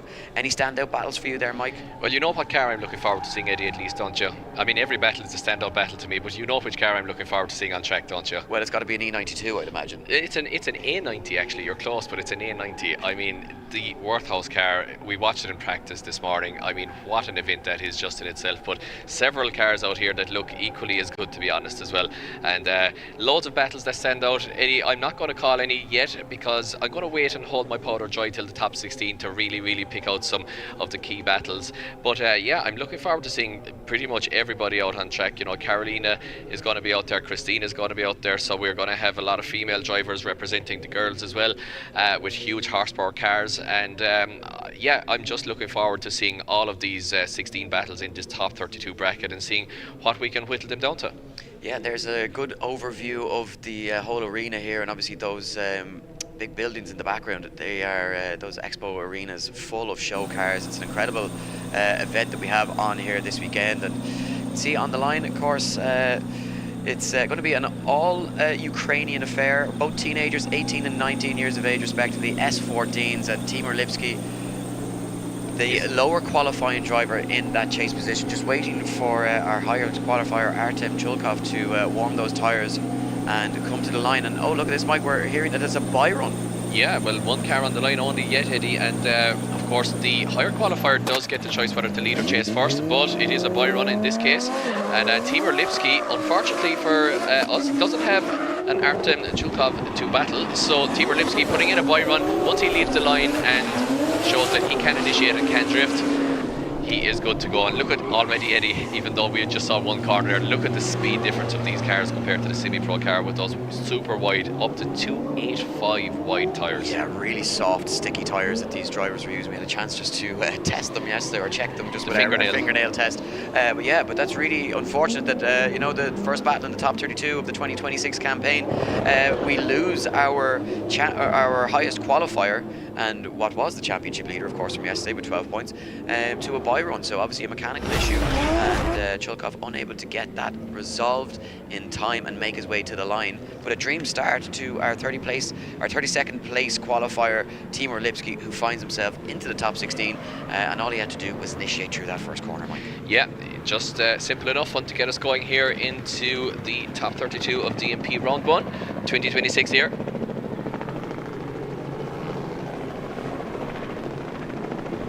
So we're hearing in our ears that unfortunately Artem had engine failure on the line, Eddie, and we spoke about these crazy high temperatures, and that might have taken the first victim. But look, it is my favourite car on the line. It is Lukasz. I'll let you pronounce the second one, Eddie. Oh, wow, thanks, Mike. Yeah, Lukasz Kalashevsky, of course, driving the car belonging to Peter Vinsek, and well, he's done an incredible job piloting that A90 Supra. And he's up against Eddie. Yeah, he's up against Artem Hushva in that S14, the Ukrainian. So here we go. What can Lukasz do in that lead position in that Worthouse A90 Supra? Really nice line, but a poor line in the chase position for Artem Hushva as he looks to try and gain some proximity. Big damage and foot brake there from Lukasz as he negotiates outside zone 2 now, very nicely through inner zone 3, back a little bit of decel as he slows that car down nicely, back on the power for outside zone 4, and a really smooth quality lead line from Lukasz in that lead position. Exactly what he was looking for to kick off his first battle in the 2026 campaign, but unfortunately for Artem Hushva, Mike, the same could not be said. Yeah, absolutely. Well, we are into battle action at least here now, a proper battle to get us going at DMP round 1 here in Warsaw. Unfortunately, as you said, not the perfect initiation by a long shot there from Artem. Lukasz going off into the distance here on the correct outside line in that beautiful Worthouse A90 Supra. Artem once again on the inside line here, looking to find the proximity now, but definitely in the wrong part of the track to do it. Has to back out of that proximity in order to let Lukasz transition, and once again Lukasz off into the distance then in the A90 and hits the loud pedal, and you know when the pro cars are out on track, Eddie, because the backfires are rattling the studio here and shaking the ground literally. These things are absolute monsters. They really are, yeah. Steady line there for Lukasz, as we said, in that lead position, Mike, but certainly a little bit more, I suppose, left, a little bit deeper into some of those outside zones. I think he's helped there by the poor chaser run from Artem Hushva, but Hushva now with that clean air in the lead position. What can he do as we see the green light, and straight from the off, Lukasz looking very aggressive as he leaves space for Artem Hushva, the Ukrainian, to make his initiation. Drops a wheel just through that first zone and doesn't get into outside zone 4 fully, and needs to really try and pick up the run here and find that wider line, but drops 2, perhaps 3 wheels off the circuit. That's going to be a huge deduction here as Lukasz now in the chase position just tries to hold back and maybe contain himself, pick his opportunities, but more wheels dropped as the chase drivers led off track there through that final zone, and it's a calamity of errors for Artem Hushva, who just can't find that perfect line through that course of that run. Yeah, and just trying to get over the backfires here, literally shaking the studio from these monster cars. But as you said, Eddie, a calamity of errors there from Artem Hushva in the lead position, unfortunately, and very, very hard there for Lukasz to chase So I think it's going to be a relatively easy one for the judges in our first proper battle here of the DMP Round 1 Pro Top 32 here in Warsaw at the fantastically massive Ptak Warsaw Expo Arena, where we are being treated to a car show, drifting, helicopter rides, and so much heat, Eddie, we don't know what to do with it. Yeah, well, thankfully, Mike, you know, we have the luxury of a nicely air-conditioned studio for us to sit in here, so it's actually very nice. But out on track, yeah, it really is. When you go out the door of the studio that we're in, it's quite wild with the heat. But you know, when you open the oven at home, if you've got a pizza on or whatever, and you get the blast of hot air, that's what happens when you open the door here, guys, of the exactly, arena. Yeah, very good analogy, Mike. And, yeah, but it's fantastic, and obviously it certainly beats the rain, which we're used to in Ireland. Yeah. So maybe we could deal with it being we'd like it to be a few degrees colder, but we're not going to complain here. No. Much tougher conditions for the drivers as they get out and have a little bit of a word with each other. Yeah, cheer from the crowd there for the drivers as they get out. Can't help but love the A90 chassis, and two of them on the grid here this weekend, at least, Mike, and both equally beautiful in their own right. Just like yourself, Eddie. But anyway, as we move it along to Mike. more important things, it is definitely, easy enough call. Lukasz. Yeah, Lukasz Kalashevsky getting the advancement into the top 16. Thanks for putting me on the spot there, Mike. Yeah, I'm always going to put you on the spot for the pronunciations this weekend, Eddie. Yeah, sorry. But he getting the call and moving on to the top 16, and pretty clear cut over the course of those two runs. Unfortunately, Artem Hushva just not able to bring the fight. The Ukrainian. So we move it back to the start line. It's your man, your favourite driver, Mike. Yeah, it's my favourite driver of the weekend so far. It is DJ Lucky Boy. Yeah, Lucas Surada taking on Mateusz Suski. Huge horsepower gap here, Eddie, I believe. This 350Z really have 440 horsepower only? I'm not so sure, but you know what? That is what we're being told, and he's really, really driving it, if so. Yeah, well, we were told 440 brake horsepower and does not lift his right foot off that fast pedal. And when you see the way he drives his car, it certainly can. But look at the incredible A90 Supra of Mateusz Suski as Lucas Surada leaves the line in that lead position. The higher qualifier will lead in Mateusz Suski. Yeah, a little bit of a mistake there straight away. Yeah, big mistake, and drop some wheels for the lead driver as well. So some mistakes creeping into the start of this run. Can they tidy it up now as we look for the second half of this one as they come out of outside zone 2? Nice through the inner zone, big flick onto the angle, then onto the lock stops as they go towards outside zone 4, but contact and wheels dropped, and Suski having to dial on the angle to avoid bigger contact there with Surada as they cross the line the first half of this one. And let's take a quick look back at it, Mike. Problems right from the start. Yeah, I mean, you got to fancy Mateusz in this one with the horsepower advantage, but it didn't really work out for him on initiation because he seemed to steamroll in there and get caught out a little bit on initiation, almost carrying too much momentum in. So Lukasz then, DJ Lucky Boy from the Czech Republic, doing a great job in the lead position as we saw him in qualifying yesterday. He was so impressive. Definitely, up against it in terms of horsepower here. He has pretty much exactly half of the horsepower of Mateusz in the chase position. But you know what?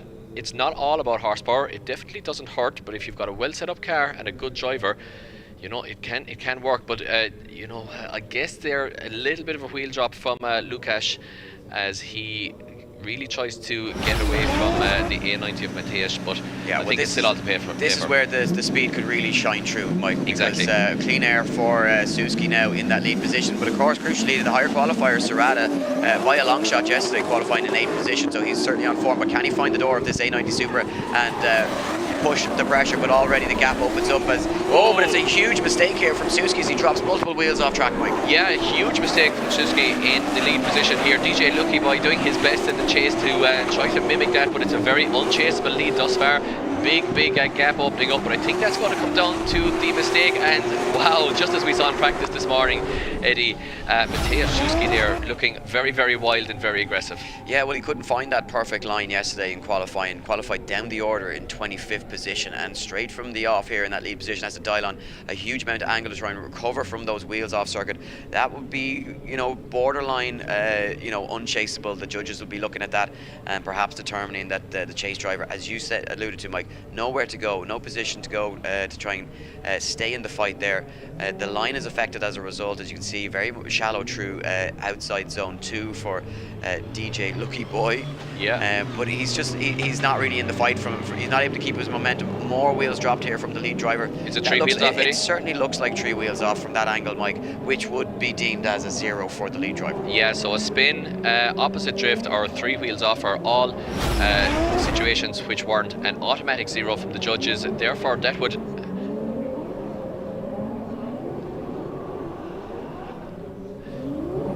So we are hearing confirmation there, and we can see confirmation, Eddie. I think that it might have been 3 wheels off, possibly. Yeah, we're just waiting to see, will the judges have seen it that way? So yeah, it did look from where we were, Mike, that it was 3 wheels off. What a great looking car, though. Oh, Look at that fantastic, A90. yeah. You know, I think we were spoiled for it when we just saw, you know, 2 of them in a row. But yeah, that definitely one of my favorite A90 Supers out there. And great to see so many more of those chassis competing at top level in drifting. But yeah, I think Surata could be in that 350C, could be making his way into a top 16, and we await the judges just to make that official, Mike. Yeah, I mean, as far as I could see it there, Eddie, was 3 wheels off, definitely. So yeah, there we have it. Lukas Surata progresses to the top 16. Mateusz Szczuski, unfortunately, there in the A90, all the aggression and all the style there in that chassis, but unfortunately a little bit too aggressive and dropping all the wheels off track there nearly, Eddie. 3 wheels off is a 0 here in DMP, and that hands the win to DJ Lucky Boy. Yeah, it makes it pretty easy for the judges, Mike. And yeah, the 8th place qualifier, Lukas Surata, in that underpowered 350Z, moves on to the top 16. Yeah, so you know what? Power doesn't always win the day. So we move it along, Eddie, into already, as he's delighted. Look at this, the Czech Republic driver there, Bobber, as he is more commonly known. He's really happy about that. He doesn't have his 900 horsepower E92 with him, but this 350Z is doing him proud, Eddie. Yeah, and he may choose to bring it for the rest of the rounds if he continues in this fashion and progresses through the competition, because it's certainly working well for him as he drives absolutely flat out. We move back to the start line, where it will be the S13 2JZ powered of Peter Utasi to take on the S15 2JZ powered of Mikolaj Zakrzewski. Excuse the butchering of the name, but we're doing our best. Yeah, this one's going to be tough. We're doing our best, guys. Stick with us. So once again, if you are joining us here on Eurosport Poland, you're very, very welcome. We are in DMP round 1, top 32 action, and we are ready to leave the line from our 4th battle of the top 32 already, Eddie. Yeah, we're flying through it here already, and yeah, Peter Utasi to take on Mikolaj Zakrzewski, and Utasi with a very, very aggressive initiation into that first corner, not leaving much opportunity for the chase driver to try and get on the door. Now what can Zakrzewski do now through the second half of this one, as he looks for the proximity now and starts to find the door of that S13 of Peter Utasi, who just throws the angle at it as he comes through inner zone 3 into outside zone 4, drops a wheel as he does so, as Zakrzewski looks for the door as they cross the line. Yeah, I mean, I was really a big fan of Peter Utasi's driving yesterday. So aggressive in qualifying. I mean, his initiation though, did he make it very chaseable? He was wagging the tail of the 180 there all the way in. I'm not sure if the judges are going to penalise him for that. I don't think so, because he was within his zone, so it should be okay. Very nice line then from Utasi throughout the second zone here. Starts to come away a little bit early, but nothing too major, as you know, as Mikolaj then starts to look for the door properly here through the 3rd zone, which is the lowest scoring zone on the track, and into the 4th zone now, which is equal in points to zone 1 and 2, as they make their way around, and the chopper goes over our head here, Eddie, doing the helicopter rides here.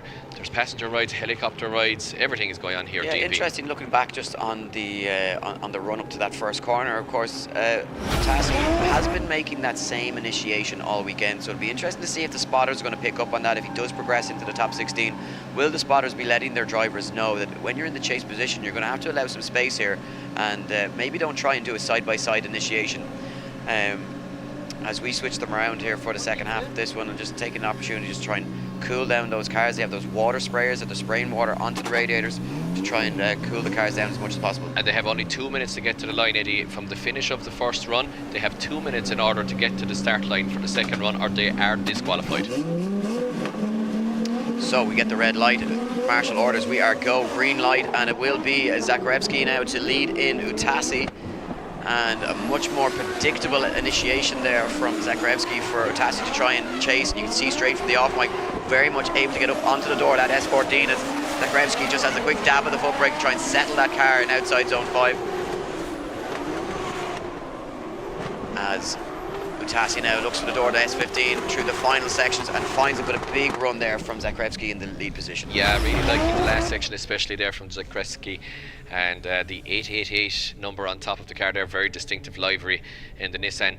So all Sylvia battle here, and look at this beautiful line here on the lead from Mikolaj, as Peter Utasi tries to tame, I think, his inherent wildness that he has in his soul here for driving, and yeah, doesn't do anything too rash in the chase position.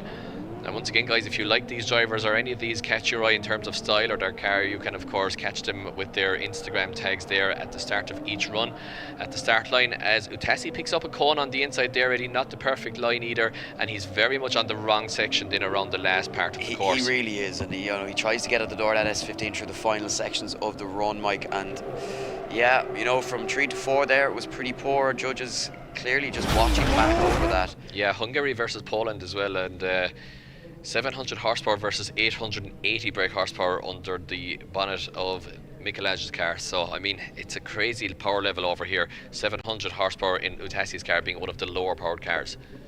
Yeah, well, it looks as though, judges still deliberating over this one, Mike, and looking back, and we can see the screens that the judges are looking at. So you can see the areas on track that they're paying particular attention to, and just taking an opportunity just to look back over this one. Yeah, they're looking at the transition here. Mikolaj in the lead position. They're just watching something on the transition here as Utasi starts to look for the door. I'm wondering if maybe the transition just made that little bit too early, but the decision does come in, and Zakrzewski takes down Peter Utasi and moves into the top 8, and the 24 place qualifier taking down 9 place qualifier and moving on to the top 16. Yeah, he will face Lukasz in the top 16, DJ Lucky Boy. So it will be once again a horsepower deficit battle, but definitely going to be a good one, that is for sure. So as we now start to get into the second half of the left hand side of the top 32 bracket, we will move it down to the track to a man who has made quite a spin as well. Got this car going on Thursday night and made it for practice. It is none other than Germany's Drift Masters champion driver. He's not a Drift Master champion, but he is Germany's champion. He is Max Heydrich. Yeah, and he is a former Iron Drift King winner as well, so yes. Wealth of experience. And as you rightly mentioned, Mike, this car, the engine was out of the car on the bench. It looked as though it was terminal engine problems for Max Heydrich before he made the journey here, and the team managed to get it together. He's going up against Krzysztof Józwiak.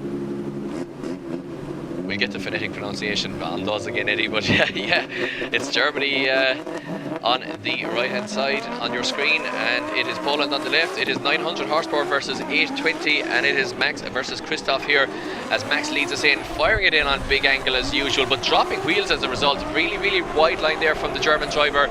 No stranger to competition from Drift Masters, of course, and the top level of domestic competition in Germany. Now as we look, but a big straight there in the chase position, unfortunately for Krzysztof. Big mistake there, Eddie. Max Heydrich with a mistake at the start as well, but getting it together for the second half of the run and crossing the line there, really nice on the last part of the course. Yeah, Max, a really tough competitor to come up against, and unfortunately for Józwiak, that big error as you mentioned, Mike. But look at this, straight into it from Max Heydrich. Does drop a wheel through outside zone 1 as he comes through that section. No proximity from the chase driver as Max makes that nice transition down into outside zone 2, and you can see the line from Józwiak now. It's just, he's trying to cut the course to try and get that proximity, get back into it. He's trying to cut it without making it obvious to the judges that he's, it's not reckless cutting of the track, but he's doing what he needs to do to try and gain proximity. But big straight in there, he's just, he's not in the right line at any point from the first zone right to that zone of clip 3, and it really cost him. So you'd say massive advantage despite that one wheel dropped at outside zone 1 for Max Heydrich. Yeah, definitely. I mean, 8 years of experience at Drift Masters, as you mentioned, Eddie, the Iron Drift King title, numerous podium finishes. He's Germany's pride and joy. And yeah, he is looking good here, but Christoph still has a chance in this one. The 820 horsepower BMW M2, a chassis to be feared, that is for sure. Max Heidrich is going to have to put in a good chase here, Eddie, to put this one to bed. He certainly is, yeah, and straight from the off, Christoph trying to unsettle him with that initiation, but Max Heidrich, you know, very experienced. He says he's seen it all and they're well able to deal with it. Stays in it.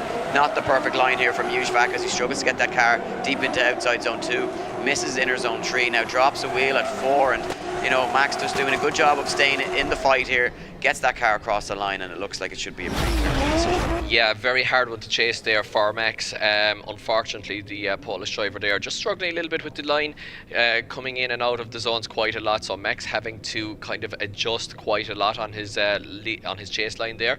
So I think overall the judges won't have the most difficult of decisions on this one, and in my eyes I would say overall it would be a Max Heidrich win on this one, but we'll have to wait and see, Eddie. Yeah, I think, you know, when you look at it over the course of the 2 runs, if you compare lead to lead and chase to chase, which is what our judges will do, Max gave a much better opportunity for the chase driver to gain proximity. Christoph Juszwak unable to do so, to take advantage of it, and when the roles were reversed, just you know, not the same level or same degree of quality in the lead run for Christoph, and making it difficult for Max Heidrich in the chase position to you know, really be to predict what that lead car was going to do. So they're having a quick word about it, and Max is all smiles. I think he'll know himself. He'll be a pretty good judge of that as we see that judge's decision drop in, and it is unanimous from our 2 judges. The German driver Max Heidrich, who clearly has a huge following here in Warsaw this weekend, as we hear the roars from the track. Max will progress on to the top 16. Yeah, tough day for his brother yesterday, Tim, with a drive shaft unbolting itself on the line, and the German driver once again with a tough lead run, a lead into this event, excuse me, because once again getting that engine sorted by Thursday night. Not sure whether he'd make it or not, but he's been rewarded with his efforts with a place in the main show, Eddie, this afternoon at the top 16. Yes, so we move it back to the start line where our next battle awaits, and it is an interesting one because Ukrainian Valery Shevelov will be taking on Radoslav Gutkovsky. Yeah, the higher qualifier choosing to lead once again here, Eddie. It is their choice from now on in DMP whether they lead or chase first, but the higher qualifier. Yeah, yet to see a higher qualifier choosing to chase first in the pro class at least. Yeah, certainly. Well, yeah, and of course in the pro too, unless we saw it just towards the end. I think we saw it with the Alpha towards the end. Yeah. So here we go, first half of this one, and Shevelov's lead in Gutkovsky, and big angle into that first section, but Gutkovsky coming for the door of that S13 right from the start, and quick dab of the foot brake as they make that transition down into outside zone 2, hard on the throttle now as they look for that inner zone at 3, and a big flick onto 4, and like a little bit of a gap starts to open up as Shevelov starts to pull away from Gutkovsky in the chase position. Across the line they go. Yeah, but Shevelov looking really good there in the lead, loving the livery on this car as well, super good looking car, and I mean, Radoslav there, maybe not with the perfect initiation either, seemed to just try to make up the gap a little bit suddenly and rashly, maybe losing a little bit of line as a result. Now really nice from Shevelov in the lead position. He's just really consistent, maybe not perfectly on the outside, but he's really consistent as the frame rate of the camera matches his front wheels there, and it makes them look like they're stopped. Cool shots here from DMP round 1, and Shevelov once again then just a beautiful transition getting the Nissan onto the outside line. And you know, Radoslav there dropping some wheels, Eddie, a lot of mistakes in the chase position, and you have to say that Valery here, the Ukrainian, is in a strong position. You know, a lot of the Polish national drivers being taken down, Eddie, early on here. We have a lot of them here, but a lot of you know, under pressure straight away. Yeah, so what can Gutkovsky do now in the lead position? Oh, Mike, is there problems on the start line? Well, Eddie, you know problems on the start line, and you know what? Shevelov does exactly what he should do in that situation, Mike, which is power through, leave the line, and I'm just wondering, it looked like panic behind the wheel of Gutkovsky's car as Shevelov cleans his front tires. Exactly, yeah, after driving over all the marbles there. So you can see all that rubber, excess rubber that's on the track particularly this warm weather, the tyres will pick up all of that rubber, and it causes the drivers to lose traction when they go to initiate. So they try and scrub those tyres and clean them off as they go through the course. So that's the they get 2 opportunities to leave the line. So it's strike number 1.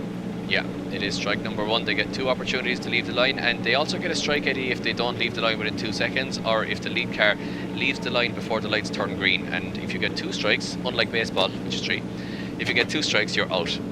So enjoying it here in the Polish sunshine, guys, and hope you're all enjoying it at home on Eurosport, because it is going to get hotter and hotter, both literally and figuratively, as we make our way through the battle brackets here, DMP round 1. But we do have cars leaving the line this time, Eddie. We certainly do, and Gatkowski now in that lead position, leaves the line, no problems this time around for him, as he puts in a really nice tap of the handbrake into that second outside zone. Judges will be watching for that and seeing if it had any impact on the chase driver, as Shevelov now in the chase position looks to get some proximity here and find the door of that 2JZ powered S15 as it crossed the line. Yeah, well, in terms of history, very evenly matched drivers here. Gatkowski getting 6th in Pro in 23, 8th in Pro in 2024, and Shevelov getting 5th in 25. So we got to watch here now from Gatkowski. I think he might have just been flirting with the track limits at one stage there as well, Eddie. So let's have a look here. A really nice chase here from Valery Shevelov, right in the pocket, exactly where he wants to be there, Eddie. Yeah, that's exactly where he wants to be, right on the door there, you know, really just applying the pressure to that lead car as they make that. Yeah, it's nice and technical through that from inside zone 3, but then we come into this section and it looks as though, yeah, 3 wheels off there from the lead driver, and we've seen what happens with that before, Mike. Look at the proximity. Yeah, the proximity is incredible, and you know, Shevelov not leaving anything to chance, but 3 wheels off, it would deem that run as 0. So if the judges have picked up on that, you can expect to see Valery Shevelov moving on to the next stage of the competition. But we need to make that official. We are, of course, just mere commentators. We are just fans like you guys watching at home. But that judging decision is coming in, and yes, indeed, all 3 judges in favour of Valery Shevelov. The Ukrainian progresses on, and just going to show the level of talent in Ukraine at the moment. A lot of drivers moving on to the top 16, where he's going to face Max Heydrich, and that is going to be an intense one later on this afternoon. Yeah, I'm looking forward to that one now. I think 2 quite evenly matched drivers there. Maybe Max with the experience, but Valery Shevelov looking very good throughout the competition, qualifying in 13th position as well. So he's well up there to be in the same bracket as Max. So, you know, Eddie, we're absolutely flying through, and we are in the last 2 battles of the top 32 left-hand side of the bracket, as we have on the line. Yeah, we have the Estonian Seemen Suevma in the GR86, taking on the first of our female competitors, Ola Fiau, in that supercharged V8 powered S13, Mike. So it's Poland against Estonia this time around. Yeah, I mean, what a lady as well. We met her a couple of times now, and she's so happy and such a great competitor. Crazy car as well. So she's well capable of taking down anybody in her path here, Eddie. So let's see what happens. Yeah, well, she's going to have to be on form here now. She's going to take down 5th place qualifier, Suevma. But look at this, straight from the off, finds the back bumper and the door of that GR86. Now starts to lose some ground as they come from outside zone 1 into outside zone 2.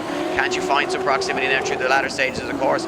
As Suevma tries to pull a gap here, he gets foot to floor, powers through outside zone 5, and there's just no answer from Alexandra, unfortunately, as they cross the line. Yeah, I mean, she just did not seem to have the same grip as the Estonian. That 700 horsepower GR86 pulling a gap on the 900 horsepower S13 of Alexandra. Now, she was very, very good here in the first section, so I think the judges are going to give her quite a lot of points for proximity and for aggression through there. Remember, there are 11 points for line, 8 points for angle through the first zone there, and of course we have the 30 points combined for style in the hands of David Callis, our head judge. Now it's from here on, Eddie, she starts to lose a little bit of proximity. Simon is doing pretty much everything bang on right in the lead line. Lovely line there, better than Alexandra's through 3. And then he just pretty much gets the car in the right position around outer zone 4, and Alexandra also does that, but she's obviously, as you can see from the replay, she is 2-3 car lengths back there, so won't be picking up any points from proximity there. So you have to say, even though she had a really good first section, that Simon Swibma is looking good for an advantage coming into the second half of this run. Yeah, and look, when you consider you know, the qualifying order down at 28 for Alexandra, you know, she's going to have to try and pull something big out of the bag here and find that real find all of her ability and put in a perfect lead run here and hope for some mistakes from Swebma in the chase position. But Swebma with the proximity now looks to the door of that S13, jumps up the side of Alexandra's car as they exit outside zone 2 now, make that little flick back. Oh, very deep into inside zone 3, drops some wheels now on the approach to outside zone 4, and it's just starting to unravel here, unfortunately, for Alexandra, Mike. Yeah, I thought Alexandra was still in the chase there, Eddie, up until well, she was in the lead, not the chase, but you know what I mean. She was in the hunt, I should say, for the battle still. Really nice proximity from Simon. Maybe not as good as Alexandra around the first corner, to be fair, and not as good a line either. So I think at that point it was quite level in terms of the two battles. But from here on now, maybe it just starts to tip in the favour of the Estonian. Are we about to see another Polish driver being taken out on home soil, Eddie? I'm not so sure. The home fans will be rooting for Alexandra, but yeah, as you point out there, Eddie, just a couple of mistakes now creeping in, and she's well off track here. One wheel way off and two wheels off at that stage, and then Simon Swefma, to rub salt in the wound, is right there with her. So I think the Estonian in the GR86 is I think he's in the driver's seat here, Eddie, but again, literally and figuratively. Yeah, I think so. I mean, it looks certainly from where we're watching from that he has a strong chance of progressing into the top 16, the Estonian champion in 2017, so he's been around a long time. Yeah, and 2023 as well, yeah. And 2023. And look at him, once again, what a fantastic competitor she is. One of the happiest competitors I've ever met, but results drop in, Eddie. Yeah, and it is, pretty clear-cut. Simon Swebma moves on to the top 16, and unfortunately that's the last we see of Alexandra Fial this weekend, but we'll see her back for round 2 in the remainder of the championship season, hopefully. Yeah, absolutely. Really, really cool build. Love seeing that car out on track from what I have seen of it and in the pits. So hopefully see her back for round 2 in just a few weeks' time, Eddie. So as we update our notes here. Yeah, so we move back to the start line. It's the final battle in the left-hand side of our top 32 bracket. It's going to see Stavros Grillis taking on Piotr Stanchek. Yeah, already through one half of the top 32 bracket. I thought there was going to be a lot of breakdowns due to the heat here, Eddie, but thankfully so far we've been okay. So the Greek driver, as we said yesterday, Eddie, no stranger to the heat because of where he's from, so he'll be okay in the car now. Piotr Stanchek maybe finding the conditions a little bit harder here, the Polish driver, but you know what, again, it's all to play for. Yeah, so here we go as Stanchek looks to jump the line a little bit in that chase position and try and gain some ground and keep with Stavros Grillis through the first section. But Stavros Grillis absolutely fires through that first section so fast through the corner, flicks it onto angle into outside zone 2, and there's no answer from Piotr Stanchek now as he just can't handle the pace of the faster M2 BMWs. He goes onto 3 wheels, Mike, as he enters into outside zone 4 and across the line. Yeah, and crucially there, Piotr got caught in the smoke there, I think, a little bit, Eddie. And the Greek driver is looking very, very good here in the lead position as we watch once again the replay with these fantastic drone shots. Such a great production here from the DMP team with all the multiple camera angles and these fantastic shots we're seeing. So once again, look at this from the Greek driver. Stavros really on that outside line that the judges exactly wanted, that they spoke about in briefing last night, Eddie, after the qualifying finished. Now both drivers transition through 3 in the just to the right hand side of the track, and a lovely outside line once again from the Greek driver there, and it all unravels here a bit for Piotr because I mean, he goes very off track, just comes in a little bit hot, can't scrub the speed, gets lost in the smoke and drops 2 wheels off track and flirting with 3 wheels off track in 0. So it's going to be a big advantage here, guys, to Stavros, the Greek driver, in the 800 horsepower M2. Piotr, the Polish driver, 41 years of age with 750 horsepower. He is not out of it yet, Eddie, but he's going to have a lot to do here in the lead. No, not out of it by any stretch of the imagination, as anything can happen, but he does need to put in a solid lead run and hope for some mistakes from Stavros in the chase position now as Stanchek on that perfect outer line locks that car uses every last bit of the angle as he comes out of outside zone 2 now, fires it down into the final outside zone, but look at this. Grillis is all over the door of that E82 and across the line. Yeah, and just as we said for semi-pro top 16 earlier, I think you know, you often see in the first battle brackets in the top 32 or top 16, the first bracket, whatever it may be, you do see a bit of separation between the drivers. I mean, Stavros is the higher qualifier in 12th position versus the 21st place qualification of Piotr, but it is, you know, it's not a huge gap in qualification, but I think it has come to pass that the higher qualifier here, Eddie, just had too much for the Polish driver, and I think it's going to go in favour of the Greek driver in this instance. Yeah, just watch back as we see, just not fulfilling those zones perfectly, and the line judge will certainly be paying particular attention to this, but you can see that proximity through that final section as they cross the finish line. He's actually Stavros Grillis is Bear's first cousin. Bear Grillis' first cousin. Well, somebody told me that in the notes, but I can't confirm nor deny it. As we stop our nonsense talk and we wait for the judges' decisions to drop in. And okay, look at the livery of this. The Polish driver here, Piotr's car is just the coolest BMW possibly on the grid. You know, look at the livery. I mean, what a wrap that is, Eddie. Yeah, of course, they all have lovely BMWs, but yeah, I mean, it really is a credit to the designer of it. So here we go, who's going to get the win? It is going to be Stavros Grillis. The Greek driver progresses on to the top 16. Yeah. Just like you expected, Mike. Yeah, absolutely. So exactly as we expected. So just as we go to the right-hand bracket of the top 32 guys, we are going to go back to the studio with the guys for a quick interview, and we will get the right-hand side of the bracket of the top 16 here, round 1, gridded for you, and we are ready to rock in the studio.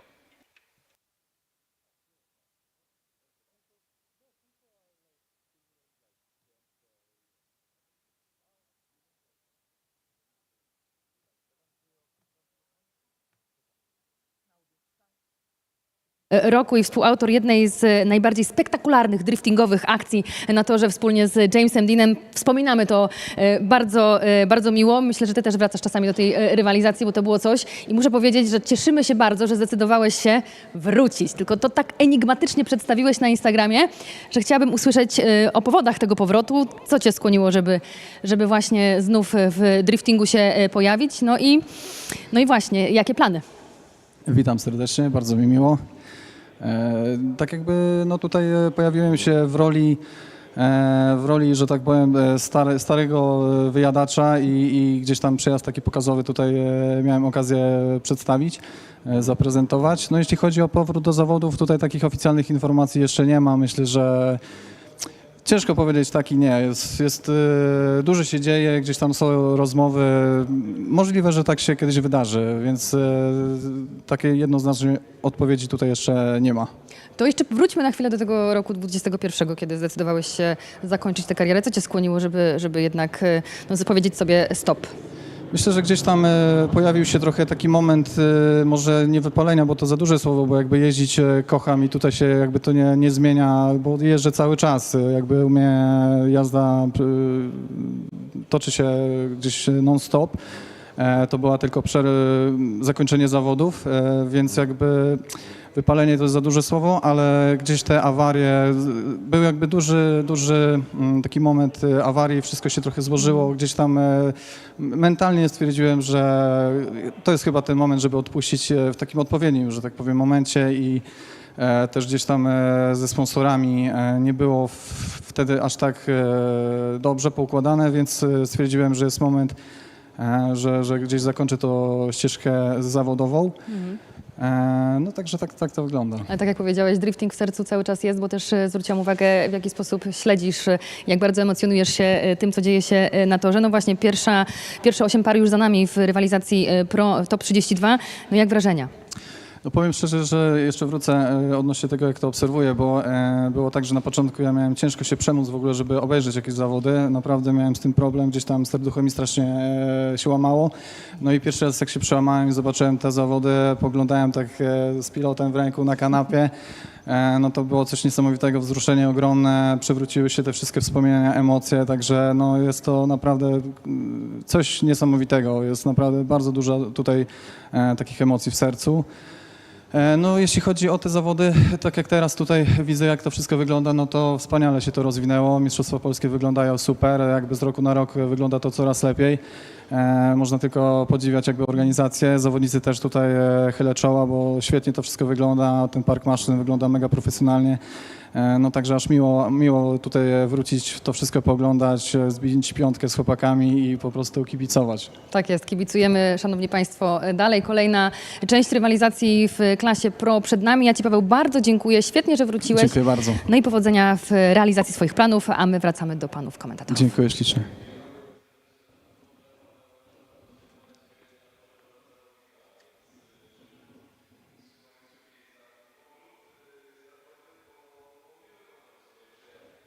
So great to hear from Paweł Borkowski, and yeah, the 2019 DMP champion.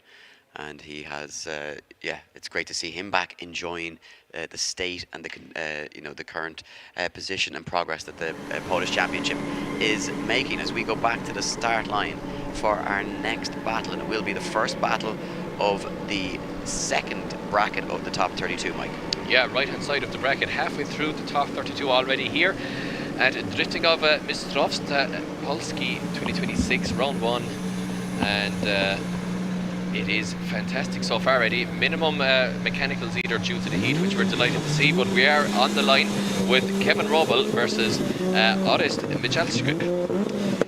Yeah, Kevin Robel, obviously our second place qualifier yesterday, Mike. We saw just how crazy and lively this BMW E36 can be. He had that 96.5 run in the second run of qualifying. It was absolutely outstanding. I'm sorry, his first run.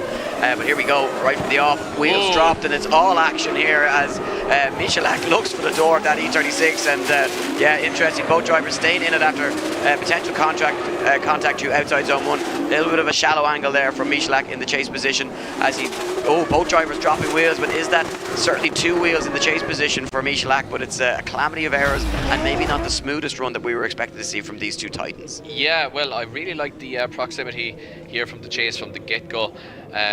You know, I think, Eddie, we're seeing that clipping zone 4, as we'll get to it in a minute, is the one with the most jeopardy here now. All the drivers are entering it fast to try to get that fast line to get away at the end, and it's where we're seeing all those mistakes dropping in from quite a lot of drivers. But in the meantime, it is really, really nice proximity here in the chase position.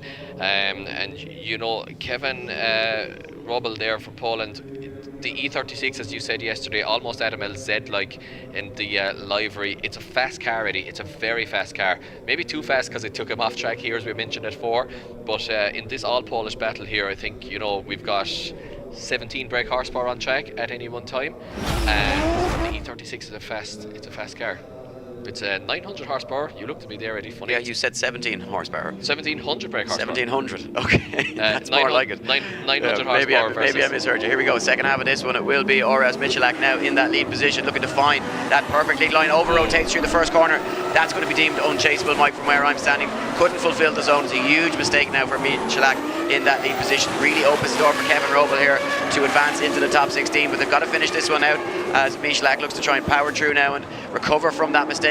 Will he drop some wheels into outside zone 4? Certainly looks like it, and does do so as Kevin Robel looks for the door, but it's another calamity of errors, and I think Kevin Robel, with some mistakes in his own lead run, has gotten away with it now after that huge over rotation into the first zone from Michalak. Yeah, Michalak, I mean, I'm loving the commitment, Eddie.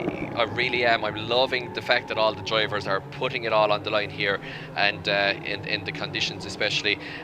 It's not always working out, but the fact that they're doing it, it's giving us great entertainment. It's giving us incidents. If we saw all safe runs, I mean, what's the point of even watching drifting? This is what we want to see. We want to see drivers pushing to the limit and beyond. And with Michalak, that is exactly what we saw here.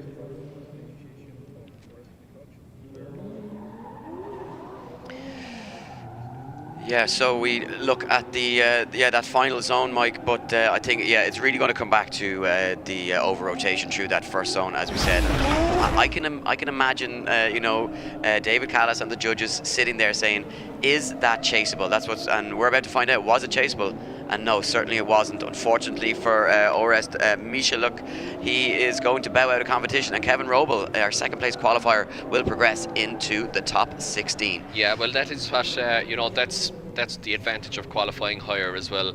The second place plays 31st place, and Kevin Robel, the second place qualifier there, sticking true to the form books and taking the win and booking his place in the top 16, where he will face off against one of these two guys coming into the burnout box, as we see right now, or on the line in fact. Yeah, on the line it is Artur Havrilenko, the Ukrainian driver, to take on Lukasz Tazimski. In the second of our Veloce Alfa Romeos, 2.9 V6 turbo underneath the bonnet, Mike. As you do. As you do. And that GR86 in the lead position with that 2JZ Toyota power plant underneath the bonnet as well. So they are on the start line ready to go. How good did these two cars look as Artur Havrilenko gives the knockout and Lukasz Tazimski nods that head in the nod of approval. One of them's going to bow out, one of them's going to move on to the top 16 as Artur Havrilenko fires into that first corner now as Tazimski looks to try and find the door, but he over-rotates Mike, a huge mistake in the chase position. Now as he tries to fire himself back into this, but Havrilenko looking really confident here, and that GR86 powers through. Love the look of this car as he tries to find outside zone 4 now. Lukasz Tazimski tries to find some proximity, but it's too little too late with that big mistake, Mike, through that first zone. Yeah, really big mistake there, Eddie. Completely lost the proximity as a result of it. Let's just watch it back here now.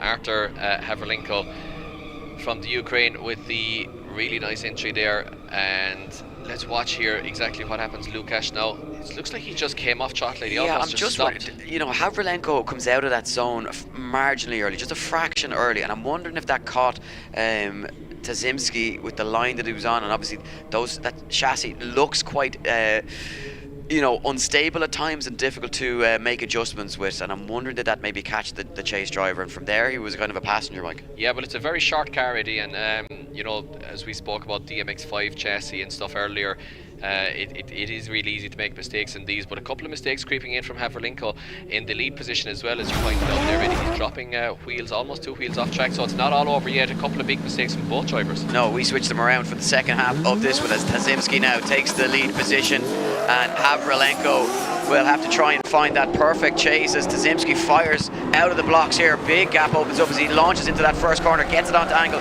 fulfills outside zone 1, and now the advantage starting to turn in favour of the Polish driver, who looks for outside zone 2, drops a couple of wheels, and here comes the charge from the Ukrainian of Artur Havrilenko as he tries to find that proximity in the door of the Veloce Alfa Romeo. Oh, but 3 wheels off and almost 4 wheels off for the Alfa Romeo driver as Tazimski makes a huge error through the final zone. Yeah, I think there's definitely something going on with the grip around zone 4 here, Eddie. Every driver seems to be running off there, and the spotters are going to have to get speaking to their drivers and tell them that there's no grip on around the center of zone 4. You said it's not over yet, Eddie, during this battle, and it wasn't. I mean, the Polish drivers, they really need to start taking names here, because a lot of Polish drivers are falling in the top 32.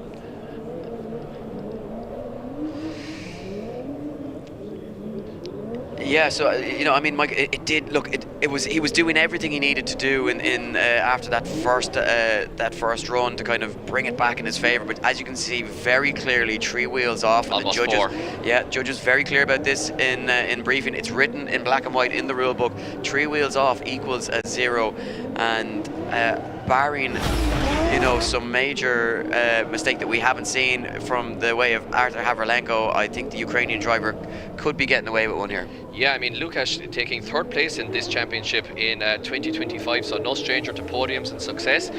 This new Alfa Romeo chassis, though, obviously needing a lot of development, as every new chassis does, and the drivers just getting the helmets off, getting a little bit of air at the heads here as this heat starts to creep up to 37-ish degrees, I believe, at this stage. As we talk from our air-conditioned studio here, Eddie, not gloating or anything, but the results are about to drop in, and it's a formality. Yes, Artur Havrilenko takes the win and books his place in the top 16. Yet another Polish driver falls, unfortunately, and it is in the form of Lukasz Tazimski, but you know what, Eddie? We've still got lots in the ranks, and some of the strongest ones are yet to come. As we move it along to our next battle. Yeah, it's going to see Janos Anodi taking on the Slovak driver, taking on Jakub Kroll. Kroll, of course, qualifying yesterday in 7th position in that S14.9 2JZ power, coming up against E36 power. Is, of course, Jakub the reigning champ as well, Mike. So for Janos Anodi, it's going to be a tough battle. He's up against it here. The Czech driver, the Slovak driver, excuse me. Yeah, Slovak driver just making the trip north to Warsaw here.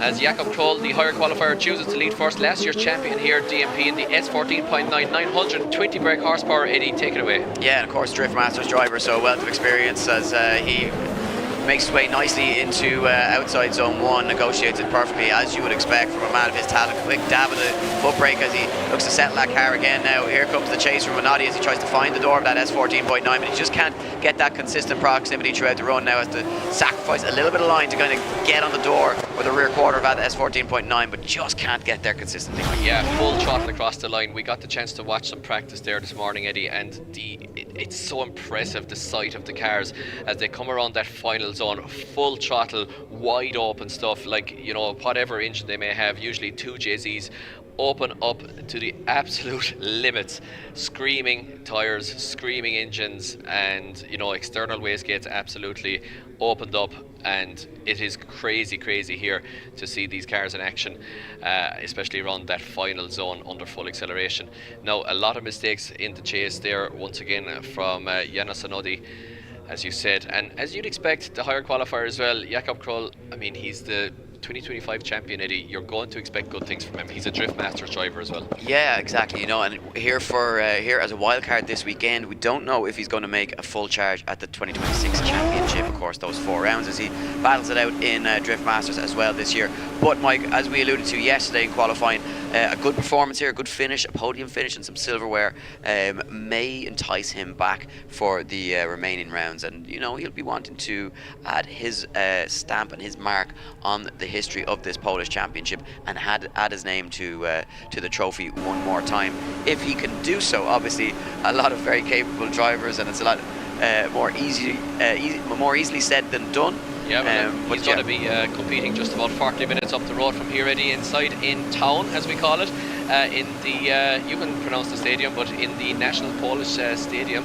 Yeah, thanks, Mike. Thanks for offering me to pronounce it. The Pege Nagarovsky, I'm not entirely sure. Yeah. The Pege Arena is what I would like to call it, well, just to that's make it simplicity. Yeah, so Janos Anodi now in that lead position. You can see once again those water sprayers are out to try and cool down the radiators of these vehicles, as the air blowers alone are just not going to cut it as we get that red light and now the green light. And look at this from Jakub Kroll, straight from the off, eager to leave the line and not let Anodi get away from him whatsoever, as Anodi fires through that first section, but big mistake as he misses outside zone 4 and drops a wheel in a spot of the track that we haven't seen any other competitors dropping wheels. More wheels drop now as the error count starts to increase here for Janos Anodi, and he'll just be disappointed with this, Mike, because maybe feeling the pressure of coming up against the reigning champ here in Jakub Kroll as they cross the line. Yeah, well, as you said, Eddie, when you're coming up against the reigning champ, you have one choice and one choice only. You absolutely have to go for it. Sometimes that works out, sometimes it doesn't. You really have to be on a knife edge and driving as fast and as hard as humanly possible. I thought Jakub Kroll was in a little bit of trouble on initiation, but looking back, I think he had to deal with a strange initiation there, unfortunately, from Janos, and Kroll doing all he could in the chase position just to, you know, try to chase a unpredictable enough lead run. So gets back on the door from here, and I think you know, over the course of the 2 runs, it's going to be a pretty simple decision, because there were quite a lot of mistakes from Janos Anodi. So yeah, I think, you know, pretty clear cut again, Mike. You know, if you go lead versus lead, chase versus chase, Jakub Kroll not really making any sizable mistakes. You know, very steady. His lead line giving you know, every opportunity to Anodi to, you know, have that opportunity to jump up onto the door, get that proximity, and put in a good chase. unfortunately not getting the same in return, as we see those scores dropping in and the results coming through to you, and it will be unanimous from our judging panel. Jakub Kral, the defending champion, continuing his reign of wins here in Poland, and makes a new charge at round 1 here in Warsaw. Yeah, absolutely. So great kick-off here to top 32 action as we make our way through the bracket at Driftingowe Mistrzostwa Polski. Round 1 here at the Ptak Warsaw Expo with the auto tuning show just in South Warsaw here in Narabchin. And one of the biggest venues in Central Europe actually as well, Eddie. One of the biggest arenas in Central Europe. So great to be here, and fantastic once again. Thank you to the DMP guys for having us all the way from Ireland. As we go down to the line, it is Samuel Mladinov. Yeah, the Slovak driver taking on Dominik Pawlowski. The IS200. In the IS200, as you've called it, yeah, in that incredible Lexus RC with the 1.5 JZ underneath the bonnet, coming up against that E92 2JZ powered Slovak driver of Samuel Mladinov. So here we go, Mladinov, the higher qualifier, to lead us in, and it will be Dominik Pawlowski in that chase position now.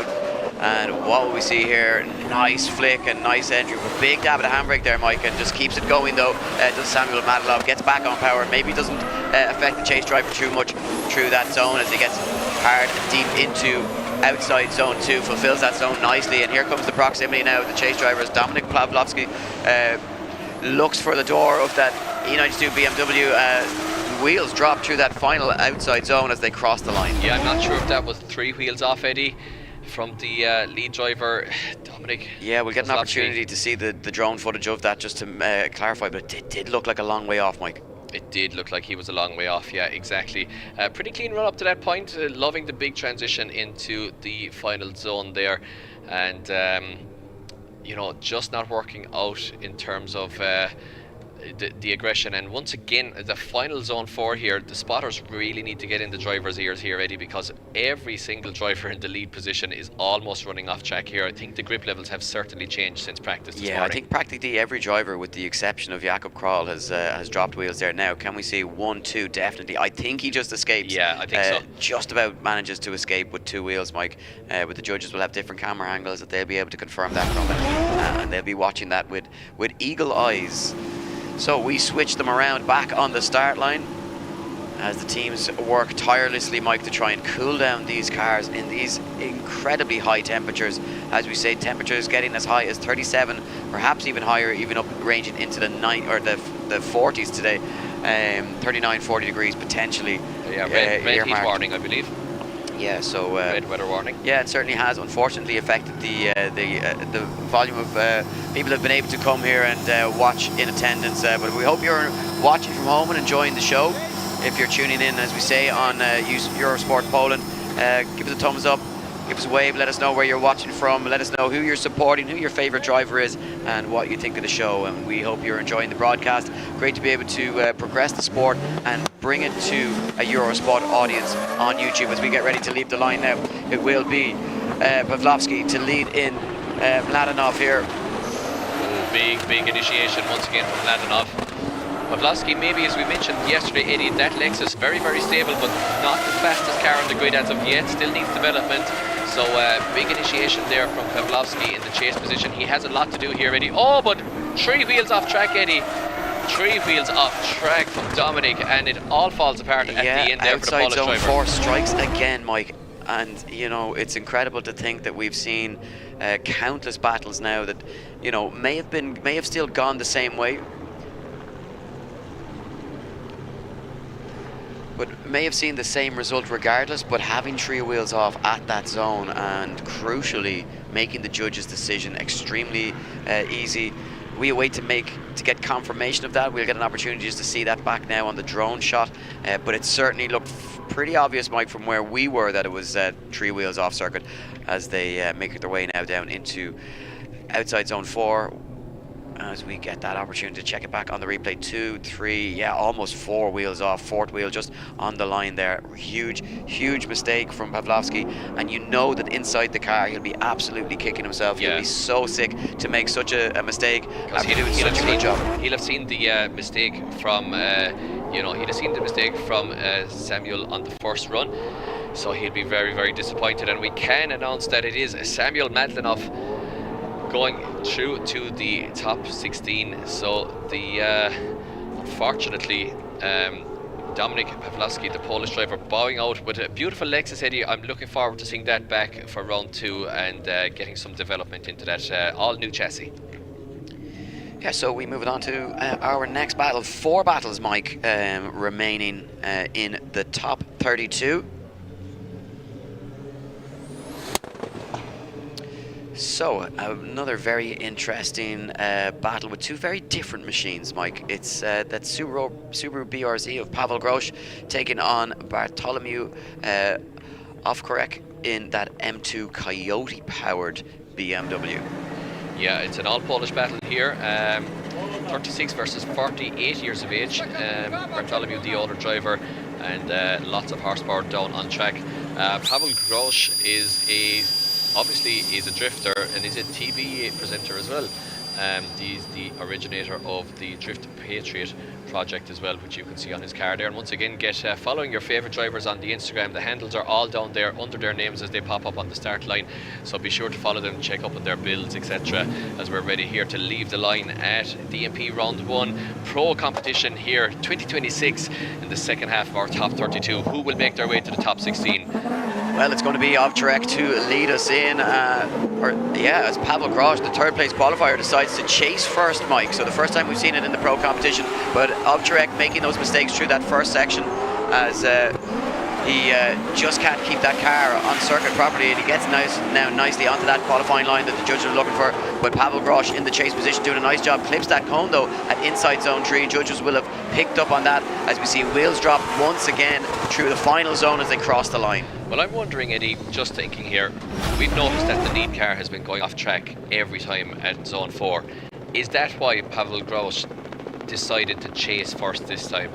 If he knew that there was going to be a big wheel drop from the lead car, he knows, then that he can take it relatively easy on the lead run, not push it in zone 4, and maybe just take it a little bit on the side of caution. Yeah, really valid point, Mike, you have to say. And already through the first zone we saw dropped wheels from Ovkarek as he tried to negotiate his way through that zone. But crucially, again, as you mentioned then, as they come down through, watch here though as Grosz tries to make that transition, just catches the cone on the inside. Don't think it's going to affect the scoring of this one too much, but it will be noted by the judges. But now this is where it all goes wrong for Ovkarek as he again just starts to drop those wheels. A line not great from Pavel Grosz, certainly not the best chase in the world, but really wasn't given the greatest lead line to try and follow either. Certainly lacking consistency from Ovkarek as we'll go back to the start line now, switch them around and hope for a cleaner run from both these drivers. Yeah, I think it's going to come down to that couple of mistakes there from both drivers on outer zone 4 there at the end, as you said. Grosz making the dive there, but kind of led off track by Bartolomew, so not sure exactly how the judges are going to see that, but the lead driver made the mistake first. And it's going to be an interesting one, but still all to play for in the second half of this battle as the marshals now call the guys to the line. They have 2 minutes in order to get to the start line after the first run. They have to get the water sprays of these cars, the leaf blowers, all the cooling implements, as well as the cars' fans being on constantly, of course, here in this high 30s, almost 40-degree heat here in Warsaw, Poland for DMP Round 1. But we have the second half of this battle. The guys are on screen there looking eager in the cars. I'm sure that they're suffering a little bit with the heat, but they leave the line, Eddie. Yeah, they leave the line, and it will be Pavel Grosz now with a very aggressive initiation. Weight transfers, he looks to find that perfect line through outside zone 1 and finds it, but very much under pressure from Bartolomew. Ovkarek, who makes a huge mistake as they try to enter into outside zone 2, had such great proximity up to that point, now starts to fall away here as Grosz. Look at this, Mike, very clever Grosz, altering his line into outside zone 4, and I think you could be right, choosing to chase first, let the lead driver, the lower qualifier, make those mistakes, and then you can decide how you're going to approach the second half of the battle. And Grosz, as we'll see, very good through the first few zones, but as he gets through outside zone 4, choosing to perhaps alter his line. Big mistake though from Ovkarek into that second zone, has to back out of it completely. Yeah. Makes contact as well. Really liking the initiation from Ovkarek there on the first zone, because he was so aggressive right on the back bumper, but it did all fall apart a little bit at zone 2 there. And as you mentioned, Eddie, Pavel here now looking pretty intelligent in terms of how he approached zone 4 here, because he might just have left the lead driver, the lower qualifier, make that mistake first. He enters the zone a little bit on the left hand side, doesn't overcommit and puts foot to floor, doesn't make the mistake that everybody else has made, and has it been a thinking man's win here for the Polish driver. Yeah, and this is where we can see tactics really come to the fray in drifting over the course of 2 battles. You can just see they're just exhausted, and yeah. And the Stig, look, for all the world, the Stig standing there as well then.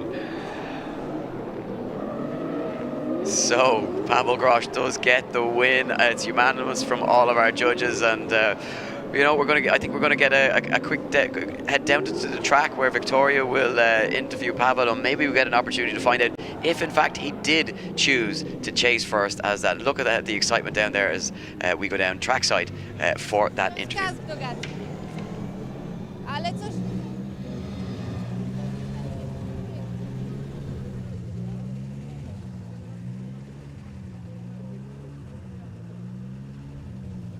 So just waiting for Pavel to take off his helmet and prepare himself for that interview as we go down Paweł trackside to się Victoria. rozbiera, ja podpytuję, bo my znamy jazdę Pawła, ona była trochę niepewna, już mam tutaj odpowiedź, słuchajcie. Przede wszystkim Paweł, gratulacje. Dziękuję bardzo. To drugi prezent urodzinowy, spóźniony, no i fajnie. Ale mówisz, że niepewna jazda trochę, bo coś nie tak z geometrią. Znaczy nie, jeżeli bo spytałaś, że przejazd był niepewny. Generalnie ta druga część, jak prowadziłem, chyba coś nam się rozjechała geometria, bo był kontakt na drugiej zonie.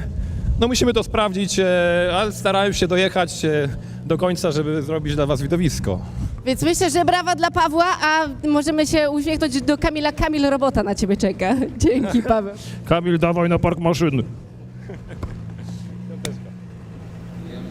So there you have it from Pavel Grosz moves on to the top 16. We move on to our third last battle in the top 32, which will see Christina Alto taking on Abdul Karim Yahan. And Christina, of course, in that Dream E36 LS2 turbo powered. And yeah, the Finnish driver taking on the Swiss driver. So no Polish drivers will be knocked out in this battle, Mike, that is for sure. Christina, obviously, as we mentioned yesterday, a former show jumper, horse riding athlete, fell off the horse, had a big accident, broke her back, Mike, and decided to sell the car, or sell the horse rather, and buy this drift car. I don't know which one is more expensive, Eddie. Which one costs you more money? Yeah, hard to know. But now she's got to try and take down Abdul Karim Yahan as we send them off. Alto, the higher qualifier, opens up a big gap. Oh, drops wheels through the first section now. Big mistake as Abdul Karim looks to get himself back into this one. Slow out of the gates, but he's trying to find that proximity now. Jumps up onto the side of that E36. Can he stay there as they make their bit of a straighten, backs out of it in a correction, but gets back on it now as Christina finds that deep line, drops a couple of wheels through outside zone 4, and they cross the line. Yeah, really nice run there towards the second part of the run for both drivers especially.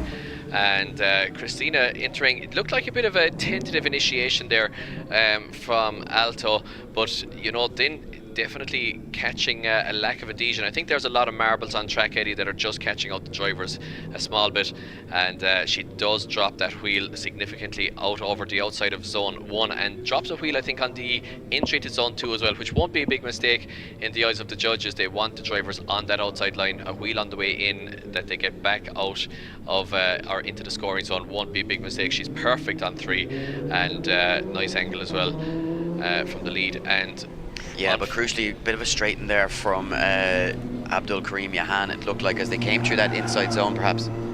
Yeah, so Abdul Karim is actually the higher qualifier here once again, Eddie, and he has opted to chase first as well. So interesting. I wonder, is this because of zone 4 that they can see the mistakes that's happening right in front of them? Yeah, and I think, look, obviously we didn't have the translation there for the interview with Pavel Grosz. Not sure if the question with Pavel Grosz. I'm not sure if the question was asked of him, but certainly I think we have to assume that is, with the change now, we hadn't seen it up until that point being used. Now it's been used 2 battles in a row, and I'm wondering, is that, it seems like the logical thing, Mike, for the teams to have decided. A lot of spotters will have picked up on this, and particularly with the level of experience that Pavel Grosz's team will have, you would expect that they probably saw that as an opportunity to gain an advantage. Yeah, absolutely. Well, if you know that the lead driver has made a big mistake on the first one, you know that you don't have to push so hard in your lead. So it's a little bit of a reversal from what we're used to, but you know what? It's working. Well, here we go. Johan to lead in Alto in the second half of this one as they fire into that first corner. Deep into that outer zone goes Johan as he looks much smoother on the second half of this one as Alto now tries to find the door. She's offline, comes a much shallower line. It's going to catch her out here as she tries to negotiate the inside zone, but she manages it well as Johan again just gets it wrong, drops a couple of wheels. Crucially, it didn't look like it was 3 wheels, but proximity from Alto as they cross the line.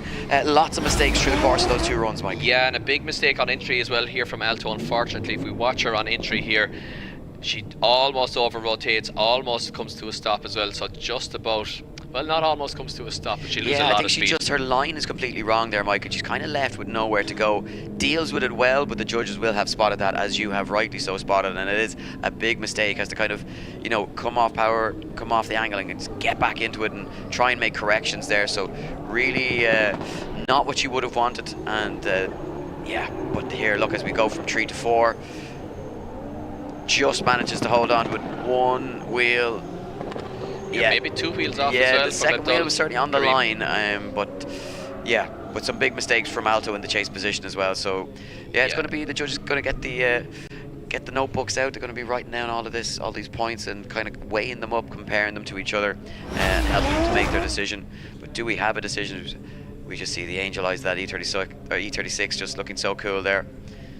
Yeah, 3 judges once again: Mateusz Jedzic, Karol Jabłonski and David Callas, in order, judging line, angle and style, and again in order with 40 points, 30 points and 30 points on the board. So 100 points available for a run split into 4 zones, 3 judges watching everything minutely and totting up the big totals at the end with the big calculator here, Eddie, and seeing exactly who will progress. And for this one, I think the mistakes here, unfortunately for Christina Alto, might be a little bit too much to overcome.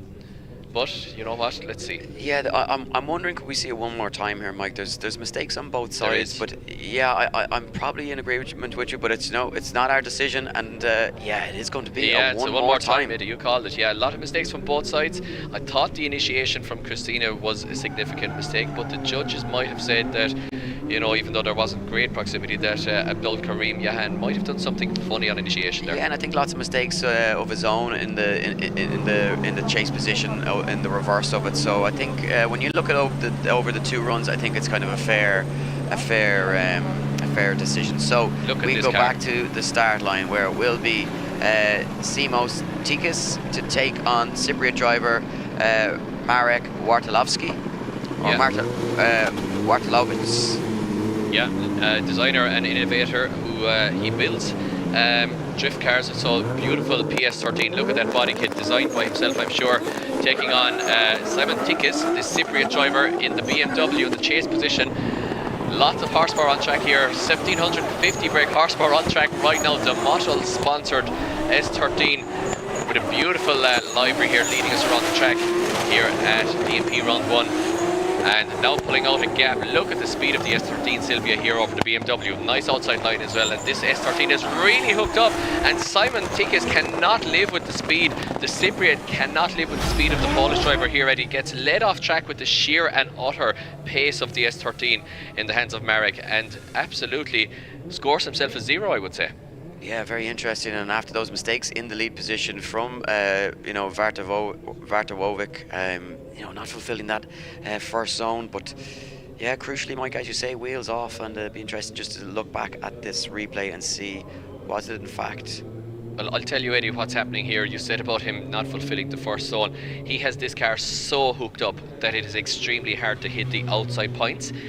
You play the game with that. He's at risk versus reward. Okay, he's not in the clip here, but unfortunately for the chase driver, he goes 4 wheels off there. Now, unless the judges deem it to be the lead car's fault with a very, very hard line to chase, I don't think there's enough proximity there, I don't think either. Certainly not the perfect line, and we didn't see a perfect line from Marek yesterday, qualifying down the order in 27th position, but very unfortunate for Simos Tikas that the 6th place qualifier from yesterday, and Yeah, that's a big mistake. It's a huge over-rotation. It's not impossible that the judges could deem that there was the fault of the lead driver in the poor line, but I don't see it. I don't see it. Well, can I very quickly speak about Simos Tikas here? 2021, first place in semi-pro in the Cyprus Drift Championship. 2022, second place in the European Drift Kings competition in Cyprus. 2023, first place in pro in the Cypriot Drift Championship, and first place in the Drift Kings European King of Nations. And it goes on and on. 2025, first place in Mediterranean Drift Challenge in Crete, first place in Drift Kings European again, and second place in the pro category in the Cyprus Drift Championship. This guy is a serial winner, Eddie, but right now it's not looking good for him. No, not looking good for him at all, Mike. Certainly from our vantage point, and they move to the line. We're going to see the second half of this one as Simon Tikas now has the opportunity of that clean air, and maybe choosing to chase first didn't work out for the higher qualifier on this occasion, as Marek now in the chase position. Will we see mistakes again, or will we see a clean pass of the circuit now as Tikas drops wheels on initiation? 2 wheels off, 3 wheels and 4 wheels off. It's an absolute disaster, and you can see, Mike, he is livid. But for Marek, this is an absolute dream come true in the top 32, because he should be progressing, from our account anyway, to the top 16. Yeah, absolutely. Oh, and look at the transition from Marek, showing the style now when he has nothing to lose. He knows he has this battle won. Absolutely flicks DS13 onto full lock. Beautiful drifting style there, exactly what we want to see in terms of style, and crosses the line triumphant and takes a win for Poland here at DMP round 1. I wonder, is there a mechanical issue with Simos's car or what, but not exactly what you'd expect from a serial champion, who I'm sure has a mantelpiece absolutely full up of trophies. Well, I put it this way, Mike. He scored a 93 in qualifying yesterday, and that is not reflective of a driver who was so solid throughout practice and qualifying yesterday. 2 spins. You could be right. There could be something underlying going on with that vehicle, or perhaps just struggling with the heat and maybe the pressure even of competition. Some drivers just really get inside their own head when they sit on the line. It's been a long wait for him to get to this point, from qualifying yesterday to his top 32 battle today, and a long distance as well. But I don't think he's going to buckle under the pressure, Eddie. He's won lots. I know it's a huge stage. It's the most competitive national championship in Europe. Yeah, and I think maybe just trying to be perfect in the lead position. Knew he had that mistake in the chase. As we make it official from the judges, it will be Marek moving on to the top 16. But as you say, knew he had that mistake in the chase position. Had to put in a big lead run. Maybe just goes too wide on the first corner. Gets caught on the marbles, and it's all over from there. Yeah, it might be just as simple as that, Eddie. Maybe just 2 mistakes stuck on the marbles, like you said. When you go off track a little bit, you get on those little bits of tyres that we can see here on the ground, except they're much more widespread at the edge of the track, and yeah, it can result in a massive lack of adhesion and getting pretty much into a spin. So we move it along to a fantastic car on the line. Jakub Przygoński, very, very familiar face in Polish and international drifting and motorsport, Eddie, in this beautiful GR86. And look across the way, I mean, look at this build, a big old V8 with a big old blower on the side. It is Karolina here, and yeah, LSX powered V8 S15 versus V58 powered GR86, and yeah, I mean, what can you say about Jakub Przygoński? He's obviously one of the best to fly the flag for Poland, and does so much work to improve this championship and the reputation, and it's coming on leaps and bounds in level of production, presentation, driver ability. But here we go, his whole focus will be on a spot in the top 16 here now at round 1. But what can Karolina do in the chase position? Can she force a mistake from the Drift Masters driver? Well, right now Kuba looking really strong in the lead position, fulfills that outer zone, and Karolina gets offline, gets caught then as she tries to make that transition from 2 to 3 as they exit that zone. But look at the line from Jakub Przygoński, absolutely perfect throughout that run, Mike. It's like somebody drove drove a peg in the middle of the track and put a string on it and put it on Kuba's car. That line was so perfect. He just drew the perfect drift arc on the last corner there. What a run. Unfortunately for Karolina, in the middle of the run, it all fell apart. But up to that point, she was really in the chase here already. She was right in the pocket, and I think, you know, she just got caught out a little bit on this transition towards the left-hand side of the track. Unfortunately, then she maybe just panicked a little bit and got on the brakes a tad too early before she found the pocket again. Knew she was on the inside line, backed out of a collision, and unfortunately at that stage it was pretty much all over for her, because that's a huge mistake and might even come down to an inactive chase. Yeah, very composed there from you know, Jakub as well in the lead position, Mike, because he would have had well, maybe his focus would have been away, but he probably would have had awareness of Karolina in that out of position that she was in, making her way towards the front of the nose of his GR86, but wasn't put off by it, wasn't distracted, stayed, you know, consistent to his line, and yeah, I think he's going to it's going to be tough now to try and take him down, but Karolina, you know, punches and kisses, Mike. The punches for you and the kisses for me. Oh yeah, that's what you said yesterday, Eddie. I'm not so sure, but that's the way it is in life for me usually.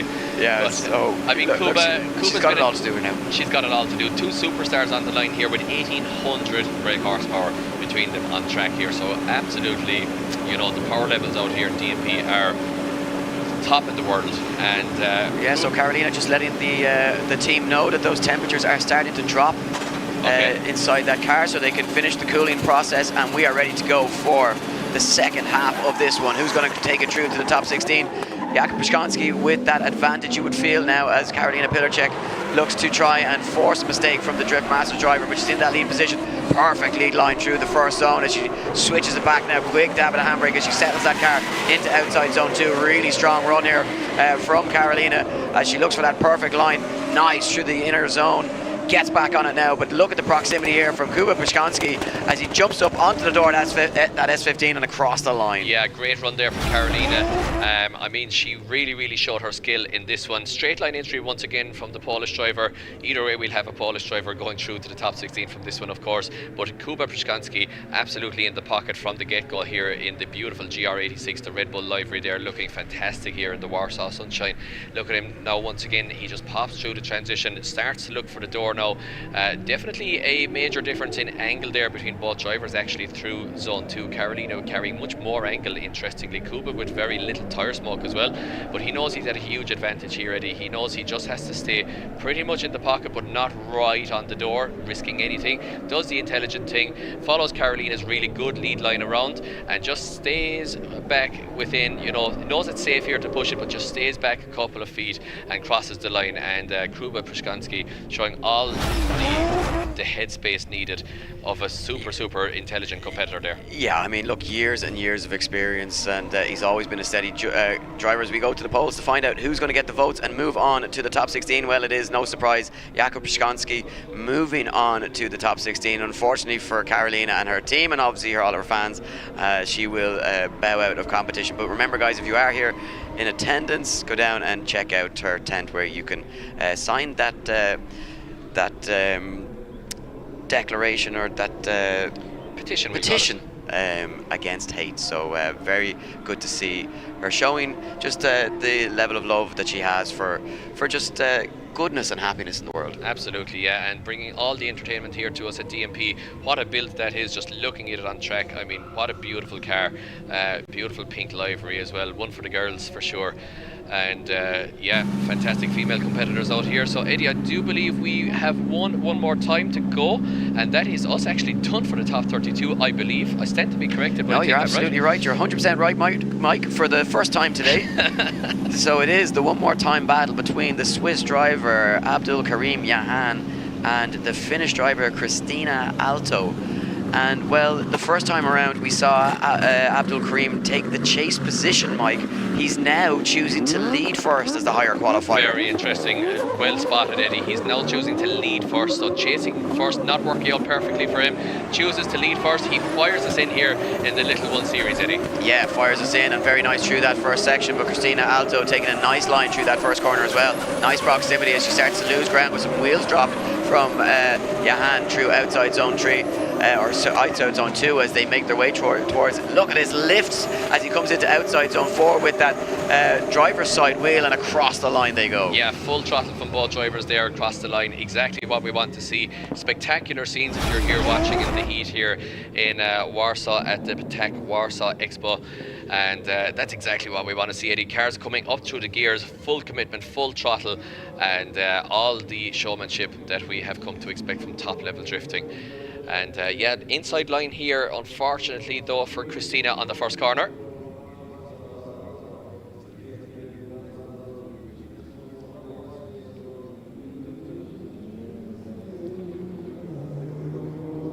So just watching the run here as Christina Alto looks to do her best in the chase position, but as you said, Eddie, Abdul Karim's car here popping a wheelie, Jack Shanahan-esque in the little BMW chassis. Yeah, that car's so hooked up, and you alluded to it earlier on, Mike, that section of the track outside zone 4, it's full throttle. It's a really long, it's basically the full width of this arena, so it's really fast, really long pull, and those guys pick up serious pace as they make their way from the start of that zone all the way towards the finish line.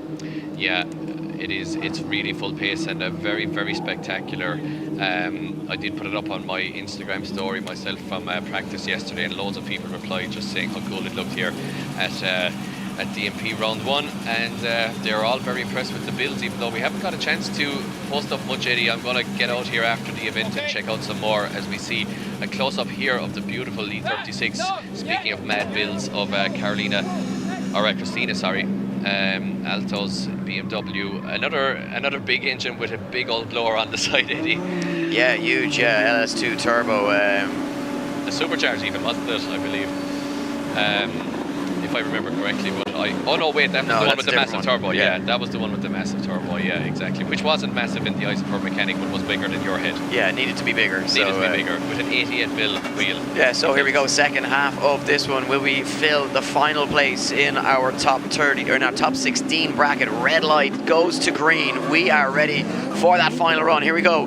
Christina Alto to lead in. Abdul Karim Yahan in the second run of the one more time battle. Perfect line for Christina Alto through that first zone, gets back on it now into outside zone 2, but look at the aggression here from Abdul Karim Yahan as he's all over the door of that E36. They fired into outside zone 4.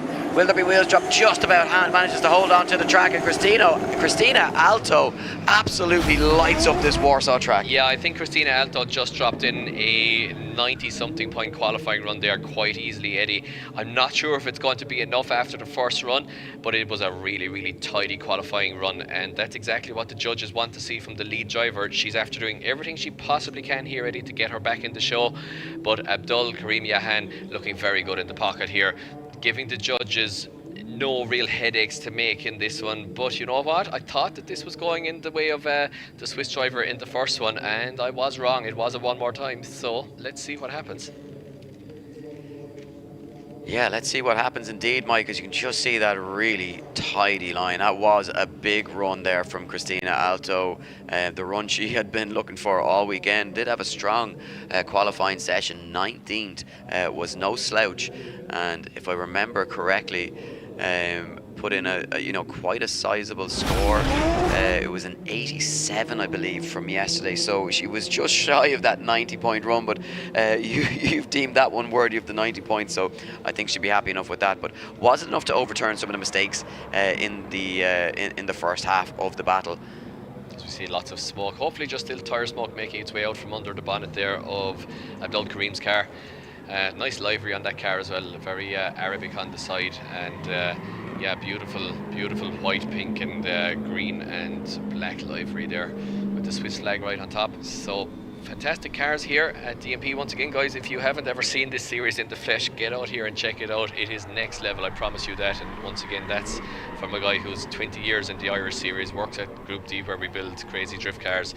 This stuff out here is so impressive. So get out to the next round or one of the rounds this season. I promise you won't be disappointed.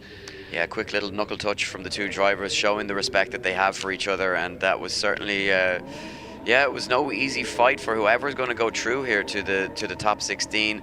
They really had to fight hard for it. Calamity of errors from both drivers in the first battle. Judges said, you know what, we want to see that again as they take a look back at the lead line. I'm wondering, Mike, has Cristina Alto's lead line brought her back into this? I think it has, Eddie. Yeah, I actually think it has. I think it's been so good that it's brought her back into the conversation. Look how pinpoint she is all the way around zone 2. Yeah, I mean, there's very little to pick out in terms of errors from Cristina here, in maybe a wheel drop just as she starts to enter outside zone 4. But otherwise, I mean, it's an absolute belter of a run.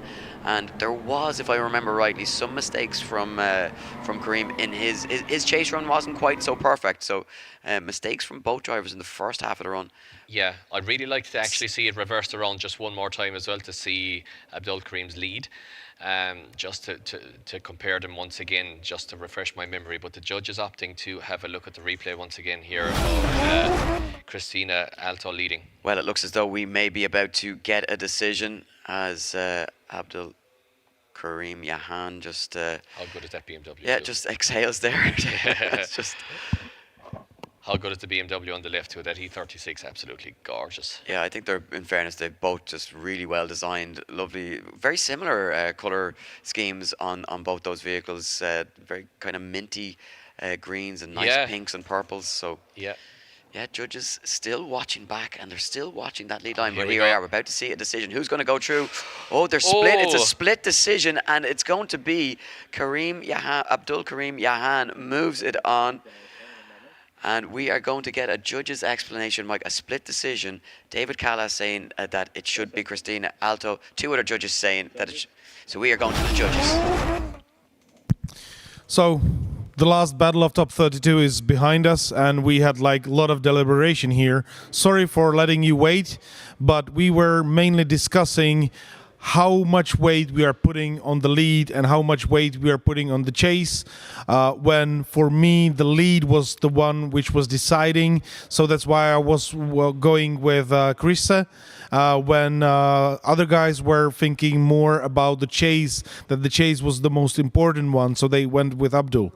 If we would be able to, we would put one more time again, but this is not possible at that stage of the competition, so we needed to decide. So that's why I was going for Krista with better leads, and guys were going for Abdul with better chase. So there you have it from the judges, Mike, a split decision, and as we were alluding to, that lead line, Christina bringing her back into it, but just not enough to overturn and outweigh some of the mistakes, and they didn't have the option to have that battle go one more time. So that rounds out our top 32 bracket. 16 drivers remain, and some incredible runs and battles to look forward to as we see some big names moving on to the top 16. It's been an incredible showing so far. We've seen some really good lead driving, excellent chase driving. We've seen some carnage with wheels being dropped here and there. Lots of drivers pushing to the absolute limits, but it has been one hell of a show as we head back to the studio. Po 3 rundach lider Drift Masters European Championship Paweł Korpuliński. Dzień dobry, dziękujemy, że do nas dołączyłeś. Dzień dobry. No i właśnie, dzieje się, drodzy Państwo.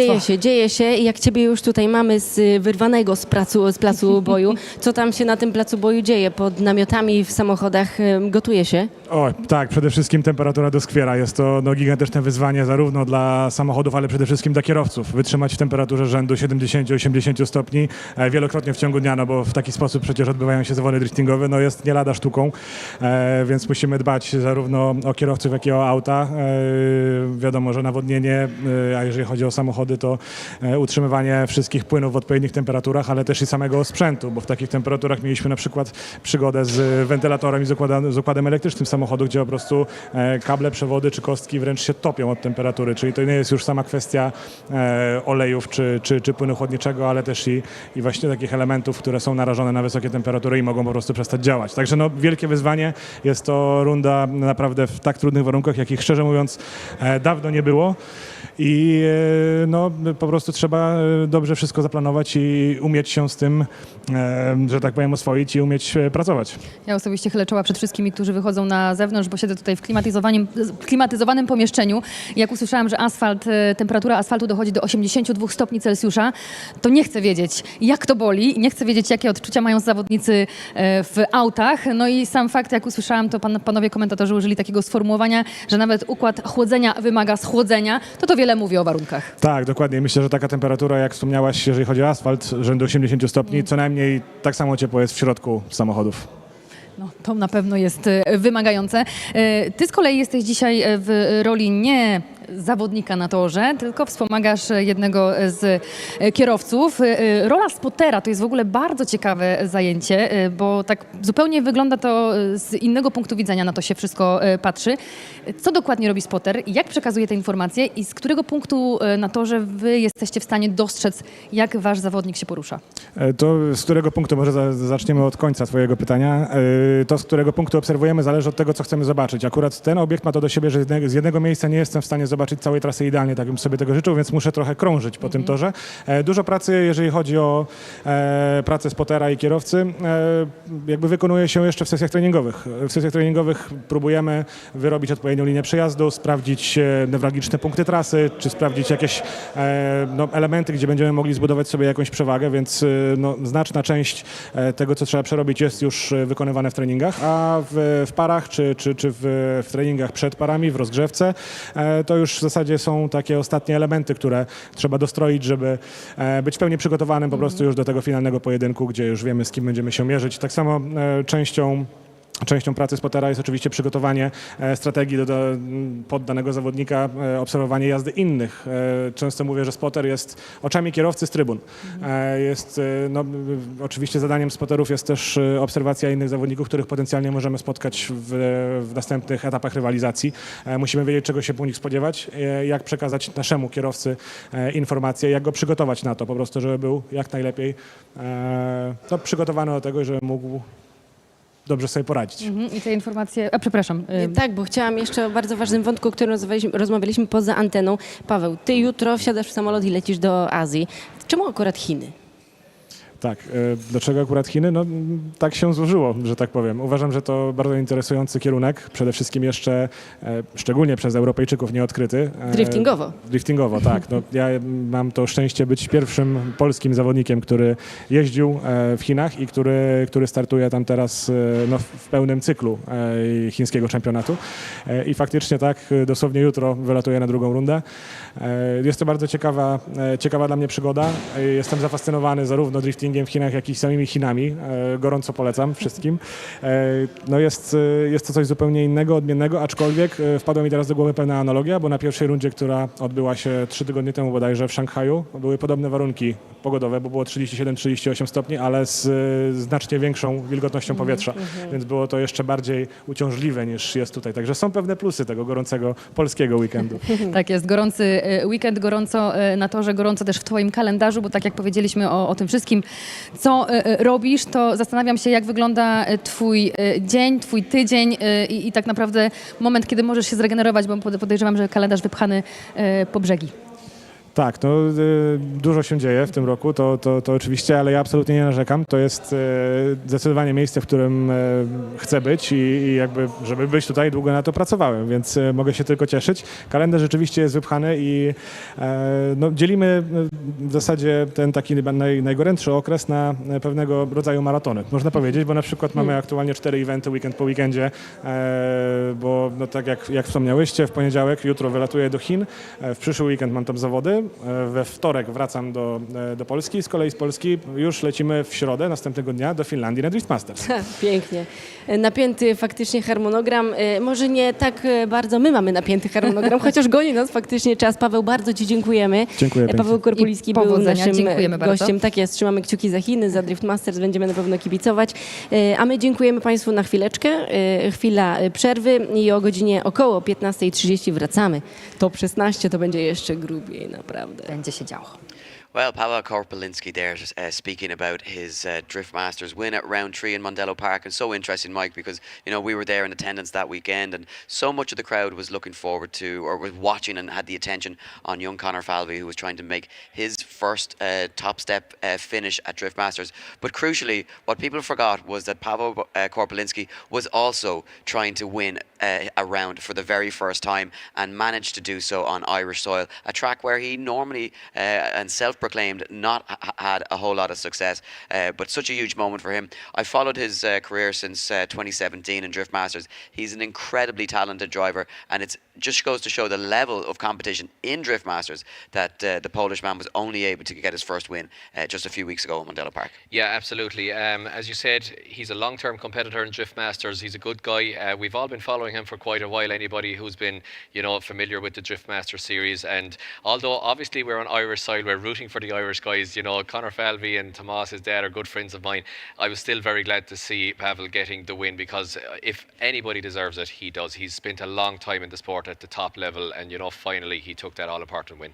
Well, we are going to take a short break. We will be back with top 16 action, where we will be running from top 16 right through to the very final and the podium at approximately 3:30 local time here in Poland. Join us then on Eurosport Poland.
Well, ladies and gentlemen, welcome back. It is top 16 time for Pro Round 1 of the Driftingowe Mistrzostwa Polski 2026. 50 drivers, Mike, came here this weekend with the hope of kicking off the championship with the perfect start, but only 16 remain. Highest qualifier, Artem Chulkov bowing out in top 32 with engine failure, unable to keep his charge alive, but does leave this weekend with 12 points from yesterday's qualifying and obviously some points from top 32. 16 drivers remain. Who's been the standout for you so far?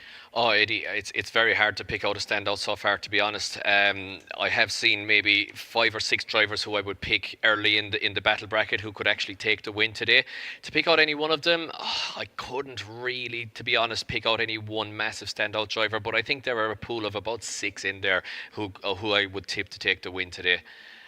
Well, we've got some big names and some heavy hitters. Pavel Grosz has made his way into the top 16. Jakub Król, the defending champion from 2025, also in there. He'll be coming up against Samuel Mladenov in a very difficult battle. We also have Jakub Przygoński, of course, the Drift Masters driver, competitor on the grid as well. He's made his way into the top 16 where he'll be facing Seamus Tikas. It's anyone's game. We've got, as we alluded to earlier on, like an incredible mix of young up-and-coming drivers from all across Europe coming here this weekend to try and test themselves against the best that Poland has to offer. The strength and depth in this championship is absolutely of a level that we are not used to seeing in too many national, domestic championships, but certainly this one is right up there. 4 rounds this season, crucial to get off to a perfect start. 448 points available over the course of this championship campaign, and these drivers will be looking to get as many of those in the locker before we make the trip to our second round, which will see a brand new street circuit for all of our drivers. Absolutely. Well, it's that strength and depth, Eddie, that you just alluded to, which is why I was a little bit slow to recommend any absolute winner out of this gang. If I had to pick out somebody, Jakub Król and Jakub Przygoński, both looking really, really good. Super safe in terms of the track limits, which is what's catching out quite a lot of drivers. That outer zone 4 really seems to be the slipping point for quite a lot. But as you mentioned, Eddie, it's just round 1 out of 4 rounds here, and each round being so important in terms of points. 3 brand new rounds this year as well, round 1, 2 and 3. So Katowice, our second round on the 18th and 19th of July before we go to, that will be a street circuit, a custom built street circuit for that round, before we go to Radom in the 22nd and 23rd of August, and that will lead us to the last stop on the journey in Poznan on the 26th and 27th of September, Mike, where we will crown the champion of the 2026 DMP Championship. One battle I'm really looking forward to has really got my eye. Second place qualifier Kevin Robel taking on Artur Havralenko, who has just looked so solid, so exciting throughout the qualifying and battle stages up until this point. That right-hand side of the bracket really stacked, and I'm just wondering, if you look at the left-hand side, is Mac Heydrich with a real advantage? But let's take a look at the track layout for anybody just joining us for the top 16. Yeah, and if you have just joined us here for DMP Round 1 Top 16, you are very, very welcome. It is quite the event that we have on our hands here at the Ptak Warsaw Expo here in Warsaw. So if you haven't watched drifting before, we will explain it as it goes along, but the drivers will basically slam the cars through the gears and initiate hopefully with a weight transfer clutch kick into outer zone 1, as you just saw highlighted there. They will be expected to be on the outside of the track with their rear wheels full throttle through that section. Then they come up through the center of the track here, a little braking zone here highlighted with the yellow mark, where they can scrub a little bit of speed before they move into outer zone 2. They swap the car over, they're looking out their right hand window while they're drifting, full throttle once again with the rear wheel on the right hand side on the very edge of the track there, which is what the judges want to see. Then it's full throttle into the transition section in the middle, where there is a small inner clipping point on number 3, where they will be expected to put their front wheel. Once again, full throttle after that, then a dab of the brakes into outer zone 4, which is catching out many drivers here, many running wide, as you can see from the tire marks there, which are gone well outside the track limits, which are painted in white. So once again, it is full throttle, full commitment through that section, and it is so impressive in the flesh to hear these engines wide open, billowing smoke here in the crazy Warsaw heat. Yeah, crazy Warsaw heat, as you mentioned, Mike, with temperatures expected to reach up as high as 37, 38 degrees today, and maybe creeping a little bit further. But we are obviously sheltered away from all of that sun in our production studio here. But as I was alluding to just before we had a break there, just to look at the track layout, the left side of the bracket.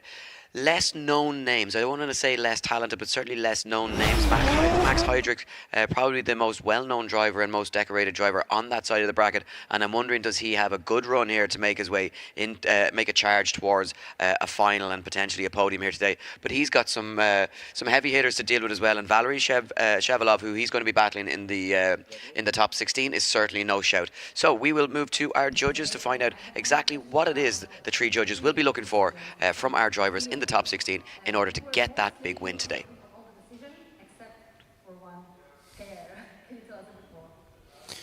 Yeah, that's coming also to the level of driving. The level of driving is very close. The drivers are very close to each other with their driving, how close they are in the zones, how they're using the angle, how aggressive is their style.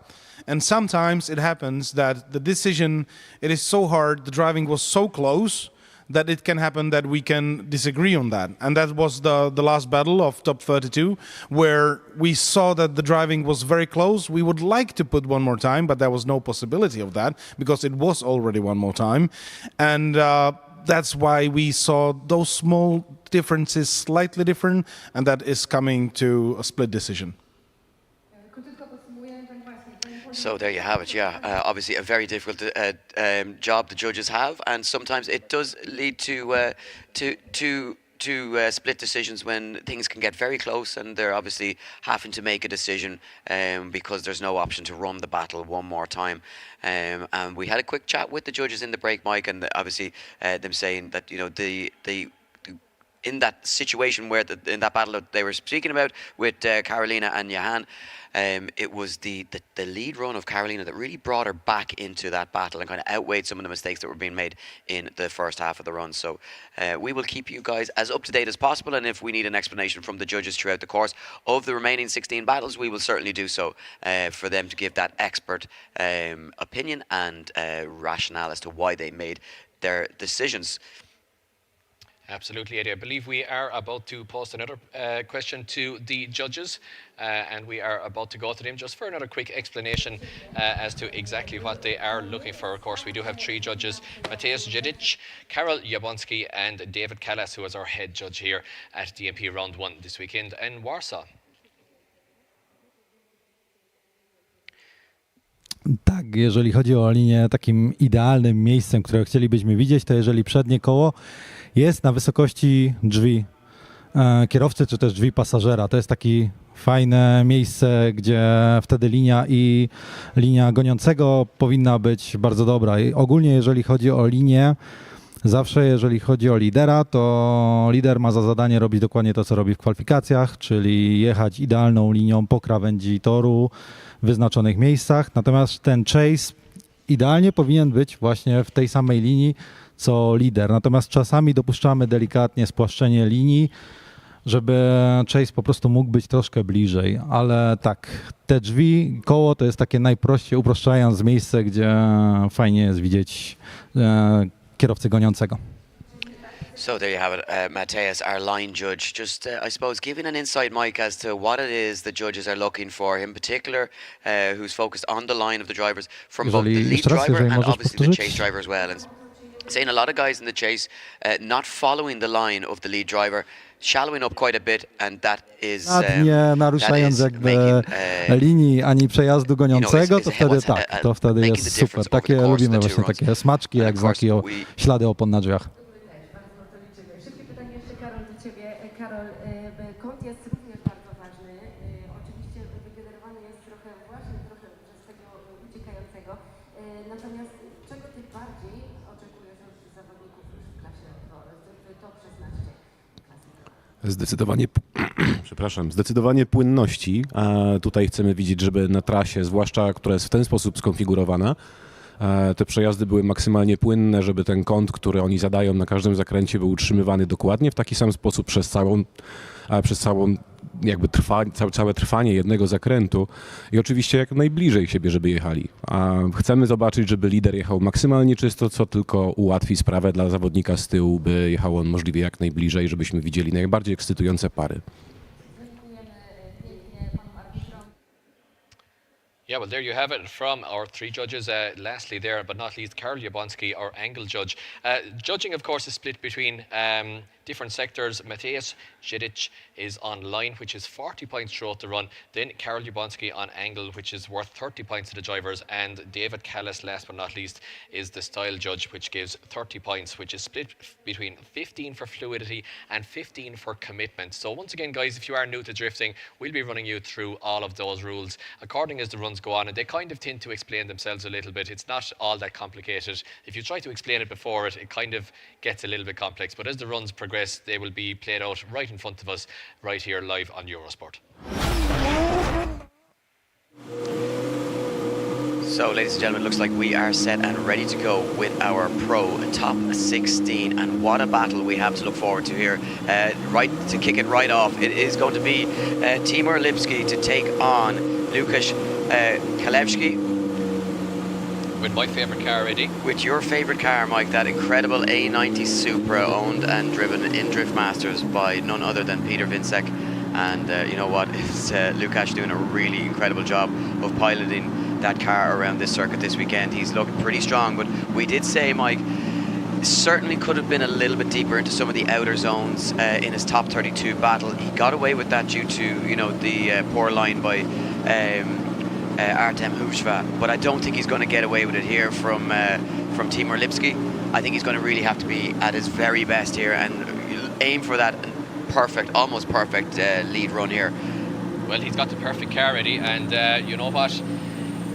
I think he's on for a perfect event possibly if he keeps going the way that he's going, because you know what, he does look all the world in practice, at least this morning, like a driver that is out to take names here.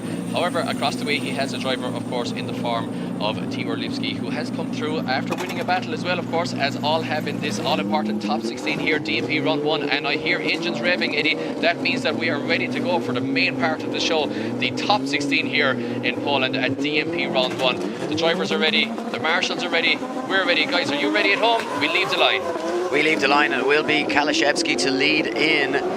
Timur Lipski. Lipski, of course, getting that by run into the top 16. So his first battle in contact through the first corner already, Mike. Drama in the top 16 here in Warsaw. Yeah, drama from the get-go here, Eddie. Unfortunately, Łukasz shutting it down there in the workhouse A90 Supra. I'm not sure exactly what happened, but he just seemed to go to initiate and lose power here. And I'm not sure if it was just an ECU shutdown or what exactly happened. Did he miss a gear? But definitely, Eddie, lack of forward momentum in that car, forward drive in that car, and drama straight away from the get-go in the top 16, and is one of the favourites about to bow out right away, Eddie, early in competition. Yeah, you can just see just no smoke from the rear tyres there, contact then, and it looks to be completely you know, the fault of the lead car from where we're watching, as he just tries to get that car back on power, and it just doesn't light up, Mike.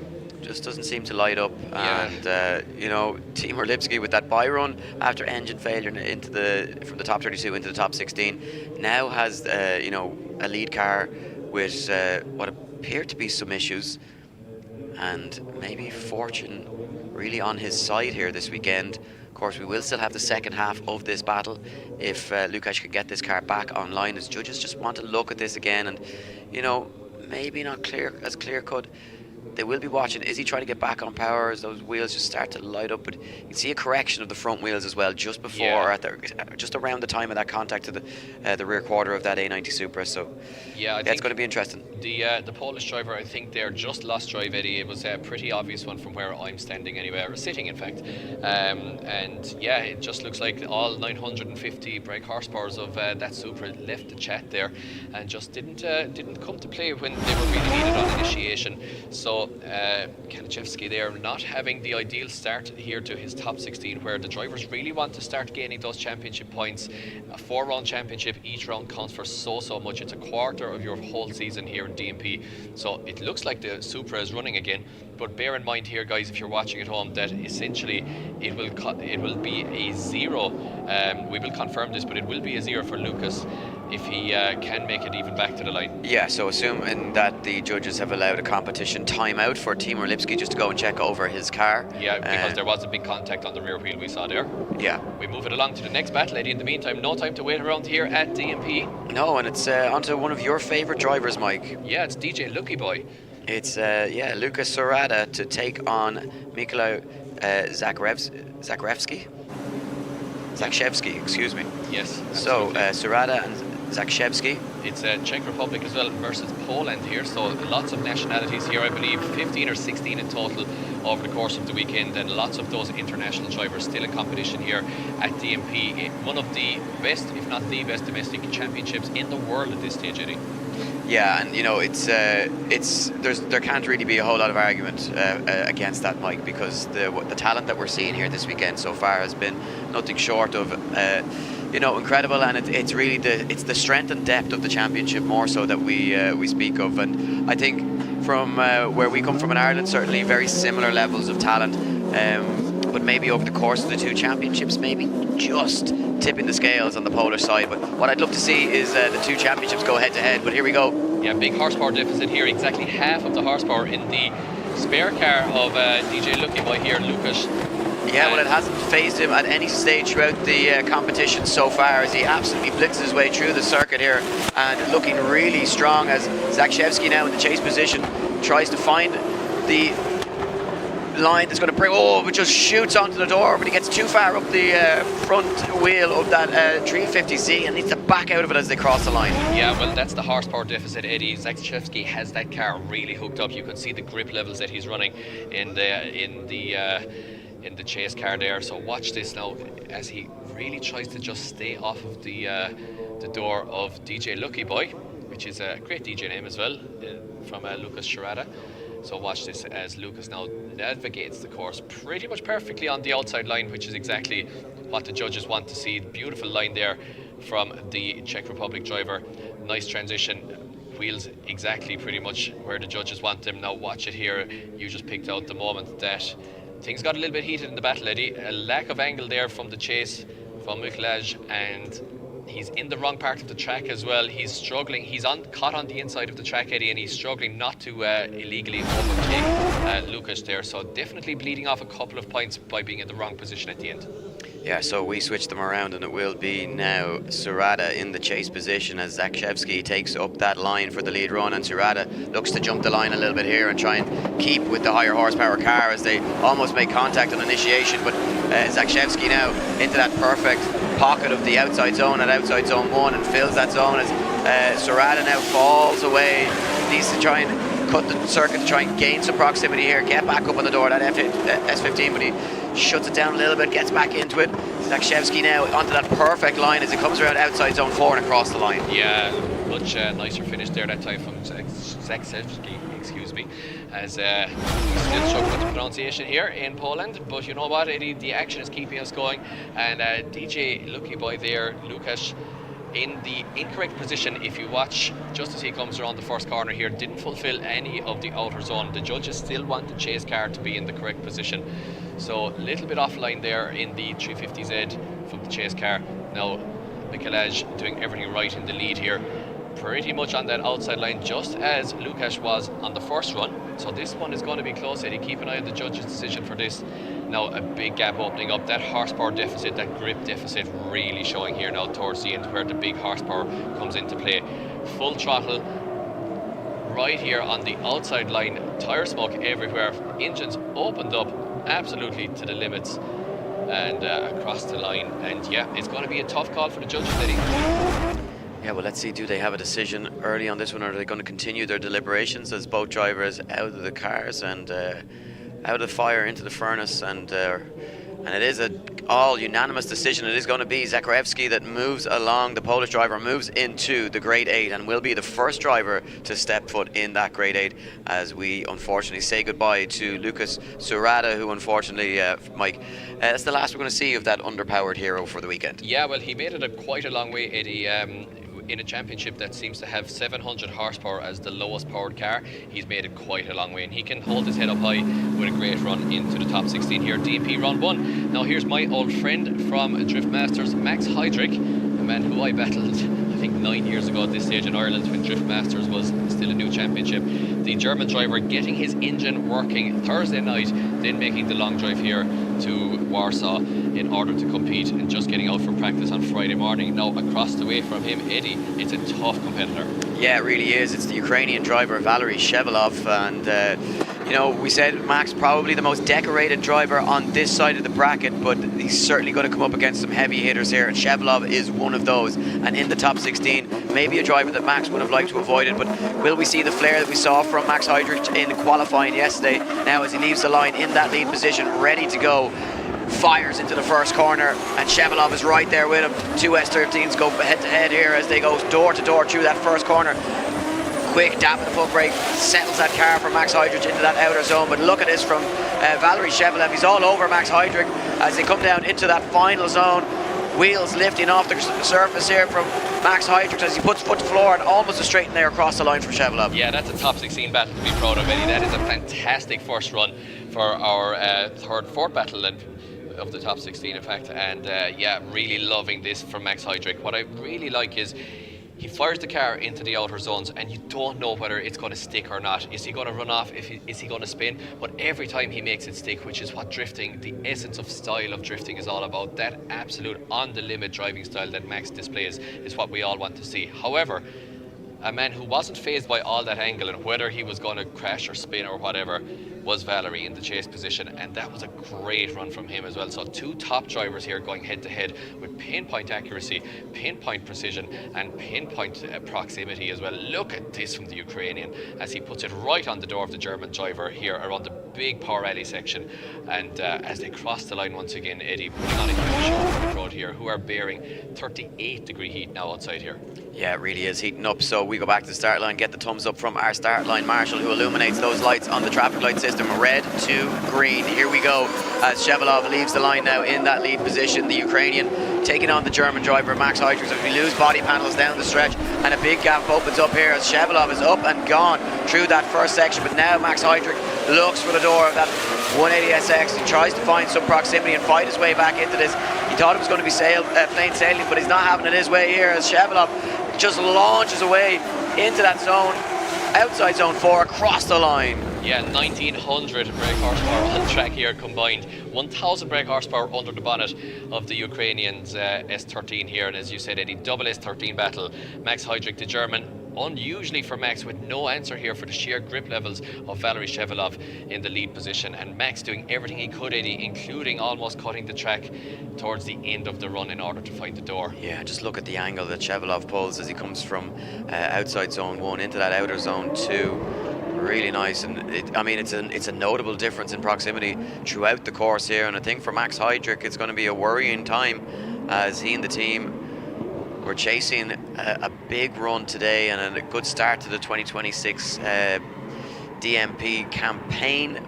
But I'm not so sure, yeah, Mike, if it's going to be if the result is going to fall in favour of the German driver. He's in the middle of building a house. He's just after building a new engine, and yeah, he's a busy boy, is Max Heydrich, but I'm not so sure he's going to be any busier for the rest of the afternoon, Eddie, because that chase from Valery Shevelov was right on point.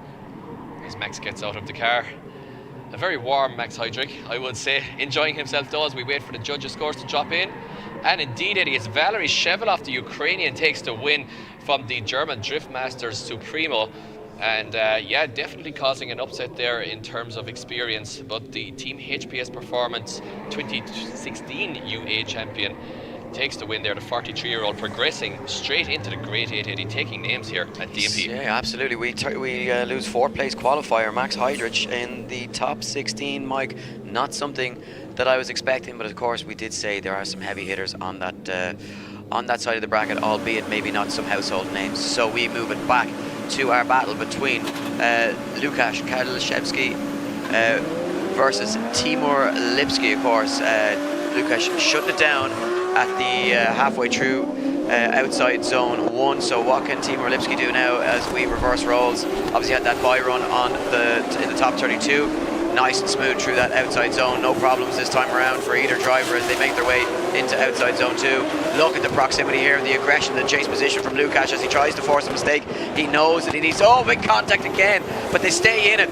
Wheels off, panels off, both cars, and across the line they go, Mike. That's exactly what we want to see, Eddie. That is precisely the kind of action that we expect from DMP, and so it is proving to happen.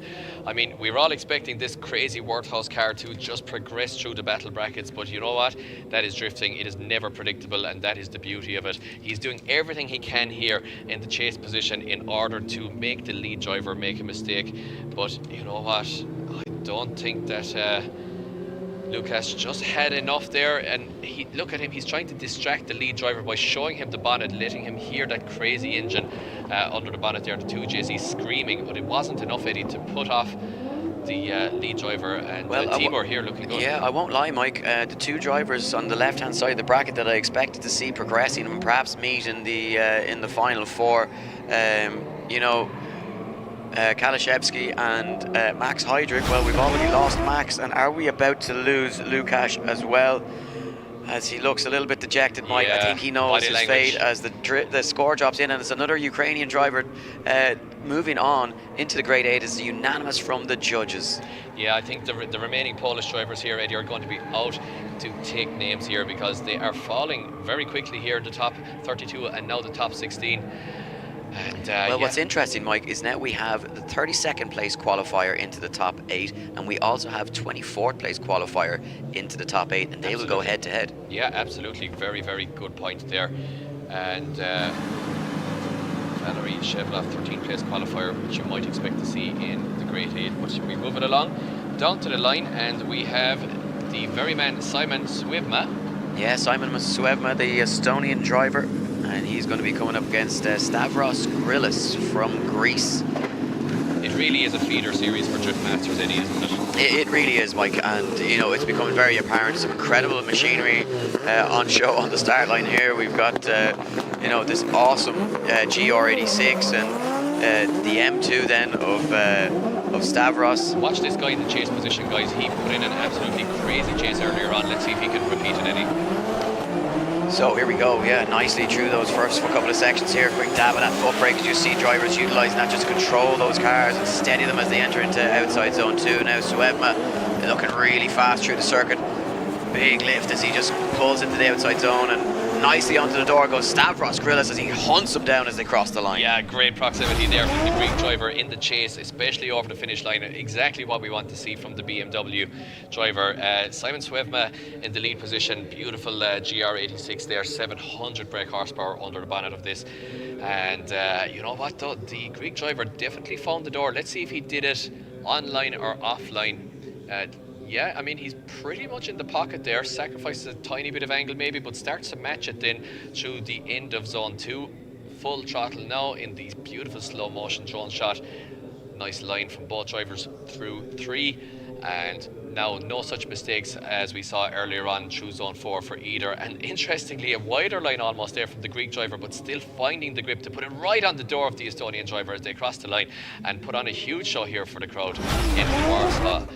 And what an event it is, Eddie, here at the Ptak Warsaw Expo. Yeah, what an event, what a wild run that was, and a really big jump up and dive onto the door through the final sections from Stavros Grillis. Now he'll have that clean air in front of him, Mike. What can he do in the lead position? Can he find that extra little bit of pace to try and pull a gap from Swevma as they get ready to leave the line? Swevma eager to get off the line as he doesn't wait for that green light, just goes on the red as he's more than entitled to do. As Stavros Grillis now looks for that perfect lead line, finds it through the first corner, nice into that outside zone 1, now makes a big dive into outside zone 2, pulls a gap here from Swevma, who just can't hang with that M2 BMW of Grillis, who's on an absolute ripper here, Mike, through the course, crosses the line and a big gap opens up. Yeah, this is my dark horse from the top 32 on, Eddie. Stavros Grillis looking for all the world like a guy who could win this event outright, because you know he's come in, he's not made a big fuss, it's not a big flashy car either by any means, it's quite conservative, but he's just got that sheer and utter pace mixed with, you know, that precision. which when you put them together are a lethal combination. And who is going to take him down that we've seen so far with form like this? And I don't think it's going to be Simon Suevma here, because the Greek driver pulling off into the distance here. Yeah, well, you know, Mike, if he does progress into the grade 8, he's coming up against Valery Shevlov, who we just saw be you know, near perfect against Max Heidrich. So I think that's going to be a very exciting battle to look forward to, one that I can't wait to see, if, of course, it is Grillis that progresses on here. But, of course, we need to make that official from the judges. How cool does Simon Suevma's car look? It's, what a car. Yeah, really, really cool. What a car, what a livery, very Japanese.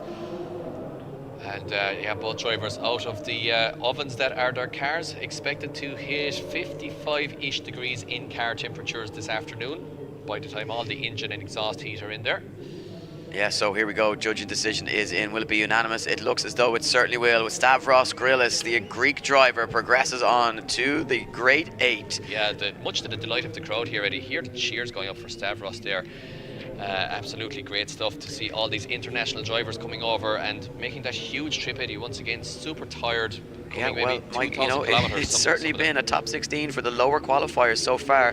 32nd, 24th, 13th and 21st, all moving into the grade 8 and keeping this championship very interesting now as we go back to the start line, where one of the highlight drivers for us for the weekend, Kevin Roble, sits in that incredible E36, but he's coming up against a big heavy hitter in Arthur Havrilenko. The Ukrainian driver has been so entertaining and exciting to watch this weekend. Gives the thumbs up, selects the gear in the sequential gearbox, and you just hear that gear clunking into position as we get ready to go. Will Havrilenko try and jump the line? No, it looks as though he's going to wait.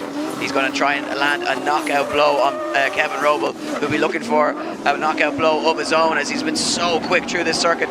Fires into that first corner, big pull of the handbrake though, chose the angle at it as he tries to find something special to leave Arthur Havrilenko in his dust, but he just can't shake him as Havrilenko comes hunting for the door of that E36 and finds it, leaves some ground now and some room to maneuver as they go through that inside zone. But now Kevin Roble just starts to pull a gap, and here comes Havrilenko as they cross the line, Mike. Yeah, great run from both drivers there. The Polish driver putting in a really good lead. I thought he initiated a little bit early, as you said, long drag of the handbrake. He lost quite a lot of speed here entering zone 1, which allowed Havrilenko to get right on the door and into the pocket, which set him up nicely for the rest of the run.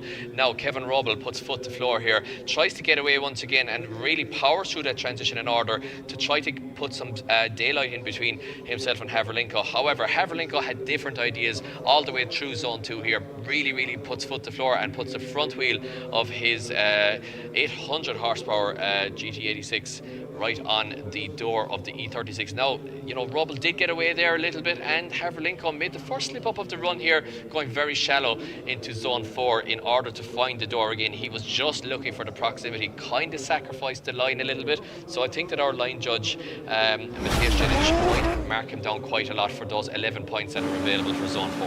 Well, where we get the thumbs up, so we are ready to go for the second half of this one. It's going to be fireworks, I would expect, straight from the get-go, as we get that green light and Kevin Roble looks to edge off that line.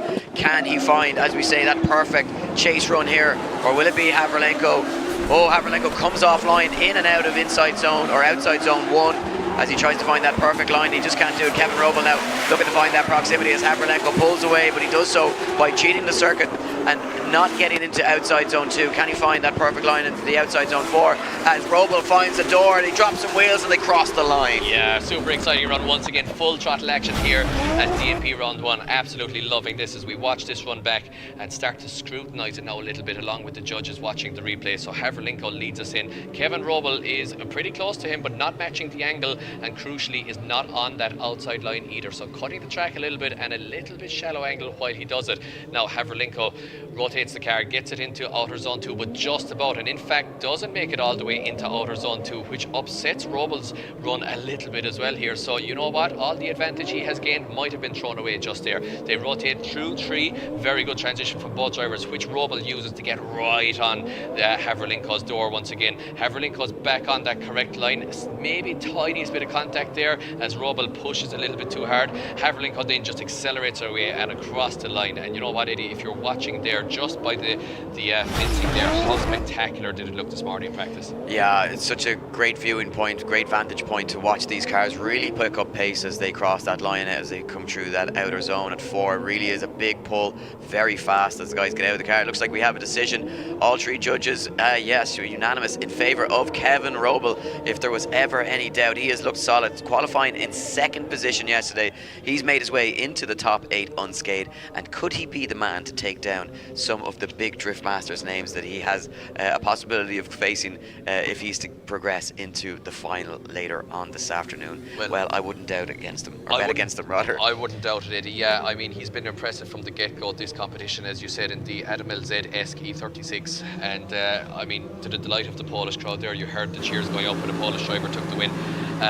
But he's really fast, and I think over that run his precision was just a little bit better than than Haverlinko's. So I think his line really won that one for him. So we move it back to the start line for our next battle, which will see the reigning champion Jakub Kroll taking on Samuel Mladenov. And interestingly, Mike, having seen so many drivers decide, or a number of drivers decide to opt as the higher qualifying driver to chase it in the first battle, we haven't seen that yet in the top 16. So yes. Jakub Kroll lines up in the lead position as the higher qualifier. What can Samuel Mladenov do in the chase position as they make their way down into that first outer zone? What wheel drop there from Jakub Kroll as he lets that car get a little bit away from it with a big dabbing foot brake there, and it maybe just unsettles the chase driver a little bit as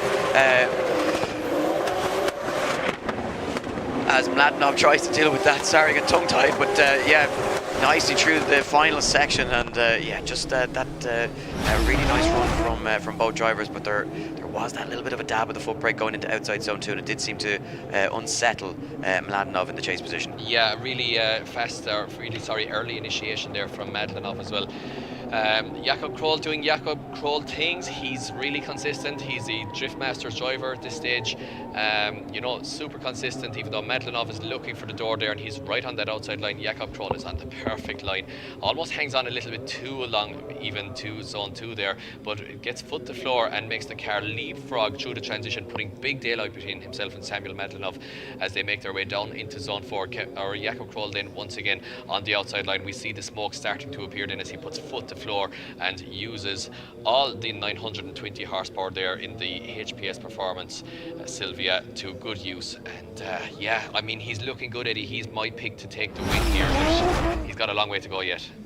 Yeah, I mean, look, it's I can see why you would back him to win, but he's got, should he make it through this battle with Mladenov, he's got an on-form driver in Kevin Robel, and we've got some big hitters in the final battles in this top 16 to come. So we switch them around, and it will be the Slovakian driver Samuel Mladenov to lead in Jakub Kroll now for the second half of this one, as the start line marshal just brings them towards the correct positions for starting.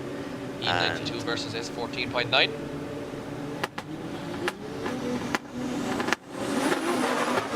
Yeah, so there you go, or here we go, and green light, and it's going to be a fast entry into that first corner from Mladenov, but he drops a couple of wheels crucially. He opens the door here for Jakub Kroll to try and gain some proximity. Now gets back on that better line that the judges were looking for, but look at this from Jakub Kroll, loses the bumper as they make that transition.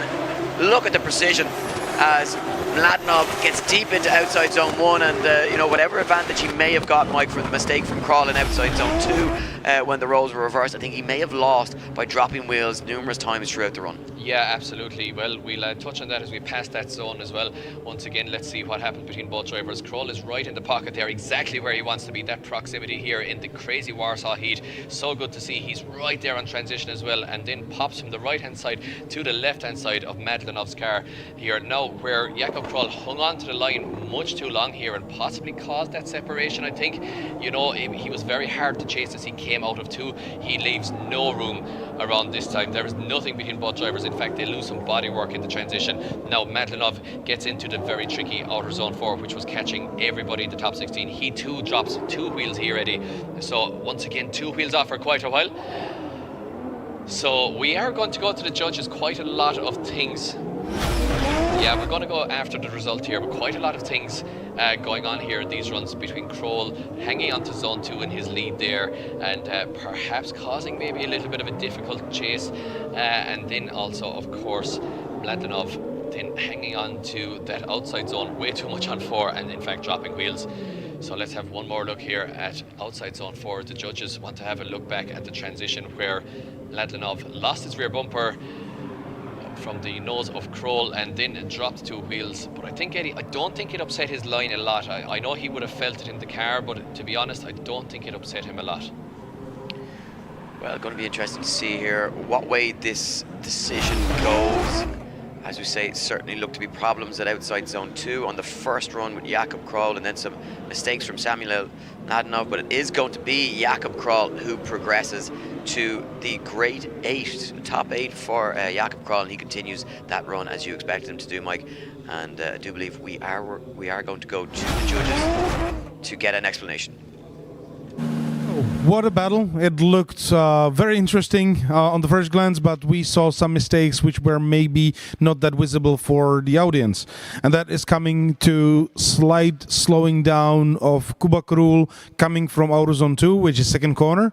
When he was coming out of the second corner, he was leaving off the throttle. You can see that the smoke is disappearing, and that caused the separation from Samuel Mladinov from second corner around the inner clip to the last corner.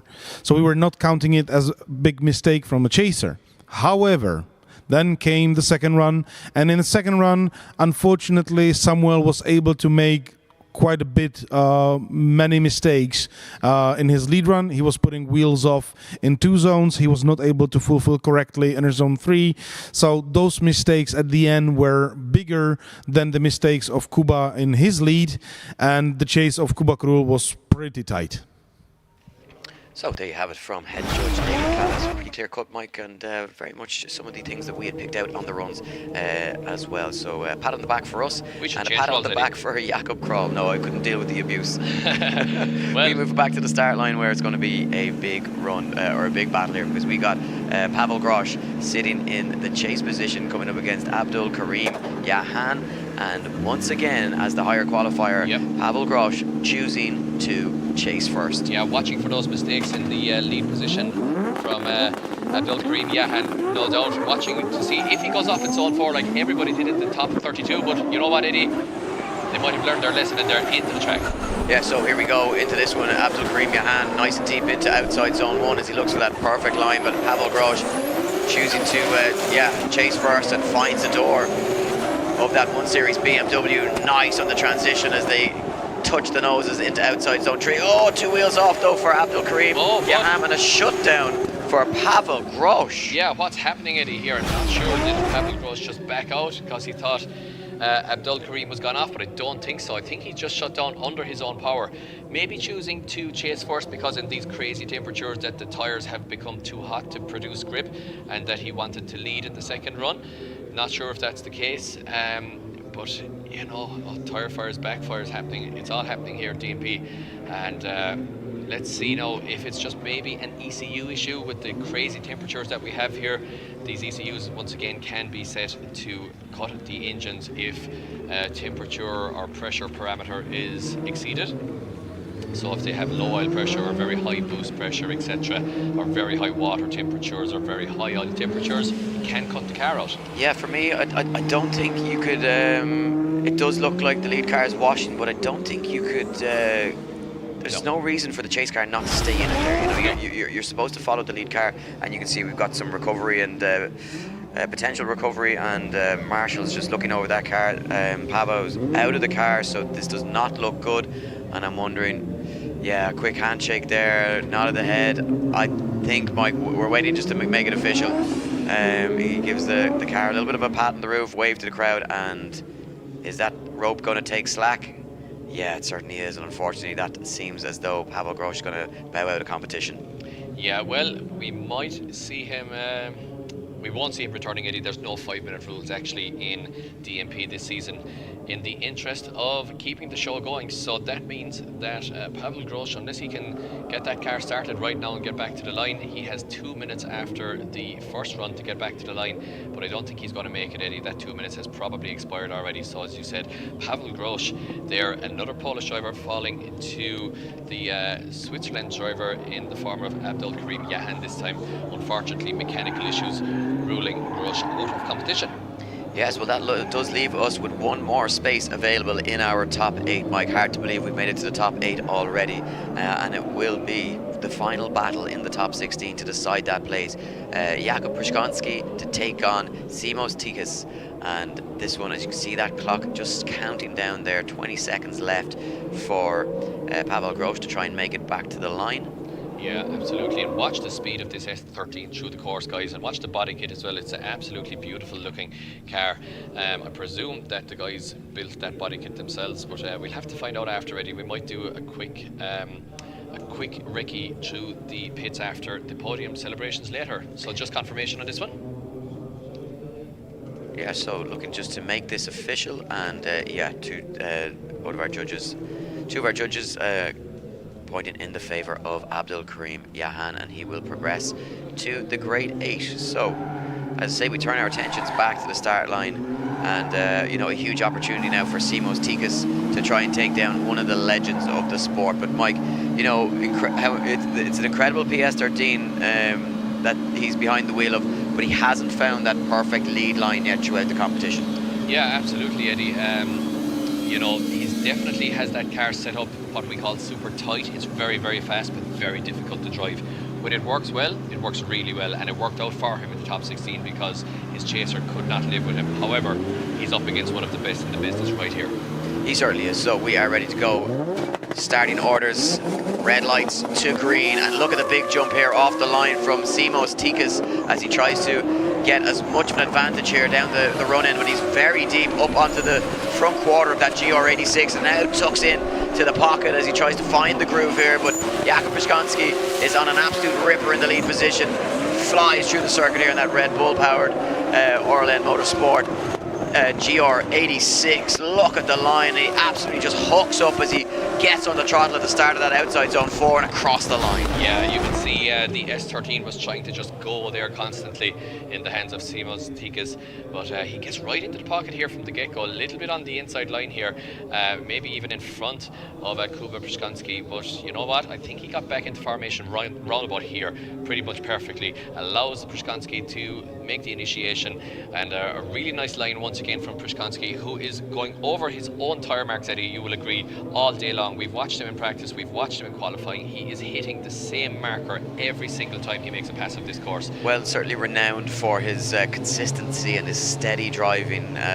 He's certainly one of the most difficult competitors to try and take down, but maybe sometimes just lacks that little bit of aggression in the chase position, which has cost him in the Drift Masters series, which really rewards aggressive chase driving, but certainly a steady competitor and one of the best in the business, and obviously a stalwart of the Polish grid here, and certainly looks to be on form this weekend at round 1 of the Driftingowe Mistrzostwa Polski 2026. I'm going to get it right. I'm going to get it right before the end of the weekend, Mike, I promise you. I have it written out here. I'm going to try Driftingowe Mistrzostwa Polski.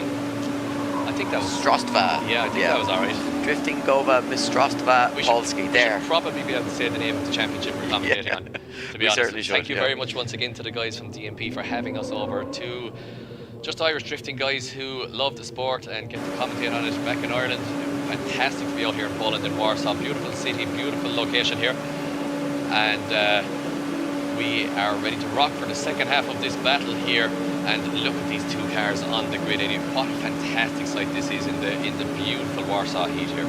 Yeah, such a fantastic sight. Just as you alluded to yesterday, so unique to see a PS13 with a body kit that you've never seen before, Mike. And they get ready to leave the line. It will be Simos Tikas now to lead in Jakub Przygoński as he gets ready to throw it onto the door. Przygoński comes for it, but once again, Simos Tikas just cannot find that perfect line through outside zone 1 as he gets hunted down now with that aggressive V58 powered GR86 of Jakub Przygoński, who's absolutely hungry for it here this weekend. He wants that podium at round 1, and right now it's going to be taking a big run from somebody to stop him. His wheels are dropped from Seymour tickets and they cross the line.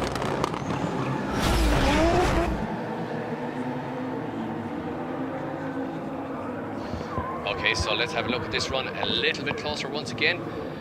I'm just caught up in how good these two cars look, Eddie, but that's not our job. As their wheels dropped initially from the lead car here, Jakub Przygoński doing a great job in the chase position here once again. I mean, he's got so much experience in motorsport. You know, it's just hard to really pick a fault in him here in the domestic championship, especially as he really finds the door there of the lead car. Now watch, once again, look at this absolute fantastic transition. Oh, look at this from Kuba. He's right in the pocket already in the transition. He has no right to be there so early after this transition and really finds the door. I mean, the lead run is really good as well, really chaseable. And that car is so fast as well. That S13 is so quick. But yeah, it is a great run there from both drivers and really liking the chase from Kuba.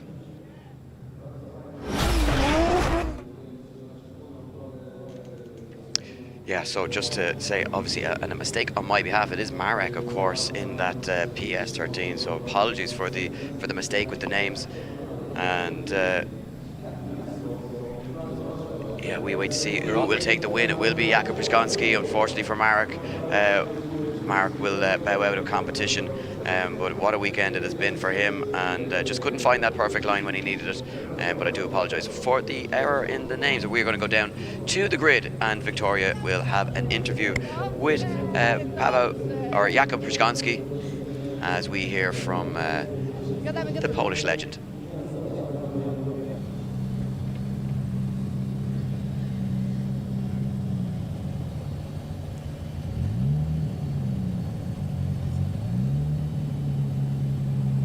Takich par właśnie chcemy. Kuba, gratulacje. Ja nie mogłam przestać krzyczeć, jak jechaliście jedną i drugą stronę tak bardzo blisko siebie. A ty przełożyłeś się w pewnym momencie tak, czy ty czułeś zderzak Marka u siebie z przodu? Nie czułem, to wszystko się działo odruchowo, tętno 180, naprawdę pary z Markiem są zawsze emocjonujące, mamy taką długą historię walki, więc tutaj presja jest jeszcze większa. Bardzo się cieszę, bo fajnie się tu ściga, jest to taka trasa właśnie do ataku, więc jestem bardzo zadowolony z tego przejazdu. Właśnie, to była taka retrospekcja jak sprzed 10 lat, więc zaśmiałam się i do Marka i śmieję się do ciebie. Nie zardzewieliście jeszcze, bardzo dobrze, że jesteście w formie, dzięki. Dziękuję bardzo i trzymajcie kciuki dalej. So there you have it, a very happy Jakub Przygoński makes his way into the top 8, and once again just an apology of miscommunication as to who had won that top 32 battle between Tico Simos and Marek. So we are going to go back to the studio, Mike, for some interviews, so we'll be back to you in just a few moments. Tak jest, razem ze mną wiceprezes Drift Masters Arkadiusz Dudko. Dzień dobry. Dzień dobry, witam wszystkich. Pierwsze o co zapytam, to wrażenia. No bo dzieje się, widzieliśmy bardzo rozemocjonowaną Wiktorię przed chwilą na torze i faktycznie te pary w top 16 robiły wrażenie. I jak ty się czujesz dzisiaj, oglądając to wszystko? Bardzo fajna organizacja, zawody, poziom naprawdę wysoki. W końcu są to Mistrzostwa Polski driftingowe, gdzie mamy wielu wspaniałych kierowców. Szczególnie te top 16, teraz już tak widać, że coraz bliżej już kierowcy jeżdżą, atakują siebie nawzajem, no, gonią te punkty, które na końcu chcą zdobyć do klasyfikacji generalnej. To pomówmy trochę o twojej lidze Drift Masters i o tym, jak spoglądasz na ten tor tutaj w Warsaw Ptak Expo, bo tak, jeżeli dobrze kojarzę, to początki właśnie Drift Masters też mają tutaj swoją historię, jak były organizowane rundy właśnie w Warszawie. Tak, to był chyba, jeżeli dobrze pamiętam, 2016 rok, czyli trzeci rok Drift Masters. Organizowaliśmy tutaj rundę w Ptaku w innej lokalizacji, bo jeszcze tego tutaj toru, jakby tego placu asfaltowego nie było. To było przed halami z przodu. Pamiętam to tak troszkę za mgłą, ale pamiętam, że była to runda w ogóle wieczorna. Pod koniec już było troszkę ze oświetleniem takim sztucznym i to był trzeci rok Drift Masters. Fajna runda. No i zakładam, że nie było tak gorąco jak dzisiaj. O, właśnie widzimy, są przebitki z tej naszej rundy. Stare czasy, tak, 2016 rok. Nie pamiętam, która to była runda w sezonie. Chyba druga albo trzecia. A łezka się wokół kręci? Jak się wraca wspomnieniem? No fajnie, no bo dobrze, że drifting jest to taki sport, który można właśnie zorganizować w takich miejscach. Nie tylko na torach wyścigowych, tylko właśnie na terenach wielkich targów. Potrzebny jest po prostu kawał placu, gdzie można tą trasę wyznaczyć, tak jak dzisiaj organizatorzy driftingowi Mistrzostw Polski to zrobili.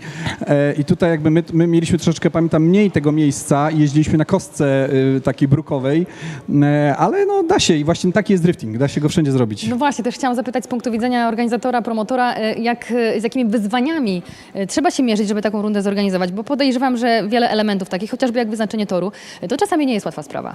No nie tylko wyznaczenie toru, jakby przy takich lokalizacjach trzeba zbudować całą infrastrukturę po prostu i dla kibiców i dla kierowców, więc to jest na pewno troszeczkę problemem, ale tu jakby DMP bardzo fajnie sobie poradziło, są strefy chill-outu, są strefy nawet ochłodzenia w tych temperaturach dla kibiców zrobione, trybuny, jest strefa, bardzo duża strefa padokowa dla kierowców i to wszystko w takich miejscach trzeba zbudować. Jeżeli się robi zawody na torach motorsportowych, no to jest to po prostu troszeczkę prostsze, bo ta infrastruktura już tam jest. Już tam jest, dokładnie tak.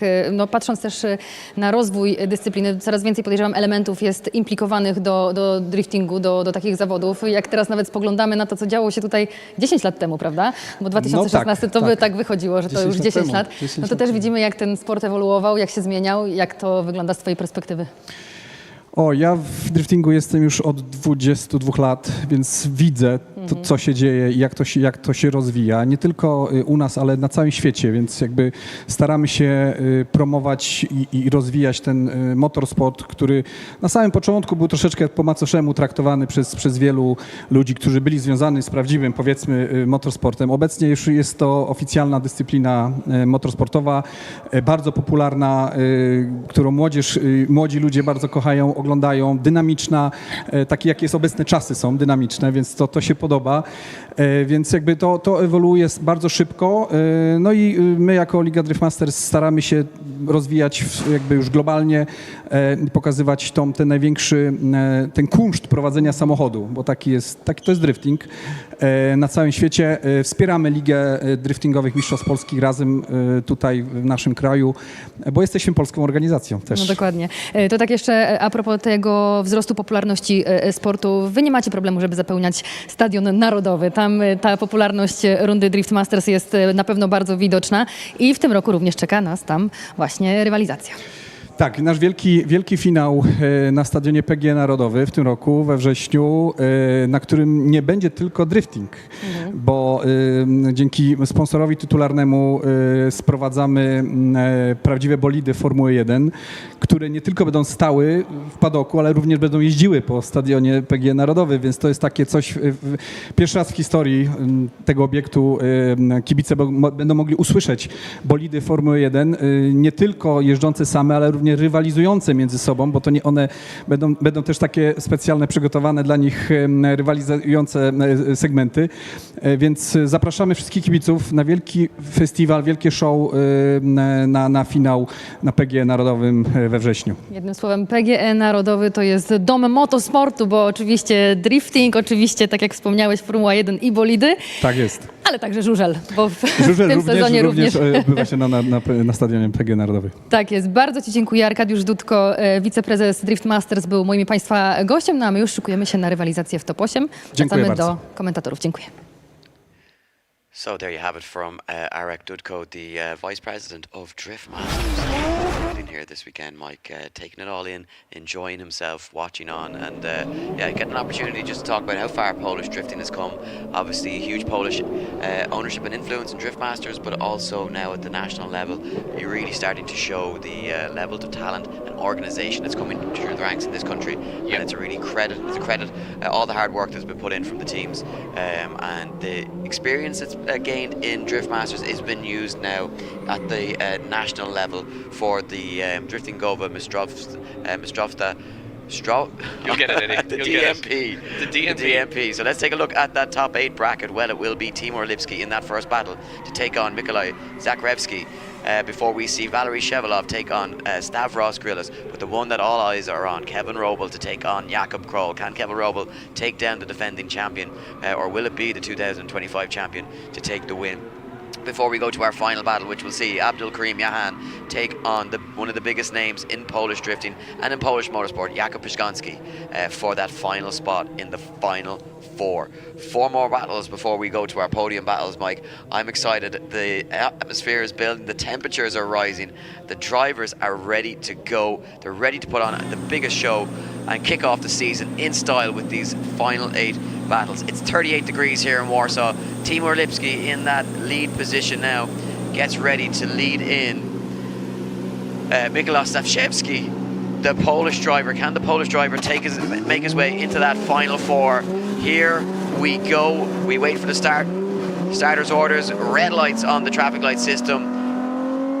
No jump of the light. Here comes Zakrzewski as he looks to try and stay in it here down the straight as Lipski looks to, big drag of the handbrake there from Timur Lipski as he comes down into that first zone, Mike, and gets himself ready.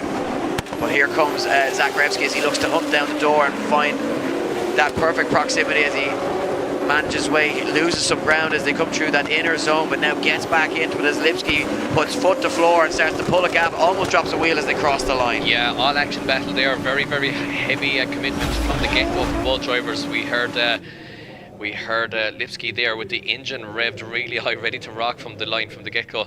Now a little bit of a lock on the inside wheel here just shows how hard they're braking here in the 38 degree heat here in Warsaw, as hopefully the sun starts to go behind some of these clouds and give these drivers a break in these cars. But I don't think they're going to have any such luck because the action is heating up here, not cooling down, as Zakrzewski looks for the door there and absolutely finds it there. Timur's door with a big target on him there for the Polish driver. Now let's see what happens into the last zone here as the Polish driver once again looks for the Ukrainian's door and maybe overcooks it a little bit into 4 there, Eddie, dropping the wheel on the outside, and the Ukrainian with the nice line there in the lead position getting away and crossing the line. The 19-year-old with 900 brake horsepower. He's been drifting since he was 14 years of age, obviously 5 years into his career now, and he is going from strength to strength after several good finishing places in national championships around Europe. Now the drivers have 2 minutes in order to get back to the line, get those cars cooled. We could see water jacket temperatures approaching 110 or 15 degrees here very easily, Eddie. So it's important for them to get the leaf blowers, get the water cooling on these cars in between runs, and we'll swap them around. And of course, we will do it all over again for the second half of our first Grade 8 battles. Yeah, so you can see those drivers now starting to filter into their respective lanes, and it will be a switch around for the second half of this one, as now we see the marshals there just making sure everything's okay, giving the tap on the bonnet and making eye contact with the drivers and giving them the thumbs up, telling them that the start line lights are ready to go, and they are about to go. Yes, here we go with the second run of this first top 8 battle. Here we go. Zakrzewski in that lead position, loses some ground, drops a couple of wheels through the outer zone, Mike, and that's a big mistake as Lipski now tries to deal with it, manages to do that as both drivers get back into it, but Zakrzewski now losing ground again, dropping wheels and making mistakes, and it's a calamity of errors throughout the course of this run as drivers battle fatigue and cars battle with the temperatures and they cross the line, and both drivers and cars battling fatigue, commentators battling fatigue. Yeah, it's been a long weekend. The mind is struggling just to deal with all the action here, all the names, all the heat, all the intensity. Exactly. Like, it's crazy. What has happened here on the initiation, Eddie, I'm not sure, because you know what, Zakrzewski looking like he overcooked it a bit on the way in, but Lipski was after kind of overcooking it on his own. So I'm not sure what way the judges are going to exactly call that one, but it might have been 2 individual mistakes. Now the rest of the run looks a little bit more controlled from both drivers, as Lipski now, as we swap them around, the Ukrainian driver looking for the Polish driver's door as they come down into the full throttle zone here in outer zone 4, as we see the T-Mobile square drawn still on the track there. And full throttle here once again, putting on a show for the crowd there on the right for those who dare to bear the heat in this red weather warning here at the Ptak Warsaw Expo. And both drivers out of the cars, looking to get a bit of cooling, Eddie, and maybe hopefully get out of their fireproofs. If they're knocked out, I don't think they're only even going to be that put out, because they get to cool down and get into those paddling pools that they've all bought in the pits. Yeah, I love Lipski's helmet, very karting style, very cool design, and who's going to go through? Will it be Lipski or will it be Zarevsky? And it's going to be Timur Lipski, the young Ukrainian, moves on to the final 4 at round 1. And just how ecstatic is he, Mike? That's a huge win for him. And after qualifying in 32nd position yesterday, finds himself today in the top 4, where he'll have 2 opportunities to battle it out for a place in the podium. Yeah, well, these guys from the Ukraine are after travelling, they told us 200,000 kilometres or thereabouts. Crazy. Or 2,000, not 200,000. That's over halfway to the moon. 2,000 kilometres. Eddie, I'm excited as well, and I'm feeling the fever here with the heat. 2,000 kilometres. You know what, Mike? Normally I would take any opportunity to have a go, but considering the conditions here this weekend, it's been a fun weekend, but it's been a hard slog as well. My brain is on overheat, and my ECU needs to pull things back a bit there.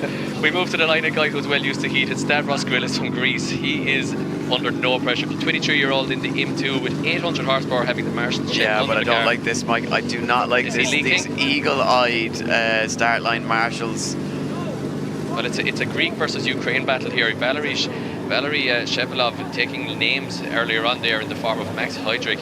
So let's see if he can do it again. This is a big heavy hitter battle if we get to go. So the car moving back to see what exactly is leaking here. Yeah. They're going to they might do the smell test, Eddie, but it could be the taste test as well. The taste No, test it looks is more as though accurate. they're happy to go. It looks as though it's more accurate, the taste test, but it's worse for your it health. certainly is, yeah. We've seen that plenty of times in the past as marshals just do anything they can to figure out what it is leaking from cars, but it looks like we are ready to go. Valery Shevelov and Stavros Grillis. Yeah, Bear's first cousin, as we said. Yeah. And ready to rock. This is going to be a big battle, Eddie. It's going all to be heavy fast. hitters. This is going to be explosive, and expect to see contact through that first corner, Mike. I don't think they're going to get out of outside zone 1 here without some marks on the body panels. Here we go, green light in this grade 8 battle. Shevelov to lead in Grillis. Who's going to get that spot in the final 4? Shevelov on that perfect wide line now. Yeah, and Grillis leading him around the place absolutely perfectly here, as he has done. Once again, he is my dark horse tip here to take victory. Look at him popping wheelies here in the M2, and he drops a wheel a little bit over the line there, Eddie, but across the line, and a great chase there from Valery Shevelov as well. Absolutely fantastic stuff there from both drivers. Loving the wheelies in these BMWs as well. So Stavros Grillis with the pretty much bang on lead line, textbook stuff there around the first outside zone.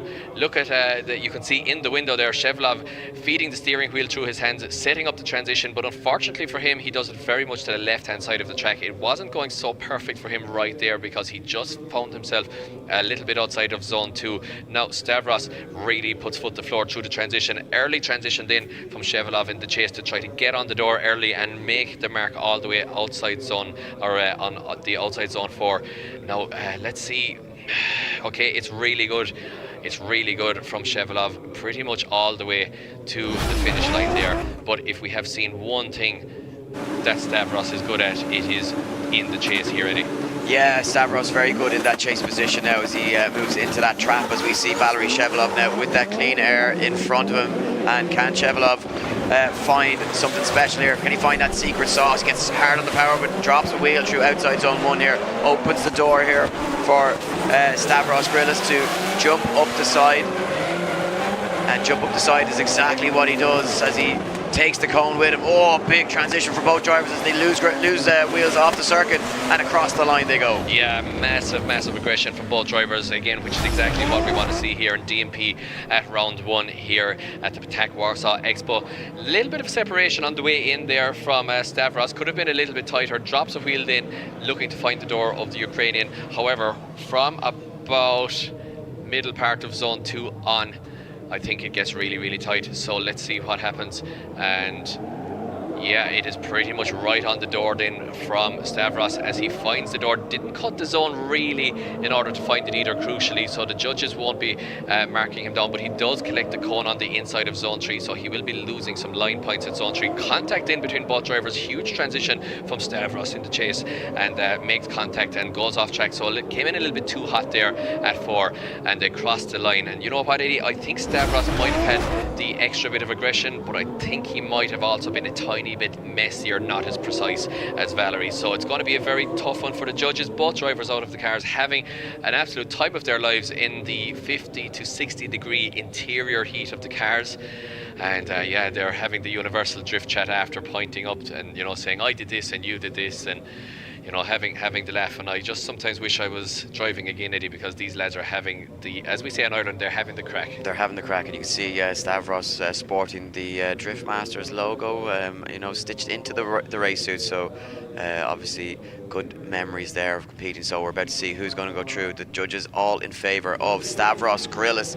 Moves on to that final four, Mike. Unfortunately for Valery Shevelov, it's the end of the road at round one for him. Well, it's not, because he has 200,000 kilometres to go back to the Ukraine apparently.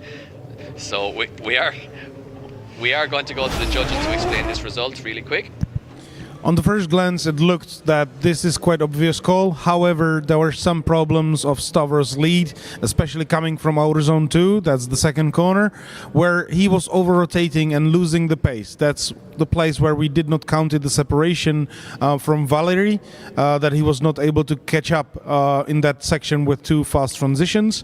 However, when Valery was leading, he started to put wheels off just too much. It was wheel off in outer zone 1, wheel off at outer zone 4, and also speed adjustments in 1 and a little bit at outer zone 2. So those mistakes led to the winning of Stavros, who was able to stay behind no matter what. So there you have it from our judges, and yeah, so Stavros Grillis moves into that final four battle where he will face Timur Lipski. We move it to the other side of the bracket. It will be Kevin Robel to take on Jakub Kroll. Mike, this was one that we earmarked as being one of the most exciting and possibly biggest battles of the championship, and it's only round one. This is going to be huge. So your defending champion Jakub Kroll, who's only acting as a wild card here this weekend, may not compete for the remainder of the season. He's coming up against one of the rising stars of the championship in Kevin Robel, who qualified in second position with that 96.5 yesterday and has been absolutely electric every time we've seen him out on circuit. Can he stay electrified in this Grade 8 battle against one of the best in Poland's history? Here we go as Kevin Robel leads in. Jakub Kroll fires through that first section, absolutely lights up the arena here, but drops a number of wheels as he comes into outside zone 2. Jakub Kroll tucks up into the pocket there, very steady in the chase position, leaving some room to manoeuvre, but now starts to drop some wheels of his own as he loses some ground as they enter into outside zone 4 and across the line. Yeah, great run there from Kroll in the chase position, using all of his composure. I mean, Kevin Robel has looked so good all competition, but when you meet the likes of Jakub Kroll in a Grade 8, you really have to step it up. Kevin knew this, and I think he pushed it just that little bit too hard, because he would have seen the front of Kroll's car popping into view there, and he knew he was right on him. He just overcooked it here into zone 2, drops 1.5 wheels off track there. Jakub Kroll doing everything he needed to do, didn't panic, just maintained the proximity there, almost took his front bumper off once again, and look at him, he's right there with Kevin Robel now as they make it into the fourth zone. Yeah, and it wasn't overly clear from the angle that we had, but yes, it was in fact at least 1.5, if not 2 wheels off from Jakub Kroll in outside zone 4. So this one certainly might, from where we're watching, hanging in the balance. Yeah, I think both mistakes might cancel each other out. Even Kroll, I was just going to get to it, that Kroll was so good up to that point at the outer zone 4, maybe just got lost a little bit in the smoke or something, but he did have quite the mistake there, might have even been a little bit more than Kevin's, but I think overall Kroll's chase will keep him in contention, and I think it's in old money, as we say in Ireland, it is 5-5 I think coming in. It's dead heat coming into the second round. Yeah, I think both drivers will know, they'll have the spotters in the ear, they need to leave the line here and look for that perfect run. It's got to be the perfect lead run here from Jakub Kroll, but it's got to be an impressive chase run here from Kevin Robel, who's more than up to the task as they go side by side. Perfect initiations there from both drivers as they enter into outside zone 1. Kroll doing everything he needs to do, but can't shake Kevin Robel here as he looks to find that proximity and jumps up onto the door of Nissan S14.9 of Jakub Kroll. Now finds that proximity. Kroll tucks into outside zone 4, fills it perfectly, and almost make contact as they cross the line. Oh, great run from both drivers. Maximum commitment, exactly what we expect from this level of championship. Possibly the best domestic championship in the world up there, absolutely, with D1 Japan. and our own IDS and whatever else you want to name, it possibly is the best at this stage.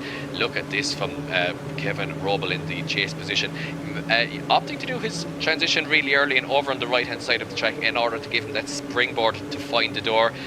He sacrificed the line, but it did work for him in terms of proximity, but I think he will be bleeding off some line points there from Mateusz Dziedic in the judge's seat. Now a little bit better through the transition, but Robel once again picking up that cone, now a little bit tidier here from Kroll, this time in the lead position. But the proximity, look at this, and there is significant contact there from Kevin Robel. Is it going to be enough to deem it as a mistake from the judges? I think it might be, Eddie. It was a good shot. Yeah, it does unsettle the line of Jakub Kroll, and a lesser driver might have taken the dive, but Jakub, the steady competitor that he is, really doing a good job of just keeping the right foot planted, and I think, look, it upsets his line a little bit, comes away from outside zone 4 a little bit early as a result, as we start to see some clouds in the sky. Not something that we've seen a whole lot of here this weekend, as the crowd give both their drivers a round of applause. But this one's close, Mike. Yeah, absolutely. I think Jakub Kroll may be just edging it though. Yeah, I mean, he had a big mistake on the first run in the chase position. He did go quite significantly off track for a while, but Kevin also did, maybe not for quite as long or quite as deep as Jakub did, but it's going to come down maybe to that contact around the last sector there, and whether the judges deem that to be the fault of the lead or the chase, and if it is a significant enough situation to cause, you know, the decision to be made, they have to see whether it actually affected Jakub Kroll, because it definitely put him on the inside of the track a little bit. So I think that Kevin Robel, with that aggression, you're always playing the game, Eddie, between risk versus reward here in drifting, and Kevin Robel might have just taken the risk a little bit too much. And yeah, I don't know why the clock is ticking down, because that is the end of the run, but I think that's the countdown time. The judges have to make their decision within that 2-minute time. That's a good thing. Yeah, I thought it was a bomb there for a second, but we're yeah, still so here, so it looks fine. as though the judges have made that decision. Oh, and it looks as though it's a split decision, but it is going to be in the favour of Jakub Kroll. Mateusz wanting a one more time. So it looks like we are going to go down to the track, and Victoria, who's going to speak to Jakub Kroll.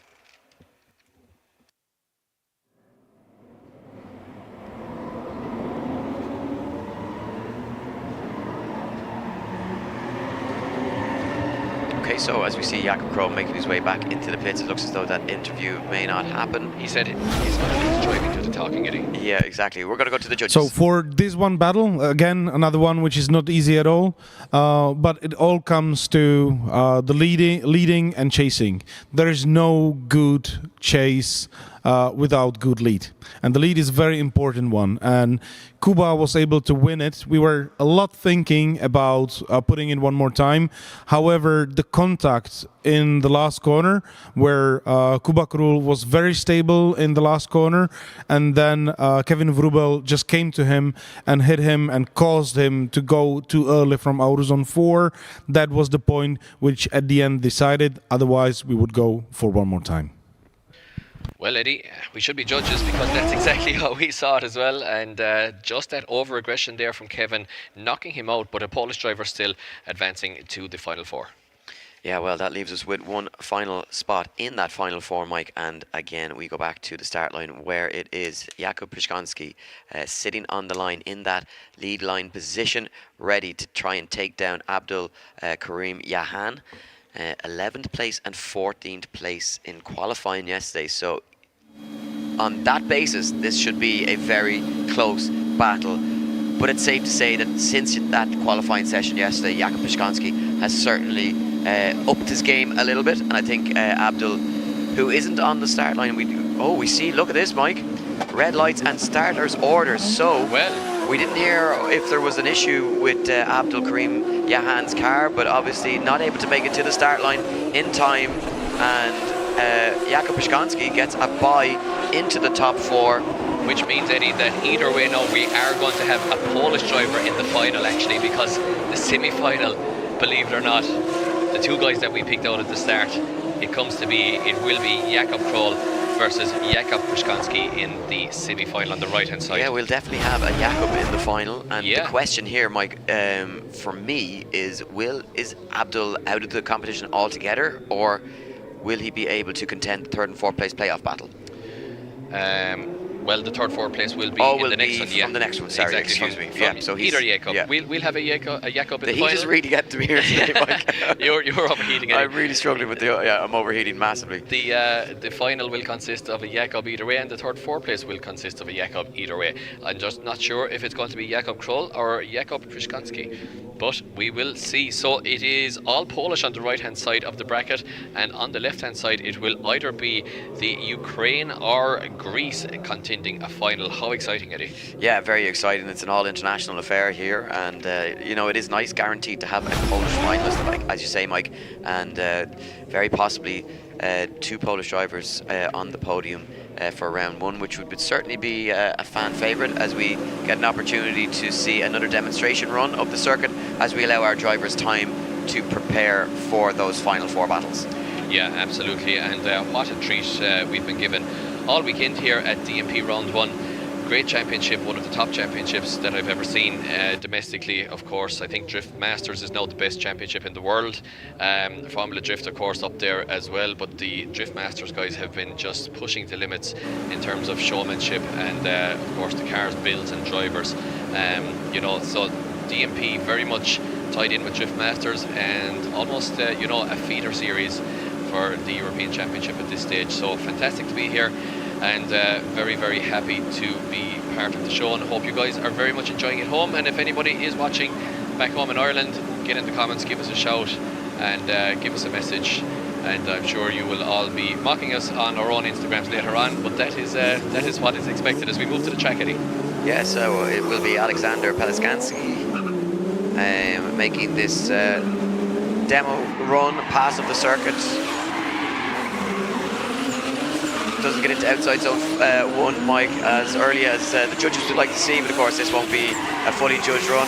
Big dab of the handbrake there as he just tries to settle that car into outside zone 2, and really nice line now as he comes through that inner zone, tucks the nose that E46 nicely in there and back out onto the wide line for outside zone 4. Quick dab of the foot brake there just to settle that car and gets it across the line, and a nice run and a nice example of what our drivers are trying to replicate here. Yeah, absolutely. The guys from imtuning.pl there with a fantastic parts business there and preparation business, so you can check those guys out and be sure to pick up some of their goodies, because they are one of the best in the business and are involved, of course, with DMP. So once again, if you are just joining us here in the latter stages of the DMP Round 1 here at the Ptak Warsaw Expo, you're very welcome. We are here present in conjunction, of course, with the Auto Tuning Show, which is happening indoors just at the south of Warsaw City here, and it is one of the biggest venues in Central Europe, and we are currently heading into the final 4 competitors of the biggest and best domestic championship in Europe, in the form of, and I'm going to attempt today, the Driftingowe Mistrzostwa Polski. I nailed it. No, you got the first part wrong, Mike. It's Driftingowe. Driftingowe. I said Driftingowe. Gowa. Driftingowe. I'll get it someday. Yeah, exactly. Olek Pelikański razem ze mną. Dzień dobry. Dzień dobry. Ja ci chciałam powiedzieć, że ty jeździsz już jak stary drifter po tej trasie i bardzo nie mogę się doczekać, żeby zobaczyć cię w rywalizacji w końcu. Ty też pewnie na to czekasz, co? Tak, bardzo dziękuję. Tak, moim ogromnym marzeniem jest, żeby pojechać właśnie w driftingowych mistrzostwach Polski, ale niestety wiek mi na to na razie nie pozwala, więc będę doskonalał swoją technikę jazdy aż do tego momentu, jak będę mógł zasiąść za mocniejszy samochód i wystartować właśnie w tej serii. Ile jeszcze lat ci zostało, żebyś mógł tutaj rozwalać system bokiem? Bo można jeździć od 16 roku życia, no to jeszcze 4 lata. To 4 lata treningu, jak ty jeszcze po kolejnych 4 latach treningu wjedziesz tutaj wśród tych zawodników, myślę, że nie jeden będzie się wstydził. Powiedz mi, jak ci się jechało tą trasę, bo wielu zawodników mówi, że ona jest trudna. Dzięki temu, że jeżdżę na symulatorze i ostatnie 10 godzin mam przejeżdżone właśnie na symulatorze i na tej trasie bardzo podobnym samochodem o podobnej mocy jak właśnie Teo BMW E46, więc naprawdę nie jest ona dla mnie jakoś bardzo trudna i naprawdę bardzo przyjemnie mi się po niej jeździ. Powiedz mi, bo ty masz dużo doświadczenia w różnych motorsportach, nie tylko w drifcie, ale ja mam wrażenie, że ten drifting to najbardziej ci się podoba, to prawda? Tak, drifting sprawia mi najwięcej frajdy, tym bardziej jazda w parach, ale jazda solo też jest naprawdę bardzo przydatna właśnie do właśnie takich zawodów. Tak, sprawia mi najwięcej radości. Super, cieszę się, że jesteś z nami. Fajne zakończenie chyba roku szkolnego tutaj na driftach, co? Udało się skończyć szkołę, wszystko jest dobrze, możesz spać spokojnie w wakacje? Tak, wszystko dobrze. Pięknie, super, bo to było trudne, szczególnie, że cały czas jesteś czynnym zawodnikiem i trenujesz. Moje gratulacje za super jazdę, Olku, dziękuję Ci bardzo i do zobaczenia. Dziękuję bardzo. So there you have it from the young rally and drift sensation. And Young Alexander, yeah. What? Yeah, age is he even, Eddie? he's pretty young, and I'm pretty confident, Mike, that this young man has done demonstrations at the final round of Drift Masters in that massive stadium in front of crowds of 70,000 people. As you see, well able to handle, well able to do rings lad, as we would say back home, and more than capable of handling that absolutely monster E46 BMW. Head out the window, hand out the window, and he's going to be an absolute nightmare for the police on the roads in about 5 or 6 years' time. He is, and a nightmare for competitors as well if he keeps going 100%, on this arc that he's on. So I wouldn't fancy meeting him in battle action. He said there that he loves drifting, especially doing it in tandem. So it's going to be interesting to see his progression in the future, Eddie. But right now we're back to the present, and we are on the line with a Greek versus Ukrainian battle. Yeah, it's a Greek god, and Stavros Grillis on the line there. The 12th place qualifier from yesterday finds himself in the final four against 32nd place qualifier Timur Lipski, who is on an absolute dream run here in today's top 32 bracket after just scraping into qualifying yesterday. He has found his form here at round one, and we are ready to go. Will he find a spot in the final as Stavros Grillis just gets the revs up, gets himself ready? Timur Lipski leaves the line early to try and not lose any ground down that straight. Here we go. Grillis throws it in, but Stavros Lipski, or Timur Lipski, right on the door of that M2 BMW as Grillis tries to find that extra bit of pace and pull a gap, but he just can't shake Lipski, who's all over the back of that BMW. But Lipski now makes contact with the cone at the inside zone. Grillis gets deep into outside zone 4. Here comes the fight from Lipski as they cross the line. Yeah, great run there from both competitors. Exactly what we expect here from a semi-final. Big entry there from Grillis in the lead position, but Lipski right there with him. You know, he's battled his way in from 32nd position, Eddie. He barely made it into the show from qualifying yesterday, but look, he's here in a final four from sheer battling, and why not? Because he really deserves it. He's here on merit. Now let's see, he does sacrifice outside zone 2 a little bit here, and Stavros is right exactly where the judges want him to be. Now the Greek driver putting foot to floor here through the transition and is pinpoint accurate, unlike Lipski through the transition there through 3. The Greek driver then a little bit shallow on the way into 4, like maybe just a little bit wary of dropping wheels like most drivers are doing, and no mistake though for the Greek driver in terms of dropping a wheel. They crossed the line for the first one in the bag. Well, we are set up and ready to go for the second half of this one. No time to waste as Lipski now slots into that lead position, and Stavros Grillis looks to try and put on an expert chase of his own.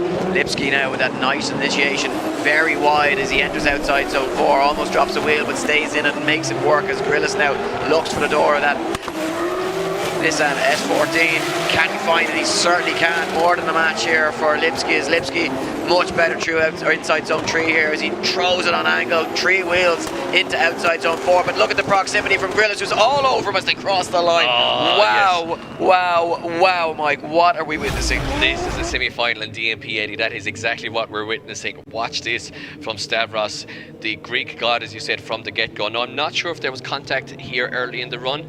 We could have done with the drone shot right there, but maybe just the tiniest bit there, but not enough to upset Lipski in the lead. Now watch this from the BMW as he looks to find the door of the Ukrainian and absolutely super glue his BMW right on the bodywork here of the S14 with 900 brake horsepower, but it could not get away from the M2 BMW. Now he did cut the transition a little bit, will bleed off some line points, but here's where he really impresses me in the chase position. Look at this exact precision from him. He is right right there in the pocket in a semi-final of DMP, pushing the Ukrainian across the line. Yeah, really expert car control through that final section, and I'm just wondering if it was maybe the mistake for him, for Grillis in inside zone 3 as a result of the poor line and the mistake made by Lipski as he entered into or he approached the entry into outside zone 2, had to back away from it to avoid going off track, and then it compromises his line all the way through that zone and makes things difficult for the chase driver. As we see the paddling pools here in action on the bottom right of the shot there.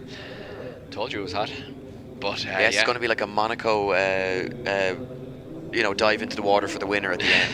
Yeah, but just into a paddling pool, because we don't have a marina here in South Warsaw. We do have a huge arena, but not a marina. So we are waiting for the judges' scores to drop in. I thought the chase from Stavros was just good enough to sway the judges' decision on this, but obviously there's a little bit more to this than meets the eye, and Mateusz Dziedzic, Karol Jabonski and David Callas deep in discussion still about this one, Eddie. Yeah, they're going to be looking back over those replays, Mike, and just making sure. Obviously, this is for a spot in our final today, so they don't want to rush the decision. But we are about to get that decision. It looks like it's going to be unanimous, all in favour of Greek driver Stavros Grillis moves on to that final, and the run ends for Timur Lipski. But of course, he will be back for that 3rd and 4th place battle in just a few moments' time. So another shot at some silverware for Lipski, and the weekend, not over yet, but Grillis, the Greek driver, moving on to that final. Yeah, I mean, Stavros qualifying just in 12th position, so he might have been very much on our radar in terms of being a winner coming in, but Eddie, I did tip him from the top 32 as being a dark horse to go all the way here, and so it is looking like that. Well, you say 12th position, Mike, but it was still a 91.5. Okay, well, that is qualifying. That is a good point. Yeah, I mean, it was so stacked as we go to the second of our top 4 battles, and we are almost done here in Warsaw for round 1 of the Driftingowe Mistrzostwa Polski 2026, and it will be the battle of the Jakubs, the Polish giants. Jakub Król to take on Jakub Przygoński. He slams the door. Who is going to take it to the final, Mike? Both drivers absolutely pumped up here, looking to start the season off on a high. Will it be the reigning champ, or will it be the Polish legend to take it through? Here we go. Brake horsepower on track, Eddie. Yeah, here we go. Jakub Przygoński uses all that track space to try and initiate and put off Jakub Król in the chase position, but there's no unsettling Jakub Król as he just fires onto the lower of that GR86. You can see the drivers battling as they steer those cars, fight the steering wheel into outside zone 2. Jakub Król gets caught there as they come into outside or inside zone 3, but back in it now, looks to try and hunt down the door as they cross the line, Mike. Yeah, and Kuba Przygoński doing Kuba Przygoński things, being absolutely pinpoint accurate here in the lead. Used all of the track to initiate. He is allowed to do that over to that broken white line. Jakub Król might just have found his match here, Eddie. I did tip him to go all the way to the final, but I have been watching the other Kuba all the way in as well, because you know what, Eddie?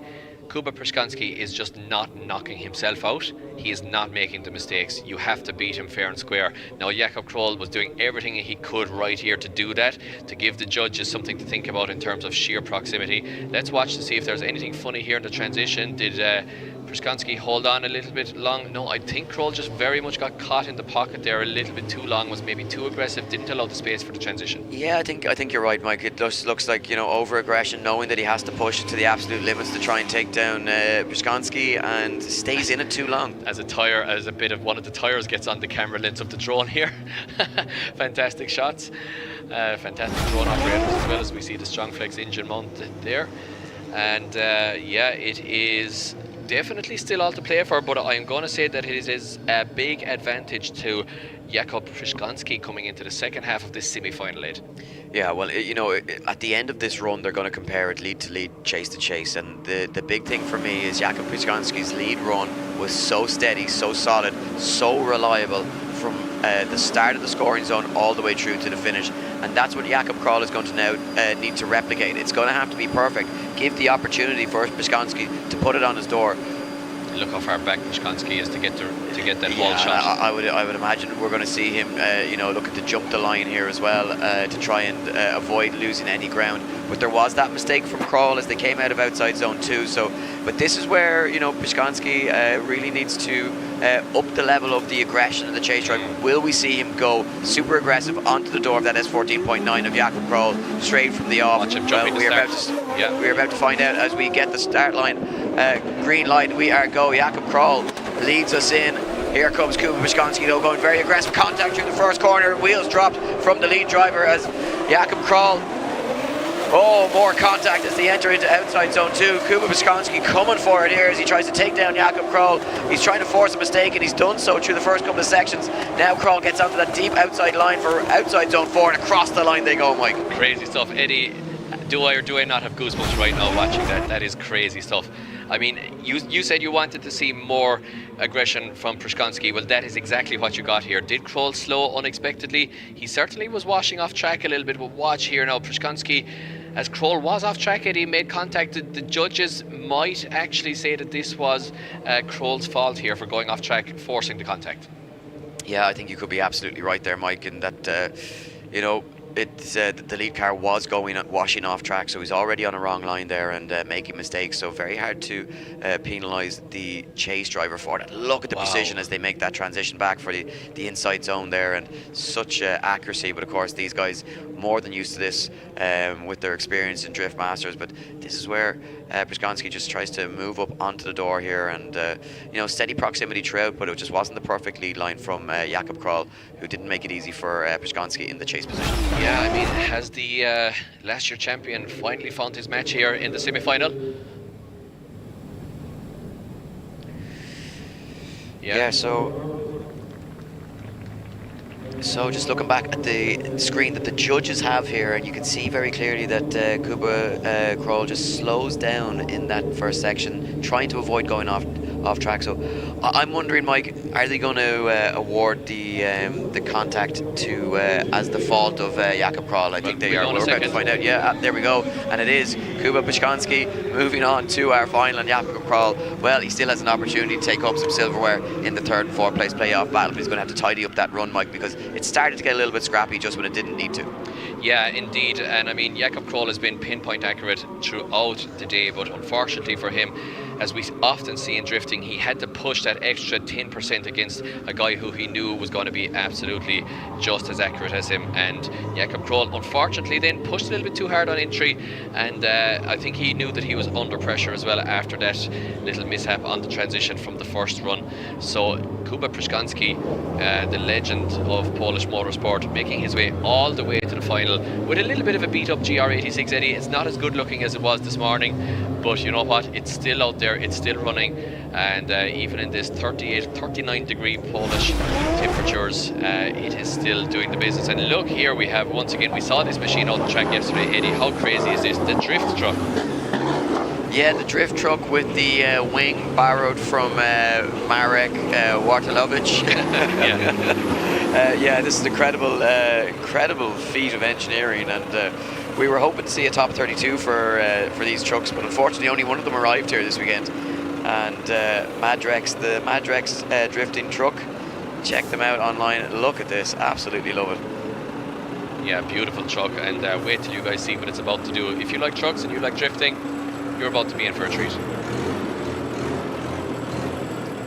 Deep dish wheels, Mike. Yeah, work wheels. 295 tyres, I believe. 285 maximum permitted. Yeah, so we might see a disqualification here.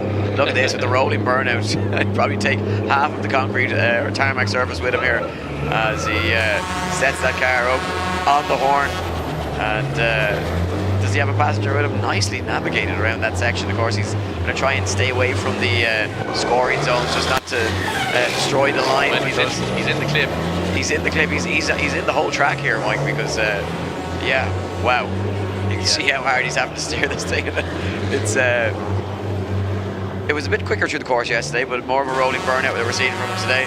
Yeah, I think we're seeing a bit of left foot brake going on here.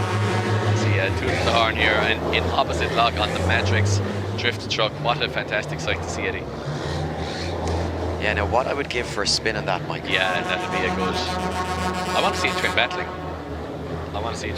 That's what I want. I think my brain would explode if I saw two trucks battling on this course here in Warsaw.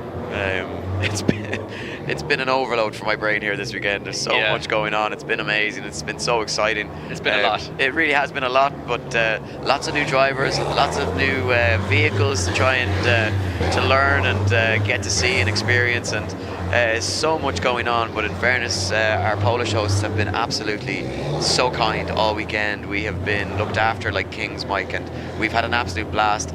And it's a shame that it's only a 4-round championship, because we've loved every minute of it. And it's hard to believe that round 1 is almost already in the books. Only 2 more battles. We arrived here on Friday evening at 12 o'clock with, the promise of a huge session. Are we going to see some donuts? Yeah, well, no driver donuts. No driver donuts. As Victoria makes her way down, is she going to do an interview while the truck is still doing a donut? Or she runs away. I think she got scared, Eddie.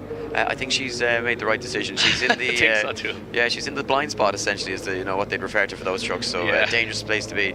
And I want to stand on the back of it while it's drifting and hold on to the spoiler legs. That'd be where the fun would lie. Oh, is he going to do a few rings around Victoria? Oh, Victoria, you're very brave.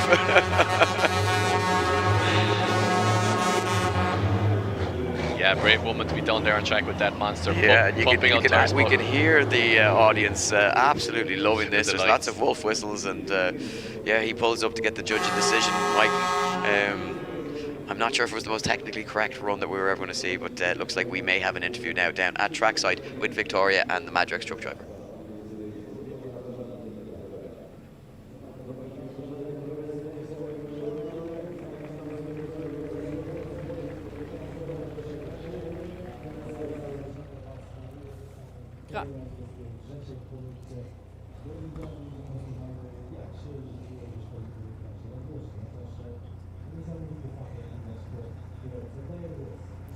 Grzesiek, mądry Madrex razem ze mną. Dzień dobry. Dzień dobry, witam. Dziękuję, że dostałam gumą w plecy od ciebie. Ja myślałam, że dookoła się mnie zakręcisz, a ty zrobiłeś zadymy po prostu. Ale chyba to lubi Grzesiu, co? Dokładnie tak. Powiedz mi, jak ci się jechało tą trasę? Wczoraj już trochę o tym rozmawialiśmy, ale nasi widzowie z Eurosportu tego nie słyszeli, bo to jest trochę taki slow drift. Mimo to lubisz tą trasę? Fajnie? Tak, fajna trasa. Wczoraj taki był, można powiedzieć, przejazd zapoznawczy. Dzisiaj już tak starałem się troszkę wyłapać te zony, te miejsca punktowane. Zobaczymy, jak sędziowie ocenią, czy przejdę dalej. Mam nadzieję, że przejdziesz dalej, bo tak jak rozmawialiśmy wcześniej, bardzo bym chciała zobaczyć zawody takich driftujących ciężarówek. Wiem, że to na razie jest wyjątkowy projekt. No właśnie, podstawowe zmiany, nietypowe dla driftowozów. Jakie zrobiłeś w ciężarówce, żeby latała bokiem? Znaczy przede wszystkim, musi wiadomo, dyferencjał troszkę zmieniony na stały napęd. Przede wszystkim moc musi być dobrze podniesiona, no bo auto dosyć ciężkie jest. No zastosowaliśmy tak zwany też hamulec szybki, ręczny, żeby dobrze się podciąć. No ogólnie rzeczy troszkę dużo więcej innych niż w aucie osobowym jest zmodyfikowanych. Jakbyście się zastanawiali, czy jest łatwo driftować osobówką za Grześkiem, taką ciężarówką, nie jest łatwo i Grzesiek to potwierdzi. Próbowaliśmy któregoś lata i Grzesiek, po prostu ty masz inny kąt tym samochodem trochę. No dokładnie tak, no to sama widzisz, troszkę inaczej auto waży, troszkę cięższe jest, inaczej muszę dohamować. Wy bardziej szybsi jesteście w drifcie, także no ja nie wyrobię za wami. Także ja staram się zawsze jechać w parze pierwszy niż drugi. Spokojnie, nie jesteśmy dla ciebie konkurencją, bo my za to nie nadążamy za kopaniem sprzęgła za tobą. Bardzo ci dziękujemy za piękny pokaz, gratulujemy pięknej zajawki i do zobaczenia. Dziękuję bardzo, pozdrawiam. So there you have it, Gregor's Madrex, or Madry, the driver of that incredible Madrex truck, Mike, and what an opportunity, as we say, it would be to sit inside one of those, but certainly looks like an absolute handful to try and drive and negotiate around a track like this. Yeah, absolutely. Speaking about the technicalities there of maintaining such a vehicle, it's I think it's probably an expensive machine on the likes of clutches and that kind of thing, and the drivetrain stuff must be absolutely crazy to build in that. I know a guy who'd love this now would be Guy Martin, the bike racer, because he's a mechanic as well, so he would be absolutely weak for this. Yeah, big truck mechanic, yeah, so he would be very much interested and probably knows a great deal about what goes on and what's involved in trying to produce a build of that extent. So cool, isn't it? Yeah, it really is. Love to see just the uniqueness and the something we just wouldn't see in Ireland as well. So absolutely. So if you are joining us for round 1 here, if you're watching it on the Eurosport YouTube channel, do let us know where you're watching from and give us a thumbs up, say hello. Let us know who you think is going to take the win here in the final between Stavros Grillis and Jakub Przygoński. And also give us your thoughts on it. Is it going to be Timur Lipski or Jakub Król in that 3rd and 4th place playoff battle? Who's going to get that last step on the podium? Mike, 2 more battles and we are out of here. And we're going to go back to the studio for a quick interview. Top 32, o tym za chwilę, ale najpierw porozmawiamy o tym, jak obserwowaliśmy rywalizację w top 4, szczególnie ten pojedynek polsko-polski. No, zrobił na nas ogromne wrażenie. Ty miałeś też swoje uwagi co do tego, co do tej rywalizacji. Tak jest, witam wszystkim, pozdrawiam kibiców i widzów Eurosport. Powiem szczerze, że pojedynek Jakuba Króla z Jakubem Przygońskim jest bliskie mojemu sercu, ponieważ w zeszłym roku cieliśmy się bardzo równo i byłem bardzo mocno ciekawy, jak ten pojedynek się potoczy i nie zabrakło fajerwerek. No i fajnie, że nawiązujesz do tego, co wydarzyło się przed rokiem, bo i ty, i Kuba Król byliście w walce o finalne trofeum driftingowego mistrza Polski. Tylko los chciał, że obaj spotkaliście się dość wcześnie w drabince, bo to było chyba top 16, jeśli dobrze pamiętam. Tak, Kuba nawalił w kwalifikacjach akurat. Pozdrawiam Kubę, trzymam kciuki za ciebie w walce o trzecią pozycję. Tak, to Kuba był niżej w kwalifikacjach i pech chciał, że od razu trafiliśmy na siebie w top 16. Z racji, że ja byłem chyba wyżej w generalce, to mi wystarczyło wygrana, żeby zdobyć tytuł mistrza. On musiał jeszcze jedną parę wygrać, co też uczynił i po tylu latach zdobył upragnione Mistrzostwo Polski. Natomiast te emocje, które wówczas towarzyszyły wam, panowie, w oczekiwaniu na werdykt, jeszcze był one more time, jeszcze ten pół punktu, które decydowało o tym, kto przechodzi dalej. Drifting potrafi wzbudzać emocje nie tylko, kiedy toczy się walka na torze, prawda? I o to chodzi. I właśnie dlatego nasz sport jest w tej chwili najszybciej rozwijający się motorsportem w Polsce i na świecie i dodatkowo jako jedyny motorsport potrafi wypełnić stadion narodowy na finale Ligi Drift Masters. Dokładnie tak. Łukasz, zostań proszę z nami jeszcze, bo być może będziemy mieli okazję porozmawiać o tym, co wydarzy się w finałach. No właśnie, już nie przeciągając, oddajmy głos do naszych komentatorów, bo finały właśnie przed nami. So there you have it, Łukasz Tasimski, the driver of the Alfa Romeo Loche, unfortunately not making it past top 32 at round 1, Mike, but he'll be back for more action later in the campaign. So we go back to the start line for the first of our finals. It is the 3rd and 4th place playoff battle between Timur Lipski and Jakub Król, the 2025 defending champion, as the camera pans down to just the amount of oil that has been lost on that start line over the start of the weekend. Conversations, and shakes of the head, Mike. I don't like to see conversations like this on the start line because it always makes me worry that we're going to have a mechanical. As we see the fuel system up close and the camera is being brought down. Okay, to show from our start line marshal, we're seeing a diff anyway, a quick change differential in there. And that's the international symbol of no-go, and unfortunately that looks as though our 2025 champion Jakub Król will bow out and take 4th place. We just, you can see the disappointment, hands in the air as he slots that car into gear and calls over the marshal. We need to make it official, but it seems pretty obvious from where we're sitting here and watching, Mike, that the start line marshal has disqualified him from the competition. Yeah, possibly a leak of fluids there. I'm not sure exactly what's happening, but possibly the differential there leaking. Yeah.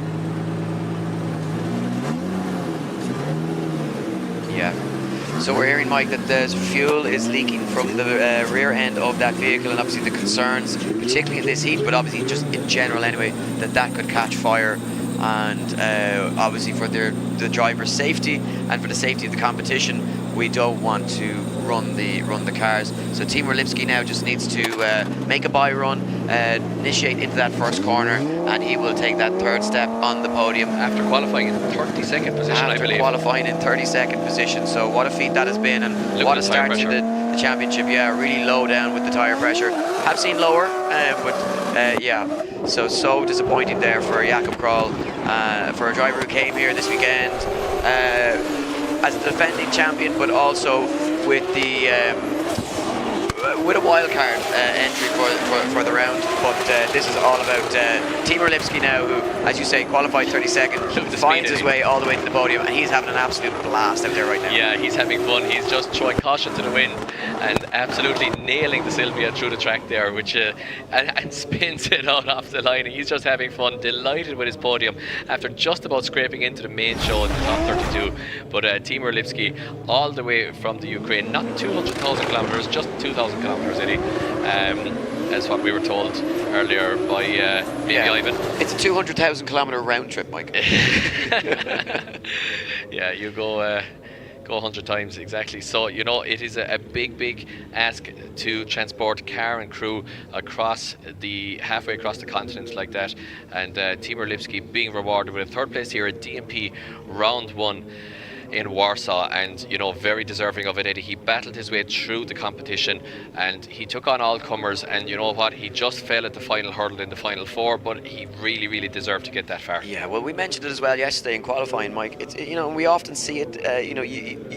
We talk about people trying to qualify as high as they can because it gives them that easier path to a final.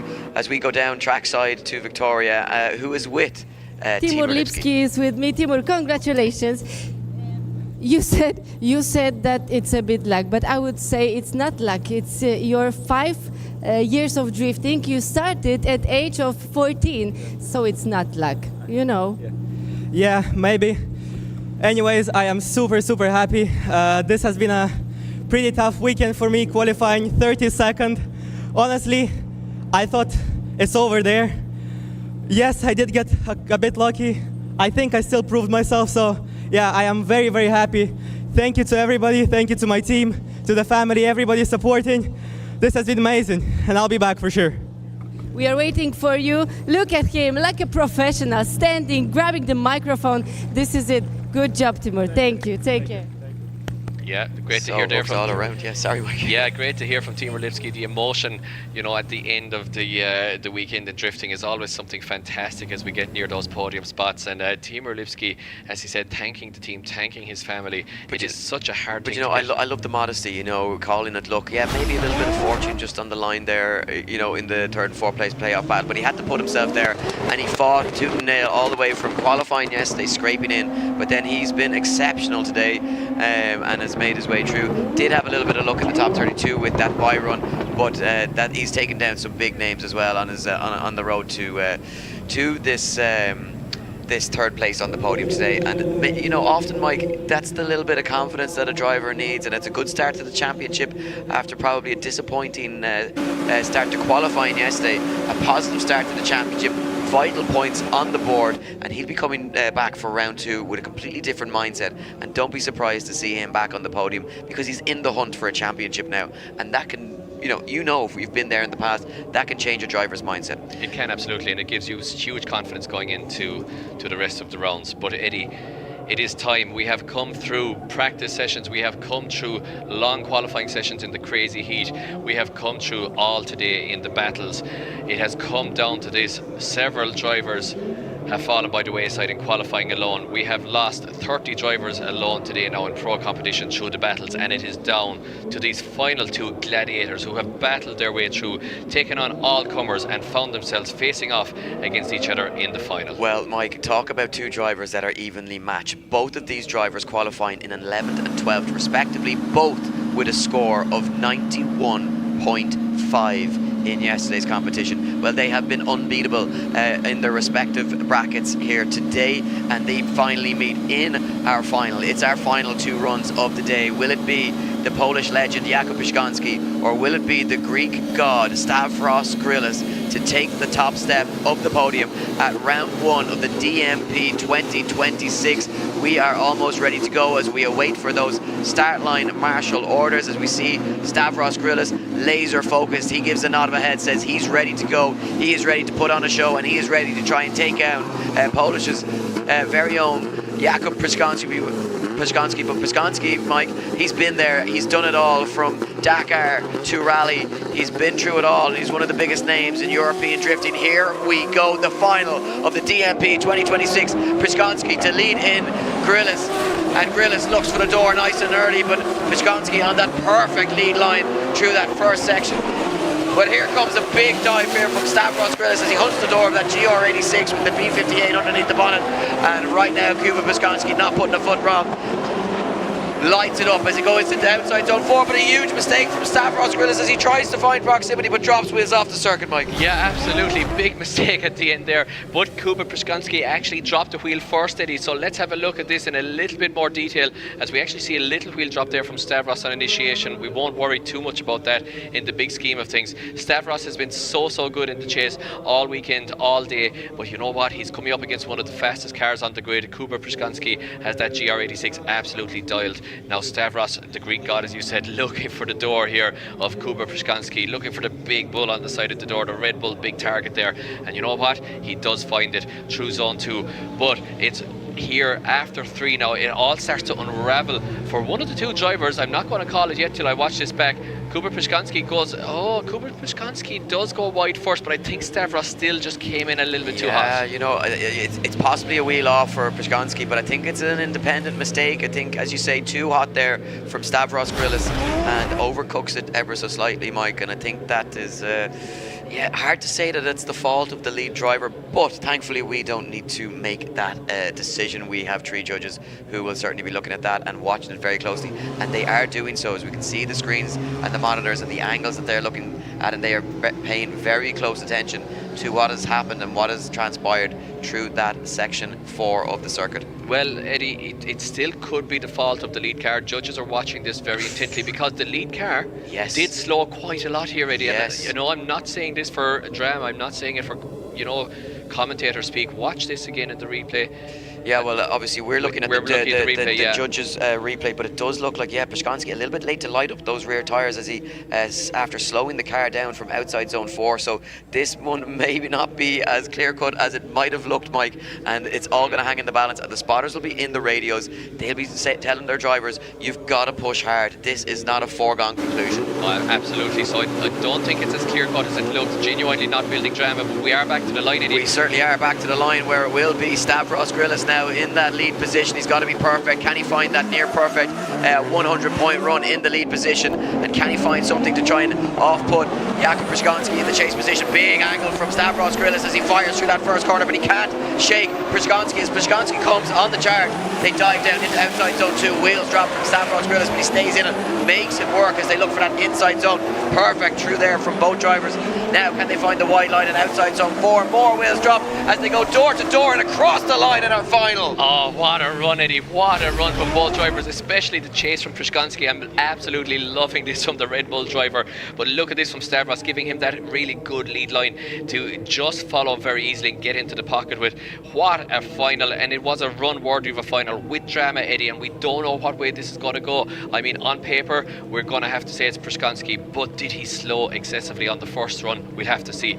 We're back to the second run for the moment. Przygoński really finding the pocket there, touching the door of the Greek driver as they go around outer zone 2 now through the transition, snap to the right and then just snap it back to the left. Look for that outside line on outer zone 4. I wish I was driving at this stage, Eddie. I'm absolutely hyped up here, and look at the wheel drop here. Oh, 2 wheels off just about from Stavros there on the outside. So a mistake from both drivers in outer zone 4 as we've seen so many times this weekend here at DMP round 1. Well, there you have it. Big mistakes from both drivers over the course of the 2 runs, and as they get out and give a wave to the adoring fans. And yeah, such a pity that the sun and the heat, you know, stopped us from having a sellout crowd here. It was expected to have over 12,000 people here in attendance today. Yeah, red weather warning. Literally, do not go outside weather warning here. But these guys are out in 1,000 horsepower drift cars. Yeah, you know, as you do. Well, you can see both drivers having a really good conversation and a handshake. They absolutely thoroughly enjoyed it, and yeah, both former Drift Masters. Well, sorry, one current Drift Masters driver, and Stavros, who's obviously been in Drift Masters as a wild card in the past. But you know, I think he'd be a very welcome addition to the grid once again. You can see Przygoński absolutely exhausted. Yeah, and it's you know, it's a sign of the times. You see a privateer almost on the left, and you see the factory driver almost on the right, and both meeting in the final and on very level terms, Eddie. Yeah, as they have that wave to the crowd. Well, Are we about to see a decision filter through from our judges, or do they need a little bit more deliberation? Don't be surprised to see this perhaps go one more time, Mike, because as we say, multiple mistakes from both drivers. We're about to find out.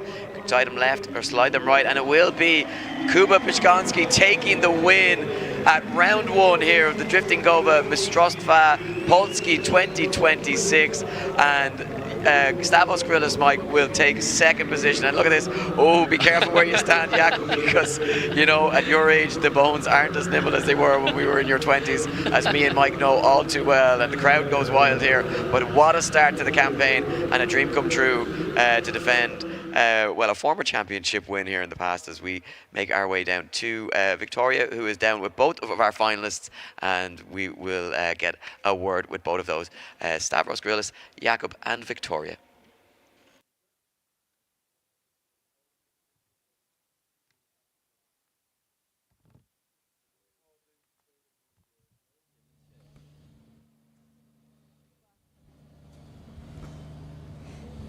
Słyszymy się już, drodzy Państwo, słyszymy się. Słyszymy się. Kuba, gratulacje, jaki tutaj jest uśmiech piękny, dawno go nie widziałam, chyba Ty też. Tak, tak, ciężka praca przez cały sezon, dużo problemów, ważne zwycięstwo dla zespołu, naprawdę, dużo wzruszenia i tyle. Samochód podawał, masz jeszcze siłę mówić? Kuba!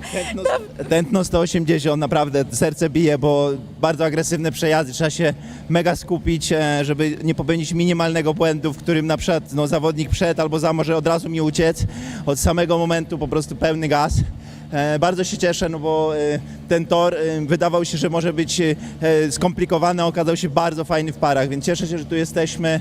Super kibice, więc bardzo Wam dziękujemy za wsparcie. Super zawody. Kuba, to Ciebie bardzo głęboko to ruszyło. Możesz się podzielić tym, co dzieje się w środku teraz? Bo mamy nie taki łatwy sezon, początek sezonu, na pewno plany mieliśmy troszeczkę mocniejsze, więc cały zespół tego potrzebuje, żebyśmy po prostu wyszli na prostą, bo dużo rzeczy się dzieje pod namiotem, których tu nie widać, a naprawdę ciężka praca całego zespołu przez wiele miesięcy i widać, że ten samochód zaczyna jechać tak jak należy. Super, cieszę się bardzo. Jeszcze raz ogromne gratulacje. Kuba, Jakub Przygoński, zwycięzca pierwszej rundy DMP Driftingowych Mistrzostw Polski. Dziękuję bardzo. Przekazujemy głos do studia. Dziękuję bardzo. Well, Mike, great to see the emotion there from Jakub Przygoński, a man who has done it all, and it still shows that it means so much, even at a national level, to achieve, you know, that top step. And it has been a real battle for these drivers throughout the course of the weekend, with the heat and everything that they've had to fight through. Great to see that emotion. And you know what, for Stavros Grillis, you know, a big achievement, landing second place here. And what a start it is for the championship for these drivers as we go back to the studio. Jesteśmy razem z Państwem, oglądaliśmy przed chwilą wzruszonego Kubę Przygońskiego, a ze mną, tak jak obiecałam, wciąż jest Łukasz Tasiemski, dołączył także Maciek Kiwak. No panowie, widać, jakie emocje w zawodnikach potrafią drzemać. Ty, Łukasz, wiesz doskonale, ile to czasami kosztuje nerwów, stresu, wysiłku, no i tych emocji właśnie. To jest niesamowite, że my za kierownicą musimy te emocje w sobie trzymać, czasami nawet cały weekend, i to jest ten moment, kiedy można już to wszystko puścić i nawet w takich chwilach potrafi się człowiek rozkleić, bo podejrzewam, że w Kubie to już od zeszłego sezonu chodziło, bo w zeszłym sezonie chyba nie wygrał, z tego co pamiętam, żadnej rundy, a my jeździmy tutaj po to, żeby po prostu każdy chce z nas wygrywać. I jak już się tam ocierał, i tak samo w Katowicach mieliśmy bardzo fajną rywalizację ze sobą, do którą będę zawsze długo pamiętał. W końcu to mu się udało i też mam nawet ciarki na sobie, bo to jest naprawdę mocno wzruszające i ja też wiem, ile często to czasy pracy całego zespołu, kierowcy i wielu elementów układanki kosztuje. Wielkie gratulacje wobec tego oczywiście dla Kuby Przygońskiego i o ten finał wielki. Zapytam Ciebie, Maćku, jak wrażenia, no bo emocji nie brakowało, gorąco było. No było bardzo gorąco, emocji nie brakowało, jestem absolutnie tym finałem oczarowany, ale uważam, że w 100% zasłużenie to Kuba Przygoński ostatecznie stanie na najwyższym stopniu podium, ale ja myślę, że warto też cofnąć się do początku tej rywalizacji, do tego, co wydarzyło się dzisiaj wcześniej, czyli już do momentu top 32. Tam Kuba Przygoński musiał zmierzyć się z Karoliną Pilarczyk, potem top 16, starcie z Markiem Wartałowiczem, w top 8 Karim Abdul Jany i Kuba Król na etapie top 4, także no, Kuba Przygoński zdecydowanie nie miał łatwej drogi do tego wielkiego finału i ostatecznie pokonał Stavrosa Grillisa, także ogromny naprawdę szacun i czapki z głów dla Kuby Przygońskiego. Ogromny szacunek, wielkie gratulacje, no i jest lider aktualnie aktualnie w driftingowych mistrzostwach Polski. W inauguracyjnej rundzie zwycięża Jakub Przygoński, ale na podium także, znaczy nie, na podium nie, poza podium, ale w finale B Jakub Król. Spodziewaliśmy się, że tutaj będziemy mieć dwóch Polaków na podium, no ale co tam się wydarzyło? Ty obserwowałeś tutaj z pozycji naszego studia, mówiąc, o nie, co to jest, co się dzieje? Przyznam szczerze, że zeszły sezon mnie trochę też zbliżył z Kubą. A to ciekawe akurat, pomimo tej rywalizacji. Dokładnie, bo mam do niego ogromny szacunek, że na to, żebyśmy sobie powyrywali kierownicę, ale poza torem jest mega fair sportowo Kuba Król i dosłownie ręce mi się pociły. Trzymałem za niego mocno kciuki, a też wiem, jak boli awaria w walce o trzecie miejsce i to czwarte miejsce jest najgorsze, bo też takie właśnie miałem w Kielcach między innymi, więc naprawdę bardzo mocno współczuję Kubie, ale co nie uciecze, to się nie odlecze. Dokładnie tak. Piękne emocje dzisiaj, szanowni państwo, na otwarcie tegorocznego cyklu driftingowych Mistrzostw Polski. My już dziękujemy naszym gościom, przenosimy się za chwilę na dekoracje. Łukasz Tasiemski, Maciek Kiwak, dziękuję wam panowie. No i do usłyszenia. Dziękujemy, dzięki. Ale domyślam się, że tam też emocje były rozgrzane do czerwoności. Ja również państwu bardzo dziękuję, że byliście razem z nami. Dziękuję, że przeżywaliście te emocje. No i widzimy się już w przyszłym miesiącu na drugiej rundzie DMP Driftingowych Mistrzostw Polski. Wiktoria Król, Motozłośnica, kłaniam się nisko i do zobaczenia. Well, there you have it from Victoria trackside, doing a great job and very brave woman, Eddie. Staying in proximity of that drift truck there just a few minutes ago, and she has my respect after that. Yeah, 100%, and what a shift she's put in all weekend with some amazing interviews, and always there down in the pits to get the info and keep us updated up here in the studio. So you can see the setup here for the podium celebrations, which will be commencing in just a few moments' time as we wait for the drivers and the media crew and everybody to get it ready in position, get those trophies and the all-important bottles of champagne for that little bit of spray and that cool down, Mike. Let's hope those bottles of champagne have been cooling on ice for the last few hours to keep them ice cold for the drivers. But what I always feel like we're in the golden era of drifting, but yet it could just be the very beginning, because for such a new sport, it seems like it's just growing year on year. And to be exposed to championships like this and get an opportunity to be involved in them and experience what's going on the opposite side of Europe to where we live, Mike, is it's really exciting just to see that there's such a wealth of talent coming through the ranks, but also so much passion from the fans and the organisers to make these national championships as good as they can possibly be. And you've harped on about it all weekend, the production value for this event. This is just, there's no expense spared for this championship, and it really is almost Drift Masters level at a national level. Yeah, it is. It really is, Eddie. Again, maybe the highlight for me as well has been seeing the production level that the guys in DMP, Piotr and all the guys have put in.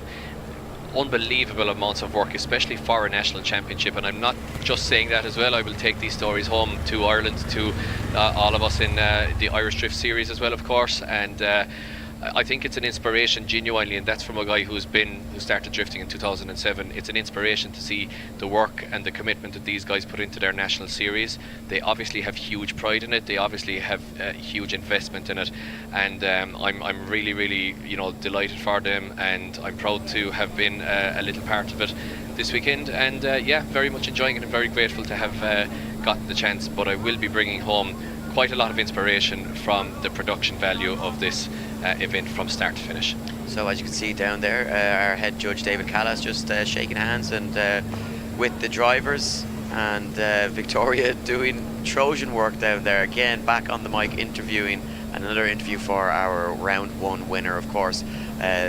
3 rounds left to go, Mike. 1 round in the books. It's amazing how quickly the circus rolls into town. The show goes on and it rolls out again, ready for the next round. But the first 3 rounds, all brand new tracks for our drivers this year in 2026, before we head to Poznan for the final round where we will crown that winner. And who's that going to be? Well, I think when you see the emotion from Jakub Przygoński, he certainly will be somebody that will be hoping to fight his way all the way through these rounds of these championship rounds, and hopefully we get to see Jakub crawl back on the grid. Well, you know, that mechanical failure from Kroll might actually entice him to come back for run 2, and obviously he is competing in the Drift Master Series, but it might entice him just to come back and get his revenge. Yeah, with maybe some a feeling of unfinished business perhaps after round 1, and he certainly looked to be enjoying it. And it's very hard, Mike, as a defending champion, not to come back and try and defend your title, and he may just have.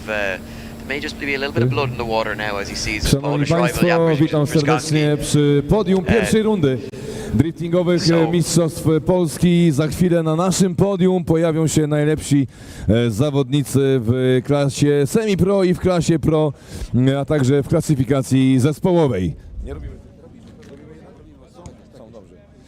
Szanowni Państwo, najpierw nagrodzimy zwycięzców kwalifikacji w klasie semi-pro. Zwyciężył Oleg Bojko. Zapraszam serdecznie, wielkie brawa.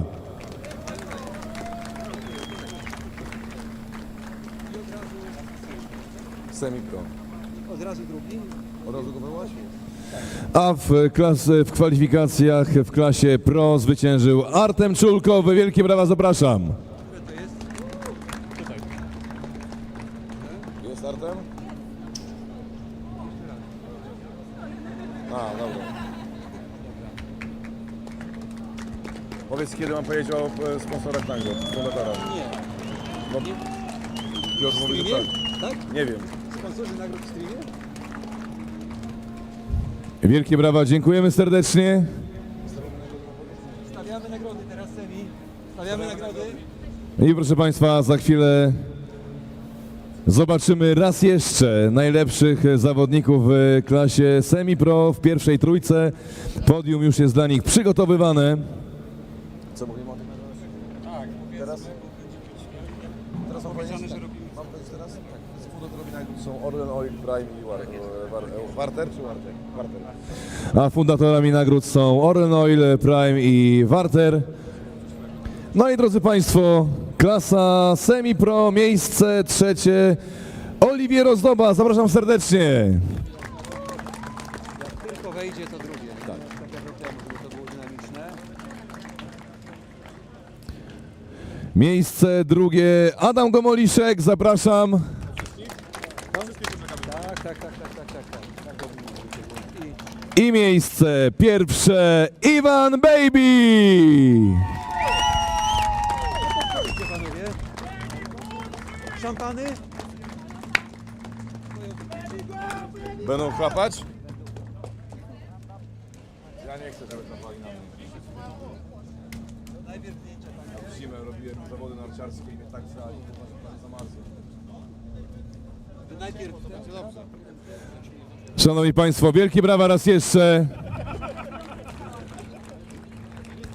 No i czas na to, co jest nieuniknionym elementem każdych zawodów motorsportowych, czyli delikatny prysznic.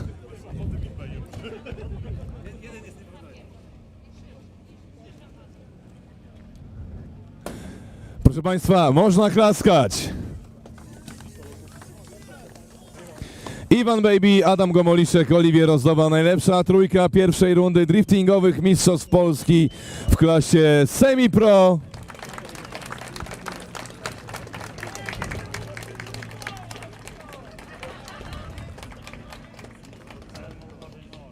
Dziękujemy Wam bardzo, gratulujemy serdecznie i przygotowujemy. Jeszcze raz. Nagrody, panowie, są dla Was, więc proszę je zabrać, te, które są przy podium. A, dobra. To mi mówię, że zabrać, że zostają. No to zostają. Dobra, luz. No i proszę Państwa, przechodzimy do klasy pro. Nie wygląda w ogóle dobrze. Piotrek, to nie wygląda dobrze. Ja wiem, ale to nie wygląda dobrze. Jeszcze mała zmiana scenografii i przechodzimy do klasy pro pierwszej rundy driftingowych Mistrzostw Polski. Klasy pro, którą zakończyliśmy przed kilkunastoma minutami.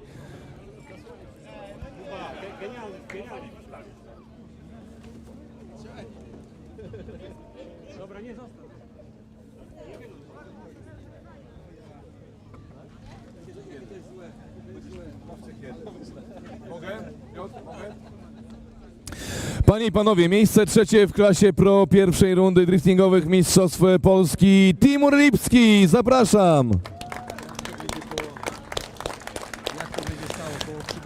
Miejsce drugie Stavros Grylis, zapraszam.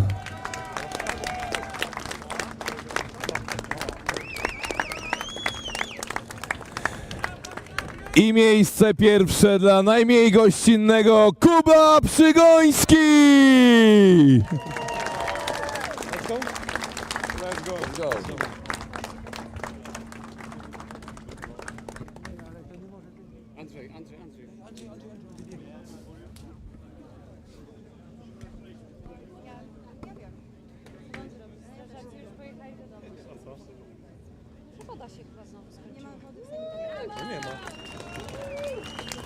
Wielkie brawa, drodzy Państwo, raz jeszcze Kuba Przygoński, Stavros Grylis, Timur Lipski, najlepsza trójka pierwszej rundy driftingowych Mistrzostw Polski w klasie pro.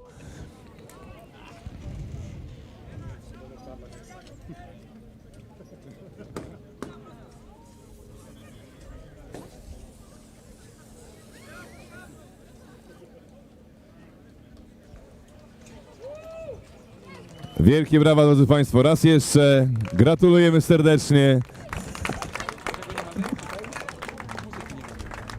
Bo w transmisji wszystko idzie, nie? No, fanfary. Free of ten. Zaraz, drużynówka. Tak jak oni zejdą, to jeszcze możesz powiedzieć, że jeszcze drużynówka. 23 mi mówimy, ale to medalstwo nie możesz, bo po angielsku wiadomo. Zostawiamy scenografię, czy wymieniamy? Tak, zostawiamy. Dobra, to zabieramy szampany, tak? Do wyprawy to jest, ale spoko, to powiem. Na żurówce. Co, po dekoracji dziękujemy i oddajemy do studia, bo czy studio nie ma? Po tej dekoracji?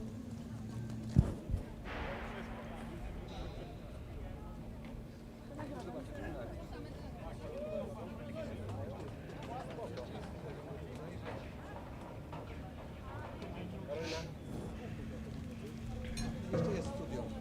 Grają jeszcze studio. Tak. To sobie pogadamy. To i ona. I proszę Państwa, przed nami jeszcze jedna klasyfikacja zespołowa, którą już za chwilę Państwu przedstawimy i poznamy najlepsze 3 zespoły po pierwszej rundzie driftingowych Mistrzostw Polski. Kiedy mogę tą zespołówkę robić? Proszę? Kiedy zespołówkę mogę robić? Już. Zdjęcia tylko niech odejdą, no. No dobrze, no to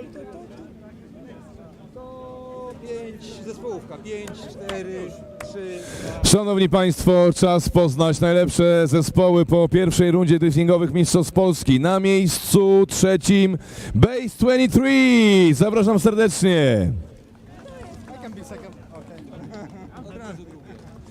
Miejsce drugie Eubik Drift Team. Zapraszam. I miejsce pierwsze HPS Performance.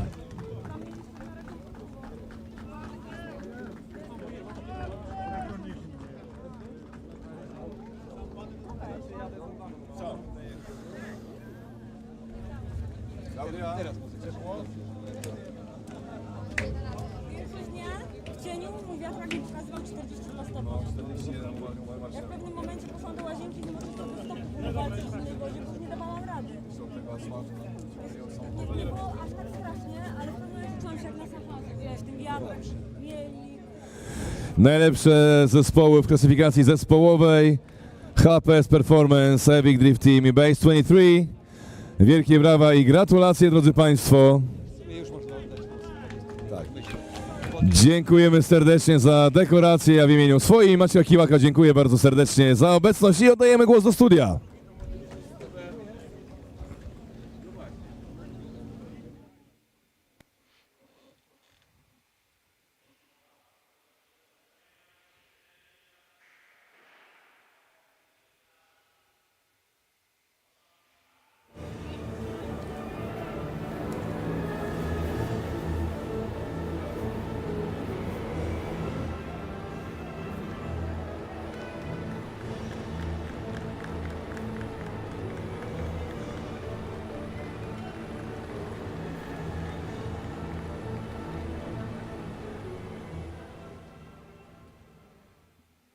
30 seconds for you to say goodbye.